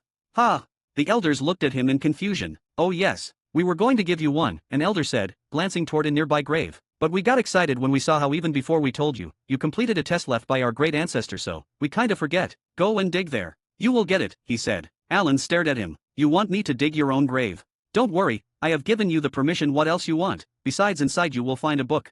The elder said calmly. It contains a fighting art that requires a great amount of dexterity. I acquired it from another legend named Kruger. Unlike Pugma, he was not a great swordsman. Instead, he used needle-based combat. His needles could kill monsters before they even realized they were attacked. He also fought using threads. His unique fighting style using needles and strings made him famous. He was known as the legendary tailor. Once a humble tailor, after losing his family to bandits, he understood he needed to become stronger and developed his one way of fighting. You have learned of a hidden figure, the legendary tailor Kruger. Intelligence has increased by 100 points after absorbing knowledge about an legend origin. 41 Kruger 2. And it's not only that, another ghost elder said. Each of us once collected a variety of fighting techniques for the one who would carry the legacy of our great ancestor. So if you don't want Kruger's killer needle arts, just choose any other grave. Depending on your luck, you may obtain other combat arts we have gathered, he said. Alan looked at them carefully. What if I try to take all of them? He asked. You won't be able to, the elders replied calmly. Why do you think we still linger here as spirits? It is because we want to see someone who will surpass our ancestor. And we are also the guides for the legacy bearer. You won't get anything without any effort. As they spoke, a red level indicator appeared above them. Level. Alan's lips twitched. He couldn't even see their levels, which meant they were overwhelmingly powerful. The system really made a lot of changes in this world, Alan thought. In the original book, they only gave Grid the location of Pugma's sword dance and then disappeared. After that, they were never shown again. But here, they looked more like powerful hidden bosses than mere quest NPCs. At the same time, Alan received a quest notification. The quest informed him that he could either choose the first grave, which contained Kruger's killer needle arts, or select any other grave to obtain a random combat skill. However, if he attempted to take more than one reward, the quest would immediately fail. The penalty would be severe. 10 levels and his Albantino's class will also be deleted. All Albantino lineage elders would turn hostile and will kill him. It's basically a gotcha, Alan thought, glancing at the ghost elders, who waited patiently to see what he would choose. Alan looked at each of them. All of them were smiling, but from their expressions alone, he couldn't tell anything. He closed his eyes and chose instinctively. Okay, I choose this one, he said, stepping toward the fourth grave. 4 had always been his lucky number in his previous life. He hadn't checked whether it held the same meaning in this one. You made a good choice, the elder whose grave it was said. A book floated out from the grave, hovering in the air. I am not like my grandfather. I don't want my grave to be dug, the elder added calmly, while his grandfather merely coughed. Here, take it. I wonder what you will gain, he said as the book floated into Alan's hands. You have obtained Alex's secret book. I dabbled in both blacksmithing and alchemy, hoping to reach the level of the legend, the elder said. But while I failed to do so, I was able to craft several unique weapons favored by the demon slayer, Alex. In return for my service, he shared some of his fighting techniques with me. Depending on your compatibility, you may obtain 2 to 5 skills from this book. Alan nodded and opened the book. You have read Alex's secret book. You do not have the Alex successor class requirements not met. Albantino's successor class detected. Alex acknowledges you. You have gained magic purification. New energy source acquired, purifying energy. You have gained Alex's weapon mastery. You have gained condemnation sword skill. You have a new resource. You can use this new resource to use skills compatible with it instead of mana. We don't know whether you are lucky or not, another elder said. After all, the demon slayer shines brightest in hell.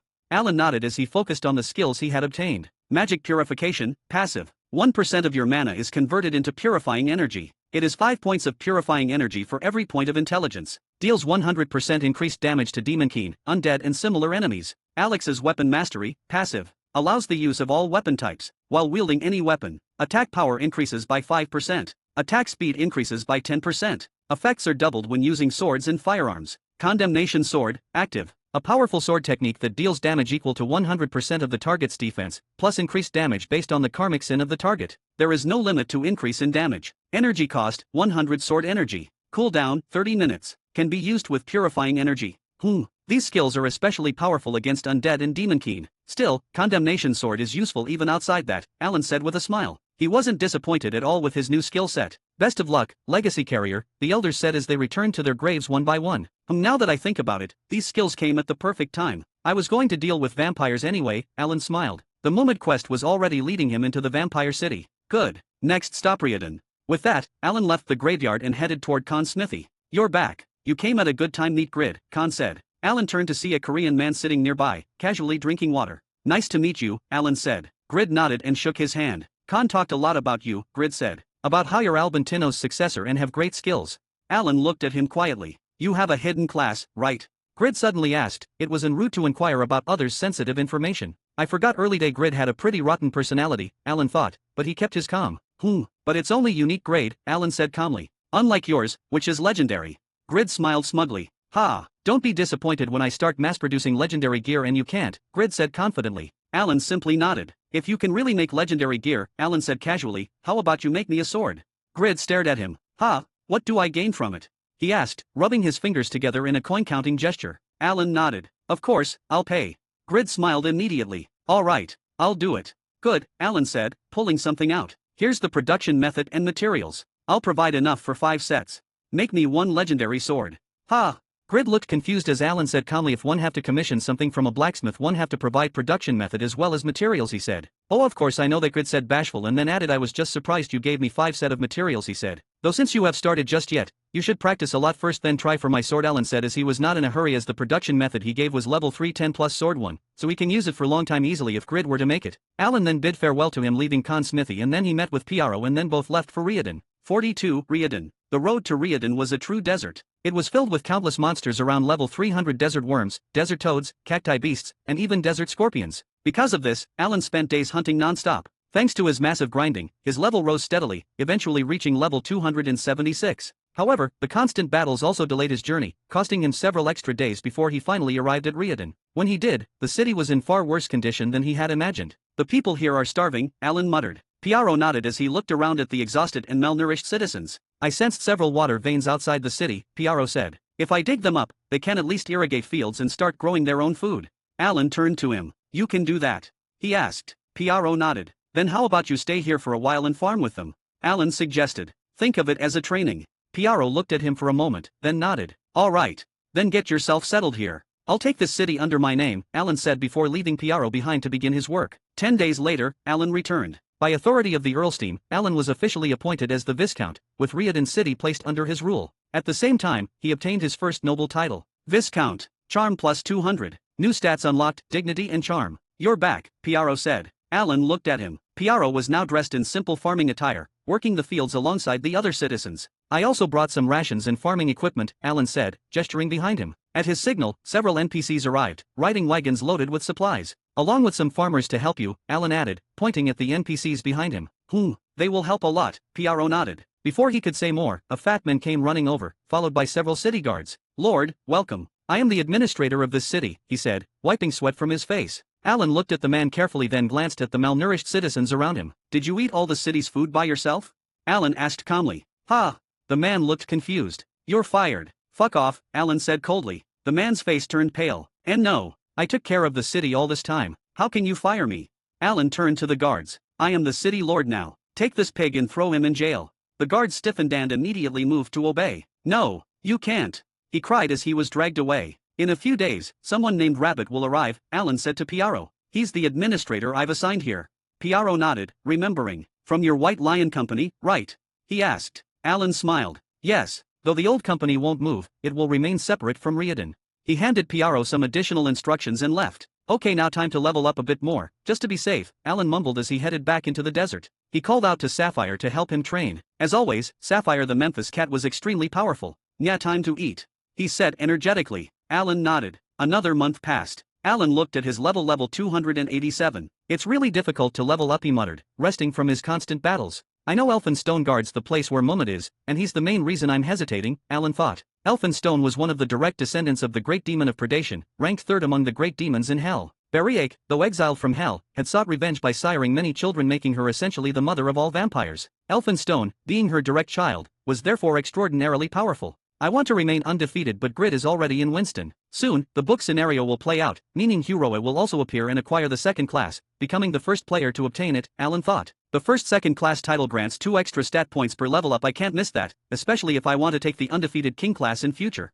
I have to take the risk, Alan decided, standing up as his stamina regenerated. It's now or never. Alan took a deep breath as he looked at the cave in front of him. The last two vampire cities didn't have Mumid. I hope this one does, Alan muttered as he stepped inside, already knowing that this city would contain Mumid, along with a powerful boss unlike the last two cities, 14 and 15, which only had two true vampires as bosses. At the SA headquarters, most of the team was watching him, as Morpheus already have announced soon the first player to obtain second class will appear, making whole team curious who and how will that player obtain the second class. He already has the minimum level required to obtain the second class, Lim Chiul-ho mumbled. Plus, the legendary class is higher than his primary unique class, which also meets the requirement. There are two conditions to acquire the second class. The player must reach a minimum level of 200. The second class rating must be higher than the player's current class. Alan met both conditions. Morpheus, what's his chance of defeating Elphinstone? Player Alan, if no mistakes are made, he has a 100% chance of defeating Elphinstone. Ha, 100%? How is that possible? Doesn't Elphinstone start with the skill that instantly kills anyone below level 500? Lim Chiul-ho asked. Yes, but player Alan has a skill that can help him survive it. Not to mention they might not even fight. Lim Chiul-ho looked at the skill as he nodded. It seems you are right, he will definitely gain the second class. While back to Alan, he once again saw the familiar notification he saw in the last two cities when he entered first. You have entered the Vampire's Underground City, 13. The entrance of the dungeon is blocked. Contact with the outside world will be blocked. You can't escape the dungeon until you have died or killed the dungeon boss. 43, Vampire City 13. Okay, let's see if you're hiding here, Mumid, Alan muttered as he stepped onto the path. He soon reached the edge, overlooking a vast underground city. I'm seeing it again, but damn, this is beautiful, Alan murmured as he looked at the beautiful city in front of him. Just as the name says Vampire City, it was in big place comparable to a city. It was filled with dark and silver buildings. Alan took it all and then jumped down, arriving at the city road. In an instant, vampire bats and wolves pounced on him. Most vampires were still sleeping inside the buildings. Meanwhile, the familiars of the vampires roamed freely through the streets. The moment they spotted him, they rushed at him. Okay, let's start, Alan smiled as he easily killed them all. He began moving from one building to another, slaughtering everything in his path. There was a massive horde of vampires surrounding him, but they were nothing to him. Thanks to White Lion Dane's leaf, which increases his power the more enemies surrounds him, the more enemies he faced, the stronger he became. Not to mention, it was now a unique rank sword, already halfway to becoming a legendary rank greatsword, all thanks to the countless vampires he had slain. In the last two cities alone, he had killed over 2,000 vampires. But unlike other cities, the moment he came out after clearing another building, the master of the 13th city, Vampire Earl Elphinstone, has appeared. A strong evil influence is making your magic power turbid. All types of spells and skills aren't available. A vampire's gaze will subdue lower species. Your body is subjected to overwhelming oppression. For the next 5 minutes, you can't use Splitting Strike, Tidal Fury, and Spellblade skill. Alan's body froze for 5 seconds. This is bad, Alan thought as he looked up at the blonde man with sharp, pointed ears staring down at him. Humans dare enter my city, polluting the air. Elphinstone had awakened to the scent of blood flowing through his city, but something was wrong. This time, the blood belonged to his own kin. Die, so that I may sleep again. Elphinstone immediately activated his strongest skill, intending to finish Alan in a single blow. Extreme Blood Transfusion. It was a terrifying attack and recovery skill that restored Elphinstone's health by draining a massive amount of the target's HP equal to 100% of his mana value. Its only drawback was that it could be used just once per day, but it was more than sufficient to kill anyone. At this rate I might die, Alan thought. His entire body was drenched in blood as searing pain tore through him. Pitiful insect, Elphinstone sneered, seeing that the human hadn't even attempted to dodge. Unbeknownst to him, Alan's body had been stunned, making evasion impossible. Elphinstone turned away, ready to return to his rest, when a magic missile struck him squarely in the back. Ha! Elphinstone turned around in confusion, only to see the human still standing. Where are you going, sneak attack bastard? Alan spat, hurling White Lion Dane's leaf forward while gulping down a supreme grade health potion. Damn, I almost died earlier. If not for that skill, Alan thought grimly. A single skill had saved him from instant death. You have survived a fatal strike thanks to Indomitable Warrior's skill effect. Current HP 1% remaining. It was a skill Alan had obtained recently. Although it had a long cooldown of 7 days, it was perfectly suited for moments like this. This skill was acquired after Alan defeated 6 raid bosses solo. After killing 3 raid bosses alone, Alan had obtained a hidden title. Secret Hero. Type, active. Disperses the consciousness of enemies. Unlocks the skill Influence. Influence, duration, 10 seconds, reduces the defense of all enemies within 50 meters by 50%. Cooldown, 1 hour. Unlocks Freely Move, usable once per activation. Freely Move creates a high-level dash that avoids all attacks until reaching the selected target. Maximum distance, 200 meters. Cooldown, 1 hour. After solo killing all 6 raid bosses, a new skill was added. Indomitable Warrior. In fact, it was only after acquiring this skill that Alan dared to face Elphinstone head-on. He knew about Elphinstone's trump card Extreme Blood Transfusion, an ability that could only be used once every 24 hours. Alan finished drinking the potion, restoring his HP to maximum. Human, you're still alive. Elphinstone hissed. Without hesitation, he raised his hand. Blood lasers. Freely move. Alan activated the skill instantly. His body blurred, evading all non-targeted attacks as he closed the distance in a single breath. Die, you pathetic insect. Elphinstone roared, firing more blood lasers. But Alan slipped past them effortlessly. Sapphire, Alan said calmly. A small and fluffy cat appeared beside him. Food, nay. A dark mouth opened wide and engulfed Elphinstone. A part of the target's soul has been devoured by Sapphire. Target's highest stat intelligence have been reduced by 50% for 3 seconds. Your intelligence have increased by 1,890 points for 3 seconds. Target's resistance has drastically decreased. Target is highly susceptible to status effects for 3 seconds. What how can a mere human have hell's strongest beast as a follower? Elphinstone shouted in disbelief. White Lion roar. Alan unleashed the skill. After his previous battle with Helgao, Alan had discovered a way to activate this powerful ability even against bosses with extremely high resistance to status effects. The key was Sapphire's Soul Ingustione, a terrifying ability that devoured a portion of the target's soul, inflicting powerful debuffs while simultaneously buffing Alan. Target has been stunned for 3 seconds. Your attack power and defense have increased by 60% for 3 minutes. Ritual Hex. Lesser Flame Curse. Alan activated the next skills in rapid succession. Target's attack power, defense, and magic power have been reduced by 50% for 10 seconds. Target has been cursed, dealing 120% of your magic damage over 6 seconds and reducing the target's magic defense by 10%. Dane's Leaf has been unequipped. Mumad's Orb has been equipped. Extinction Ray. After finally reducing Elphinstone's magic defense to the absolute minimum, Alan activated his strongest spell bound to Mumad's Orb. A green ray of annihilating light shot forward. Elphinstone, still stunned, could only watch helplessly as the beam struck him head-on. Ray Arc. He roared in agony as more than half of his health vanished in a single instant. 44. Elphinstone. Satisfy's 8th development team leader, Ashley Tassun, was one of the 33 scientists who had built the virtual reality system alongside Lim Cheol-ho. Within the company, he was known as the father of Vampire the man who had designed the vampire race in Satisfy. Naturally, Elphinstone was also his creation. If enemies threatened a vampire city, Elphinstone would repeat the act of murdering the strongest being once every 24 hours for 7 consecutive days. After losing their strongest members one after another, invading forces would fall into panic, lose morale, and ultimately be annihilated. However, this is crazy.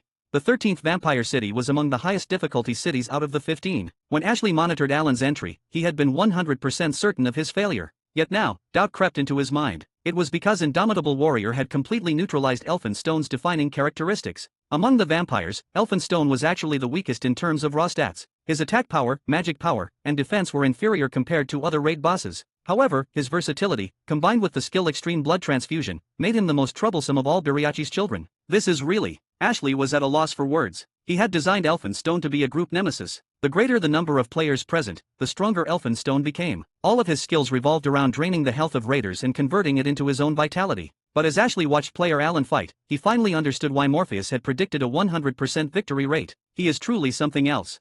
Ashley, who had once scoffed at Morpheus' prediction, now watched Alan with complete focus. He's clearly going to win. I designed Elphinstone to be the nemesis of raid parties, but Alan walked in alone, nullifying both of his greatest skills, Ashley murmured. Elphinstone's offensive skill Extreme Blood Transfusion, and his strongest support skill Blood Field, which drained 200,500 HP per second from all targets within the field and transferred it to Elphinstone, were rendered meaningless. Against a single player, these skills were insignificant. Against multiple players, they provided overwhelming regeneration. Yet now, both had been completely neutralized. Elphinstone is the same level as Helgao. And player Alan is far stronger now than when he fought Helgao. It's obvious he will win. Ashley couldn't help but sigh. Among the vampire cities, Elphinstone was supposed to be the first great hurdle, yet he had been neutralized so easily via single player. Back to player Alan. The green Extinction Ray was cast using the Wood Attribute's strongest spell in Alan's arsenal. Extinction Ray. Rank, Legendary. Reproduces the breath of a dragon. Deals 80,000 fixed damage to the target. Deals an additional 500% explosion damage to all beings within a 10-meter radius. Applies a debuff based on the element used during casting. Current usable elements: fire, wood, non-attribute.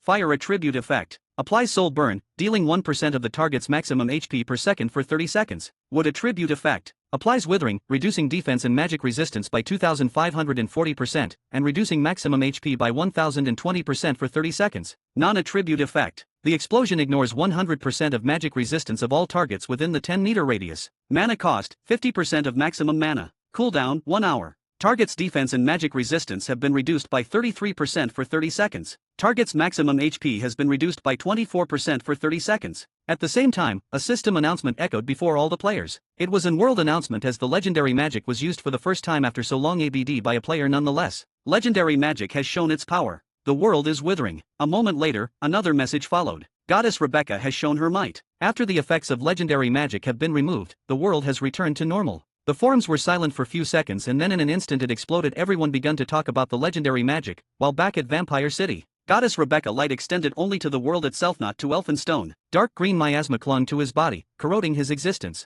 "You human, you have angered me," Elphinstone hissed, drawing a crimson crystal sword. The sword looked like to artwork, but it's pity Elphinstone is not going to get any chance to use it. "I am not done yet," Alan replied with a smile. "Sapphire." "Nyah." Once again, Elphinstone was struck by soul ingestion. A part of the target's soul has been devoured by Sapphire. Target's highest stat, intelligence, has been reduced by 50% for 3 seconds. Your intelligence has increased by 1,890 points for 3 seconds. Target's resistance has drastically decreased. Target is highly susceptible to status effects for 3 seconds. Elphinstone trembled as Alan's intelligence surged to terrifying levels. Pagam sword dance, restraint. Alan activated the sealing technique, locking Elphinstone in place. "Not again." Elphinstone shouted as he was stunned once more, this time for 5 seconds. Blood shield. A mass of condensed blood formed around Elphinstone in a desperate attempt at defense. Golden flash.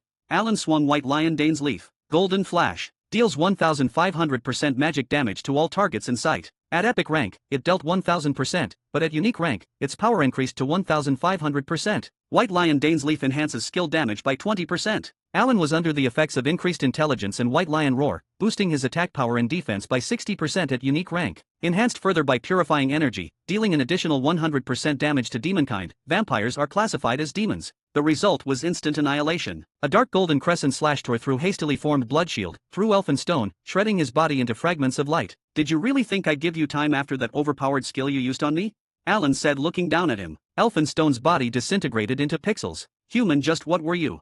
Those were his final words. 45 massive rewards. Vampire Earl Elphinstone has been forced into eternal sleep after exhausting all his powers. Player Alan has successfully defeated a Vampire Earl solo. Player Alan has acquired Elphinstone's ring. Player Alan has acquired Earict. Player Alan has acquired the 4th fragment of Dot. Impossible achievement unlocked. Name, 10-second Reaper. Condition, defeated a raid class boss within 10 seconds in a solo battle. Difficulty, impossible. First achiever, Player Alan. Rewards. All stats permanently increased by plus 100. Damage dealt to boss-ranked enemies increased by plus 10%. You have acquired Rune of Predation. You have broken the damage record dealt in 5 seconds. Title acquired. Title, death in 1 shot. Effect. Physical attack power and magical attack power permanently increased by 20% and critical attack power by 30%. You are the first player to acquire a rune. Additional options have been unlocked for Rune of Predation. Worth it, Alan smiled as he read the notifications and began checking his rewards. SA. Headquarters. Inside Satisfice headquarters, everyone was stunned. They had just witnessed Player Alan defeat Elphinstone of the most powerful raid boss so easily, so fast.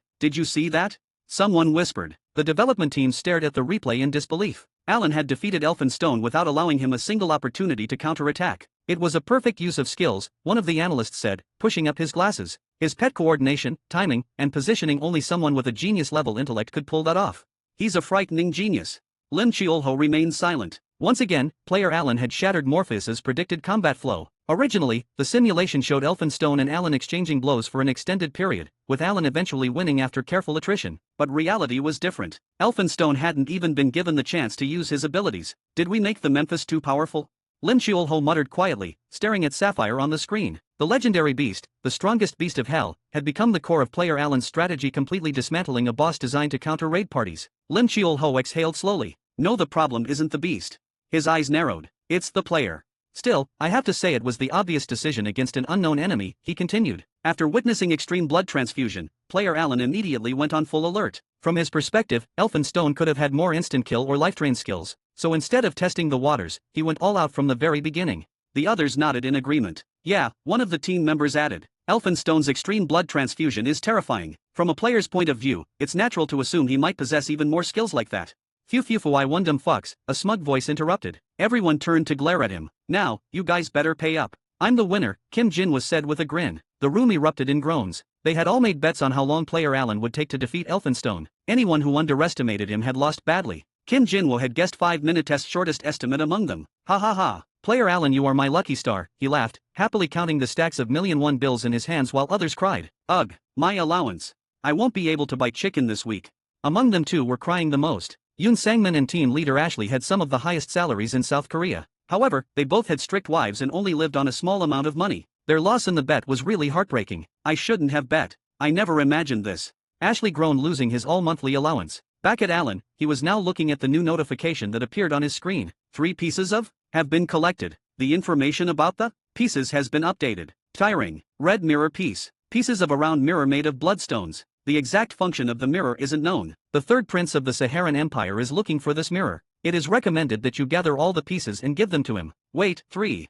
So, it's in quest item. Alan nodded as he tossed it back in his inventory. He acquired the first 2 pieces while clearing other buildings in the city. Alan then checked the next item, which was the beautiful red crystal sword. AUDIOBOOK. Rating, unique, growth. Durability, 351/351 attack power, 793. Sword mastery level +5. The skill blood cry is generated. Decreases the healing ability of the target by 50% when they are hit. A critical strike will cause a bleeding status that will last for 3 seconds. The bleeding damage will be proportional to your attack power. The target's bleeding effect will be maximized when 3 combos are achieved. At this time, the damage done to the target will increase by 200% for 1 second. When 5 combos are achieved, the target's thinking ability will be destroyed for 0.3 seconds. At this time, you can link the skill Hell Sword.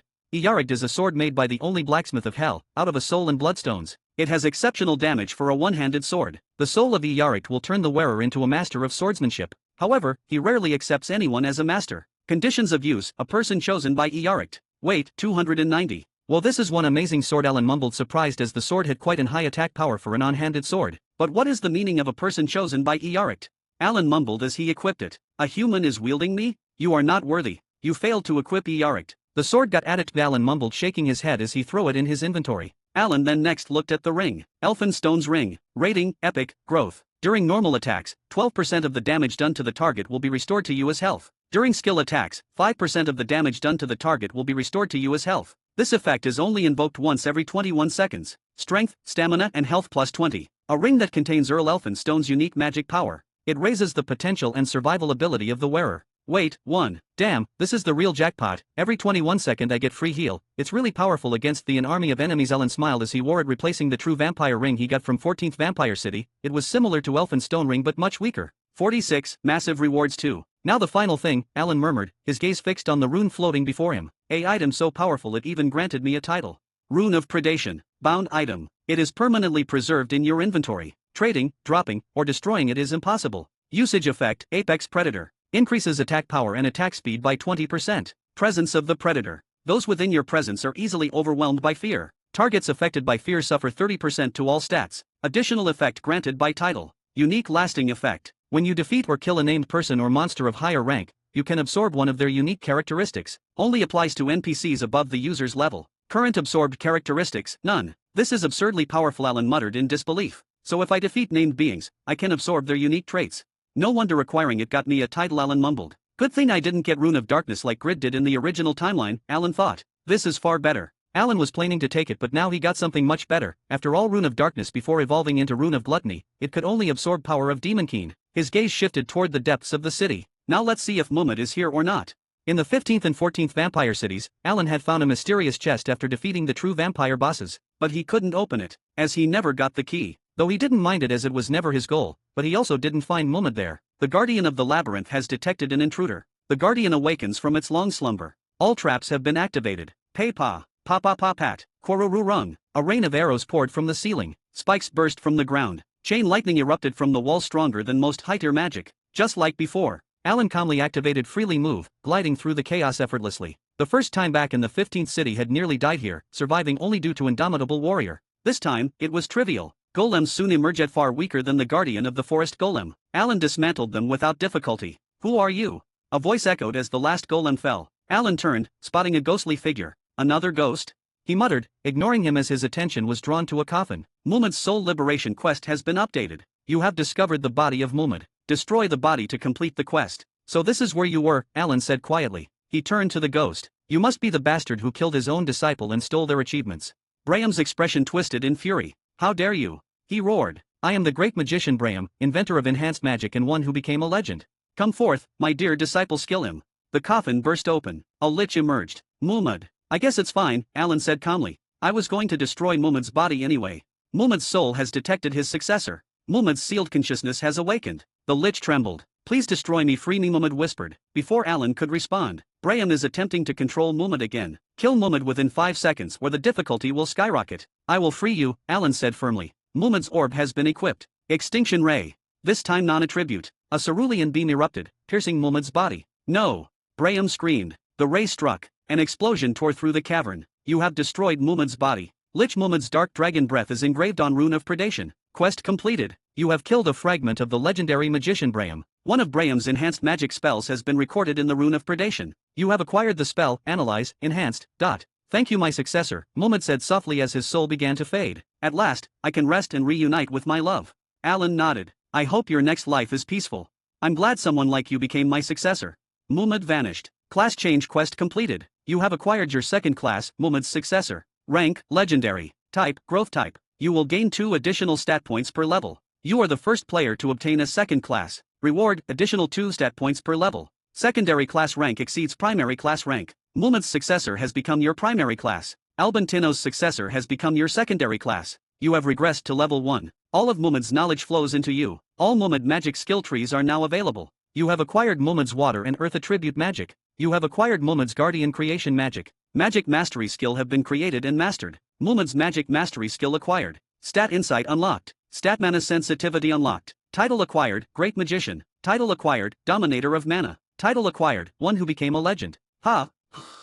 Alan screamed in disbelief. Why did my level drop to level 1? He stared at his status window, his mind going blank. My hard-earned levels 3 years of grinding. His voice cracked as he clenched his fists, screaming silently. At that exact moment, the world received another announcement. Someone has acquired infinite potential. But Alan was too busy staring blankly at level 1. I thought you don't lose levels when acquiring a second class, he wondered bitterly. Grid didn't lose his levels, so why did I? He clenched his jaw, forcing himself to think it through instead of panicking. Grid's first class had also been legendary, so acquiring another legendary class hadn't affected his level. But Alan's situation was different. His second class was legendary rank, while his first class wasn't. Because the secondary class's rank exceeded the primary class, the system forcibly restructured his growth path. Which meant, regression to level 1 was mandatory. Alan sighed as he looked at the notifications. It's better be worth it, he mumbled. Mumad's successor. Rank, Legendary, Growth. Can learn all the magic that exists in the world and can wear all types of magic tools without restriction. The ability to use magic is greatly increased. Can create new magic spells. The number of times it can be created will increase every time the level of Mumad's magic mastery is raised. You will gain 15 stats points each level up. Title, Great Magician. Magic attack power increased by 30% and magic critical chance by 20%. Intelligence rise by 20%. Spell skills mastery grow faster. 47, massive rewards 3. Title, One Who Became a Legend. Abnormal conditions don't work well on you. You won't die when health is at the minimum. Easily acknowledged. Title, Dominator of Mana. Fully understands and dominates the concept of mana. The mana increase rate, which is based on intelligence, is 30 times higher than normal. When attacking a target, there is a chance of taking away mana. Can accumulate mana that exceeds the maximum mana limit, up to 5 times the maximum mana value. Cooldown time of 24 hours. Once the maximum mana is accumulated, casting time is removed when using attack magic. The power of the magic will triple. Applies 5 times in total. Once the maximum mana is accumulated, become invincible when using defensive spells on yourself. Applies 3 times in total. Skill Perfect Mana Drain is created. You can take mana from everything around you and overflow yourself with mana. Damn, these titles are up, Alan muttered as he looked through his newly acquired titles and skills. And I will gain 15 stat points combining with title and second class. I will gain a total of 19 free stat points, Alan mumbled amazed. Yeah, I am no longer angry now, he grinned happily. Then his eyes moved to the attribute magic section. The newly gained elemental magic works similarly to the fire and would attribute magic he already possessed. He could freely mold mana into any form of the chosen attribute, with the mana cost varying based on complexity and scale. Mumad's Magic Mastery. Mumad's knowledge flows through you. Each time a certain milestone is reached in intelligence stat, a legendary spell of Mumad will unlock. Current unlocked spells, Dragon Claws. You can create new active spells. The number of spells that can be created will increase as the level of Mumad's magic mastery rises. Number of spells that can currently be created, 5/5. This is an amazing skill, plus I also got a new spells, Alan said, eyes widening as he looked at the spell information. So, it's also an variable element spell, and though unlike Extinction Ray there is no debuffs where different elements. Ethan nodded and looked at next one. Mana Sensitivity. Allow the user to be aware of his surroundings. Allow the user to predict the behavior pattern and next move of the target. The higher the stat, the greater the effect. This stat can only grow be experience, no title or any other effect that increases other stat will work on it. So, it's like stat that increases senses, and it's similar to demonic power as it only grows when I kill someone, he mumbled looking at the final skill. Mumad's Guardian Creation. Mumad, who sought revenge against Braham for stealing his achievements and research, created this magic. Knowing that his body would not last long, he decided to create the ultimate guardians, golems, puppets, or even artificial lifeforms born through alchemy. This magic surpassed imagination itself, directly elevating Mumad's status to legend, with the potential to reach myth. Effect. Allows the user to create guardians. The number of guardians that can be created increases with the level of Mumad's Guardian Creation skill. Current number of guardians that can be created, 3/3. Guardian creation requirements. Soul essence 1 or more. A physical body. The final guardian's strength and abilities depend on the quality and compatibility of the materials used. Multiple soul essences and bodies can be combined to create a single guardian. Additional effect. After defeating an enemy, there is a chance for soul essence to drop. The drop rate increases significantly when defeating named enemies or higher-ranked beings. No wonder, despite Braham stealing Muhammad's achievement, he was still a legend. Alan mumbled as he then looked at the shiny gem dropped in front of him. It was all left of Muhammad's body. At first Alan wondered why it was left, but now seeing the skill Alan understood it was an last gift from Muhammad.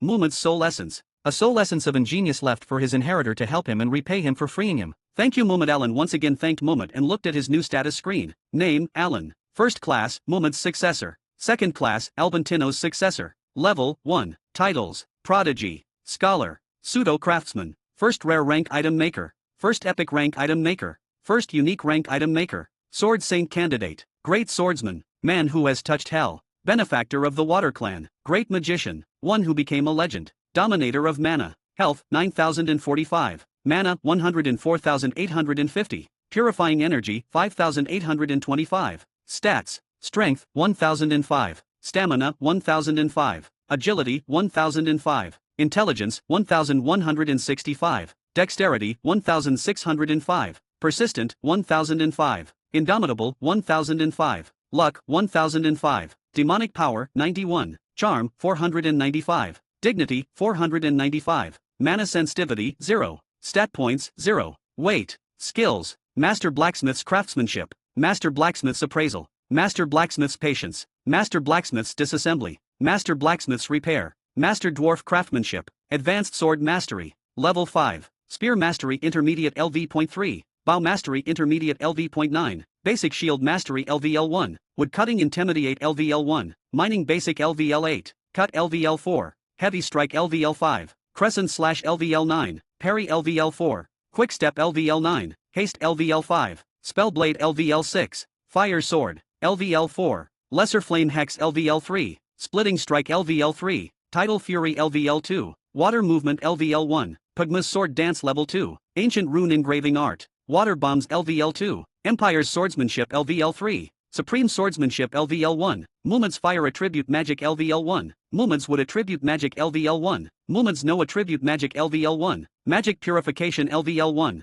Alex's Weapon Mastery LVL1, Condemnation Sword Skill LVL1, Muhammad's Water Attribute Magic LVL1, Muhammad's Earth Attribute Magic LVL1, Muhammad's Guardian Creation Magic LVL1, Muhammad's Magic Mastery LVL1. Thanks to all my titles and the effects of my crafted equipment, my stats are insanely high even at level 1, Alan grinned as he looked over his status window. Then his gaze shifted to the final item. This coffin that Muhammad was sealed in, Alan muttered. It has to be a magic item too. With that thought, Alan activated appraisal on the coffin. 48. Coffin of Death. This coffin that Muhammad was sealed in, Alan muttered. It has to be a magic item too. With that thought, Alan activated appraisal on the coffin. Name: Coffin of the Exiled Progenitor. Rank: Ancient. Durability: Infinite. Skills: 1. Corpse Storage, Passive. 100 corpses can be stored within the coffin. The stored corpse will remain in perfect condition, unaffected by decay, time, or external damage. The corpse's original attributes, potential, and talents are preserved. 2. Undead Creation, Active. The stored corpse can be transformed into an undead entity. The resulting undead's rank and intelligence depend on the corpse's quality and the user's stats.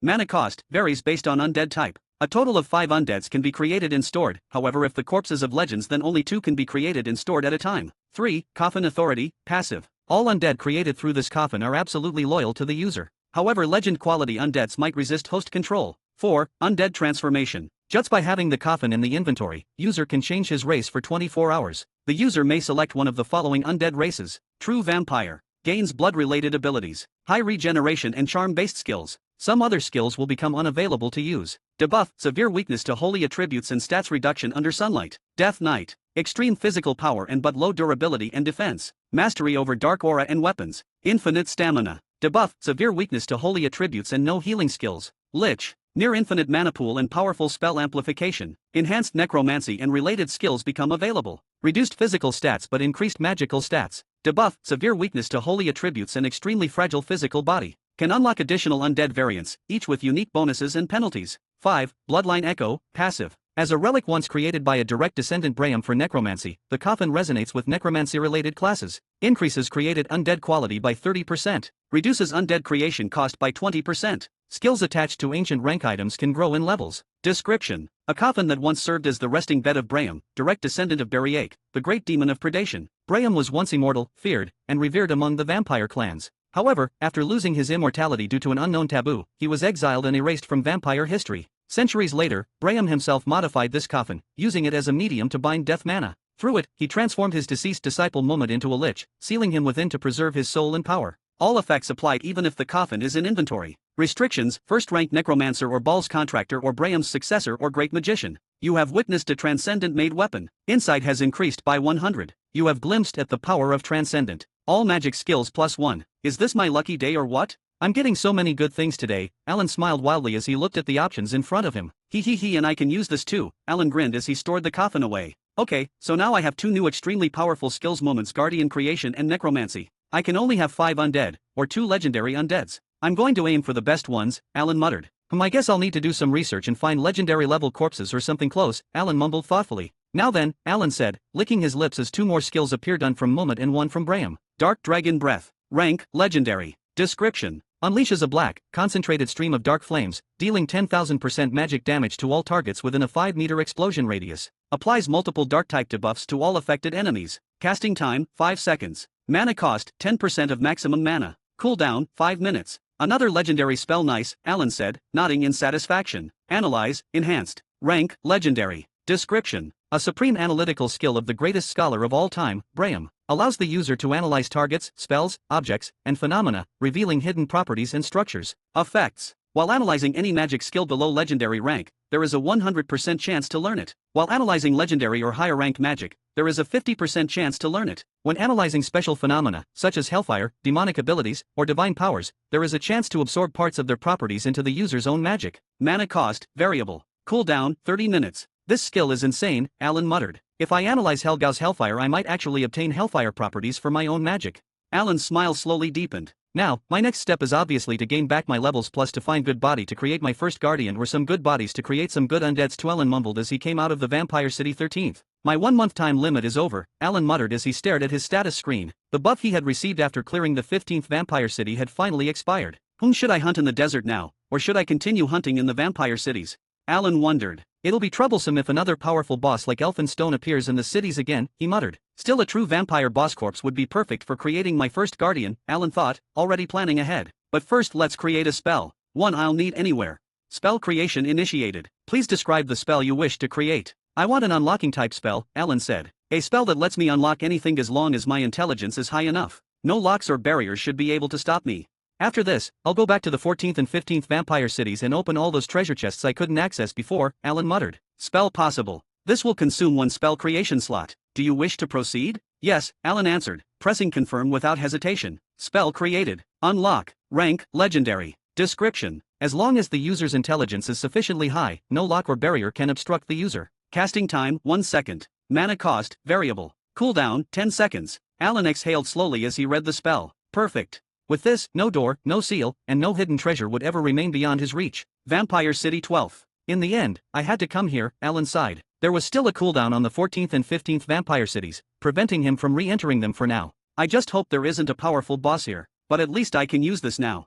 Alan smiled as he took out the Hellfire Staff. It was the most powerful staff he owned, second only to Muhammad's Orb, his strongest artifact. Alright, Alan said, gripping the staff firmly. Let's power level again. He looked down at the city below. Blood bats and blood wolves roamed the streets, vampire familiars that served as the city's guardians. 49, leveling up. Hellfire Staff. Rating: Legendary. Durability: 703/703. Magic attack power: 1640-1989. Physical attack power: 941,540. Intelligence increases by 20%. Magic casting speed increases by 30%. Allows the simultaneous casting of 3 types of magic, proficiency required. When fire magic and dark magic are cast together, the power of both spells increases by 150%. Each time a spell is cast, a shield absorbing 5,000 damage is automatically generated. Magic critical chance increases by 10%. Magic critical damage increases by 100%. Passive skill, Hellfire, is generated. It is a sturdy staff that can also be used as a bow staff. A staff once used by the 9th Great Demon, Helgau.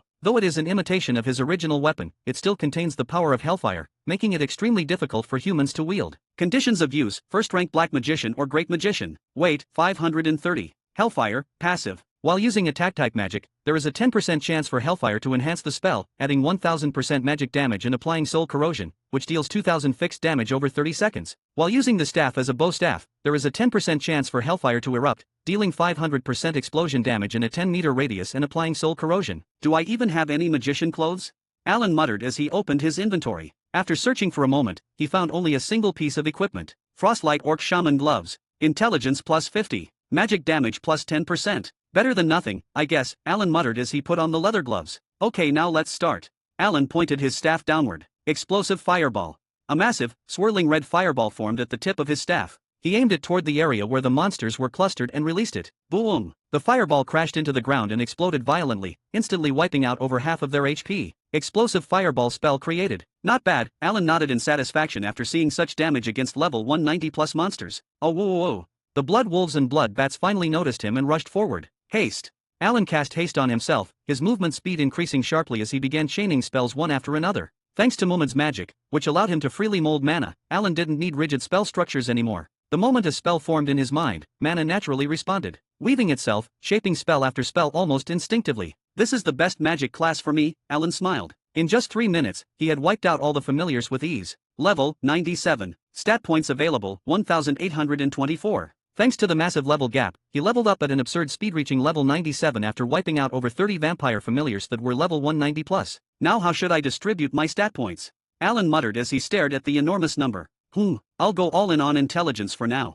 He wasn't lacking in other stats thanks to his titles and equipment, so there was no reason to hesitate. Alan dumped every single point into intelligence. Intelligence, 2989. Congratulations! Your intelligence has reached 2000. A new legendary spell of Mumad has become available. Spell acquired, Frozen Mist Spear. Rank, Legendary. Deals 100,000 fixed damage plus additional damage proportional to the user's intelligence. Ignores the target's magic resistance totally. Additional effects. Targets struck enter the frozen state. Frozen targets receive double damage from magic attacks for 10 seconds. Upon impact, the spear explodes, releasing frozen mist in a 10-meter radius. All beings caught within the mist are also subjected to the frozen state. Chanting time, 20 seconds. Mana consumption, 2500. Cooldown, 1 minute. I got another legendary spell after my intelligence reached 2000, Alan murmured thoughtfully. So that means every 1000 intelligence, I'll unlock another legendary spell. Alan nodded to himself, then stepped into the first vampire building. Inside, rows upon rows of coffins lined the walls. Vampires slept silently within them. A sleeping vampire smells blood. Vampires are awakening. What is the smell? I smell blood. A human is here.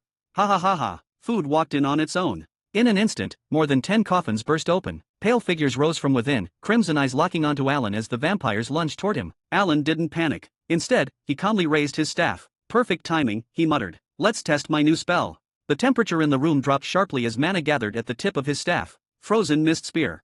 A spear of condensed ice and mist formed instantly, then shot forward like a comet. Boom! The spear pierced through the leading vampire, instantly freezing it solid before exploding. Icy mist flooded the hall, engulfing the remaining vampires. Crack crack! Their movements slowed to a crawl as frost crept over their bodies. Now shatter!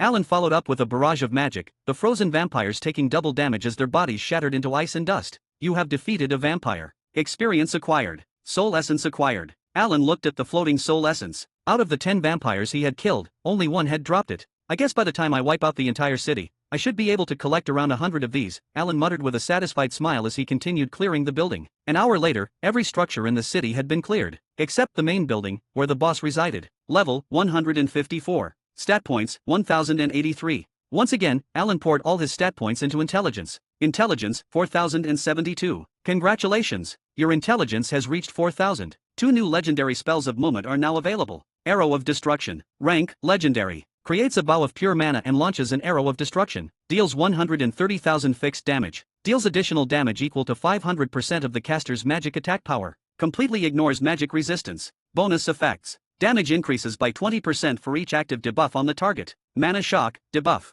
All stats reduced by 30% for 8 seconds. Casting speed reduced by 70% and all skills and spells cost 100% more than normal. Mana cost, 20% of current mana. Chanting time, 16 seconds. Cooldown, 5 minutes. 50, leveling up to Inferno Spear. Releases a compressed flame spear that pierces the target. Deals 100,000 fixed damage and completely ignored magic resistance. Deals additional damage equal to 1000% of magic attack power to a single target. Applies Burn State. Burned effect. Deals 1.5% of the target's current HP per second for 15 seconds. Inferno Amplification. If another Inferno Spear strikes a target already underburned, damage of Inferno Spear is doubled. Burn state evolves into Severe Burn. Severe Burn effect. Deals 5% of the target's current HP per second for 30 seconds. Chanting time, 10 seconds. Cooldown, 2 minutes. Great spells, Alan nodded, then lifted his gaze toward the main building's place where the boss resided. As Alan stepped inside, a sinister presence flooded the air. True vampire Silence has awakened. Human, how dare you destroy my city? Silence roared as his crimson eyes locked onto Alan. Alan responded instantly. Haste. His body blurred as he unleashed a relentless barrage fireballs, ice spears, and condensed magic blades rained down upon Silence, forcing the vampire into a defensive stance. Ha ha ha, is that all? Silence sneered, his body flickering as he counterattacked. Alan dashed forward, dodging the assault as he continued his bombardment without pause. After Silence's HP dropped to a critical level, Alan switched his weapon to Dainsleaf. You humans are nothing more than insects. Silence screamed. Blood Cutter. 5 crescent-shaped blades of blood shot toward Alan, tearing through the air. Alan's eyes gleamed. Golden Flash. A brilliant golden slash erupted forward, engulfing the vampire. The light tore through Silence's body, erasing him completely. Silence's form disintegrated into particles of light. Hell, with my current magic power, even Golden Flash has increased tremendously. Alan smiled as notifications flooded his vision. Level up. Level up. Level up. Level up. Level up. Level up. Level up. Level up. Level up. Level up. Level up. You have gained 11 levels. Alan walked behind the main building. Once again, the guardian of the labyrinth rose from the ground. Alan immediately jumped back, creating distance. Arrow of Destruction. A bow of pure black magic formed in his hands. Alan drew the string, and a condensed arrow of destruction took shape. The moment it fully formed, he released it. The arrow tore through the air at terrifying speed and struck the golem guardian head-on. In an instant, 90% of the golem's HP vanished. Alan calmly followed up with a few more spells, completely finishing it off. Golems really are weak against magic, Alan muttered. If I had used ritual hex before firing Arrow of Destruction, I could have killed it in one shot.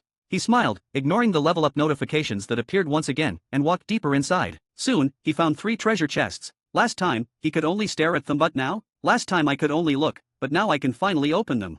Alan rubbed his hands together like a shady merchant and examined the chests. There were 3 types: gold, silver, wooden. Let's start with the gold one. Alan placed his hand on the chest and activated his spell. Unlock. Mana surged as the locking mechanism clicked open. Unlocking successful. Ha ha ha, now I can finally take it.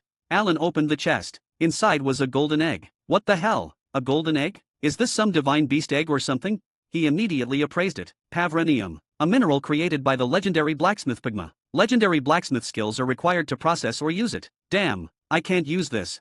Alan sighed, then smiled faintly. Well, I can give it to Grit or use it later through some method. He stored it away and turned toward the silver chest. Opening it, a pair of gloves lay inside. Braham's gloves. Rating, Legendary, Set. Durability, 300/300. Defense, 110. Intelligence, plus 120. Magic casting speed, plus 25%. Magic accuracy, plus 40%. Effects. There is a normal chance to activate dual casting. A spell is cast one additional time at 80% power but with no mana cost. There is a high chance to activate Magic Drain. When using defensive magic, 100% of the incoming damage can be absorbed to use for oneself. A pair of gloves that the great magician Braham loved. It is said that while wearing these gloves, Braham could weave spells faster than thought itself, casting magic as naturally as breathing. Conditions of use. Braham's successor or great magician. Weight, 8. Good gloves, Alan smiled, immediately replacing his original gloves with the newly acquired ones. Now, for the last item, he muttered as he unlocked the final wooden box. The moment it opened, black smoke poured out, swirling violently before condensing into a spectral figure. You again. Braham's ghost glared at Alan with naked fury. Don't vent your anger on me, Alan said calmly, crossing his arms. You were the one who stole Muhammad's achievements and worse, took his body and turned him into a lich. That was between him and me. Braham roared. An outsider like you had no right to interfere. I'm not an outsider, Alan replied indifferently. I'm Muhammad's successor. When he asked to be freed, it was only natural that I complied. Alan lifted his hellfire staff, pointing it directly at the crystal from which Braham's soul had manifested. I can already sense it, Braham sneered. You're planning to destroy this soul fragment too, aren't you? And what would you gain from that? Braham asked, looking at him. Alan paused. You have a point. Well, I am hoping of receiving your soul essence, but I doubt a fragment of his soul can give me that, Alan thought. Alan lowered his staff slightly. All right, how about this instead? You give me one fragment of your soul, and I promise I won't hunt down the rest. Braham's eyes narrowed. And why do you even need my soul fragment? None of your business, Alan replied bluntly. The two stared at each other in silence. After a moment, Braham spoke again. From the calluses on your hands, you're a blacksmith. I am, Alan nodded. How skilled are you? Braham asked. I'm just short of forging legendary grade equipment, Alan answered honestly. Braham's expression changed. Then you might be useful. He crossed his arms. How about this? Instead of my soul fragment, I'll give you my magic battle gear production method. Alan considered it for a moment, then nodded. Deal. Take it and leave, Graham said, flicking his hand. A stream of light shot into Alan's forehead. Magic battle gear production method acquired. Due to copyright restrictions on YouTube, I have decided to create a collection of fanfiction novels in audiobook format. If you would like to access the collection, you can purchase it through one of the following platforms. Patreon or Ko-Fi. You will find both links in the description. After completing your payment, you will automatically receive a link to a private Telegram channel that has a great collection of fanfiction audiobooks in audio format. This is a one-time payment that grants lifetime access to the existing collection. Please note that the collection is continuously expanding. I regularly add new audiobooks over time, so the library keeps growing. If you would like to update a novel or add a new one, you must subscribe to my Patreon. Depending on the tier you select, you will be able to request a specific number of chapters weekly, which I will then produce in audiobook format.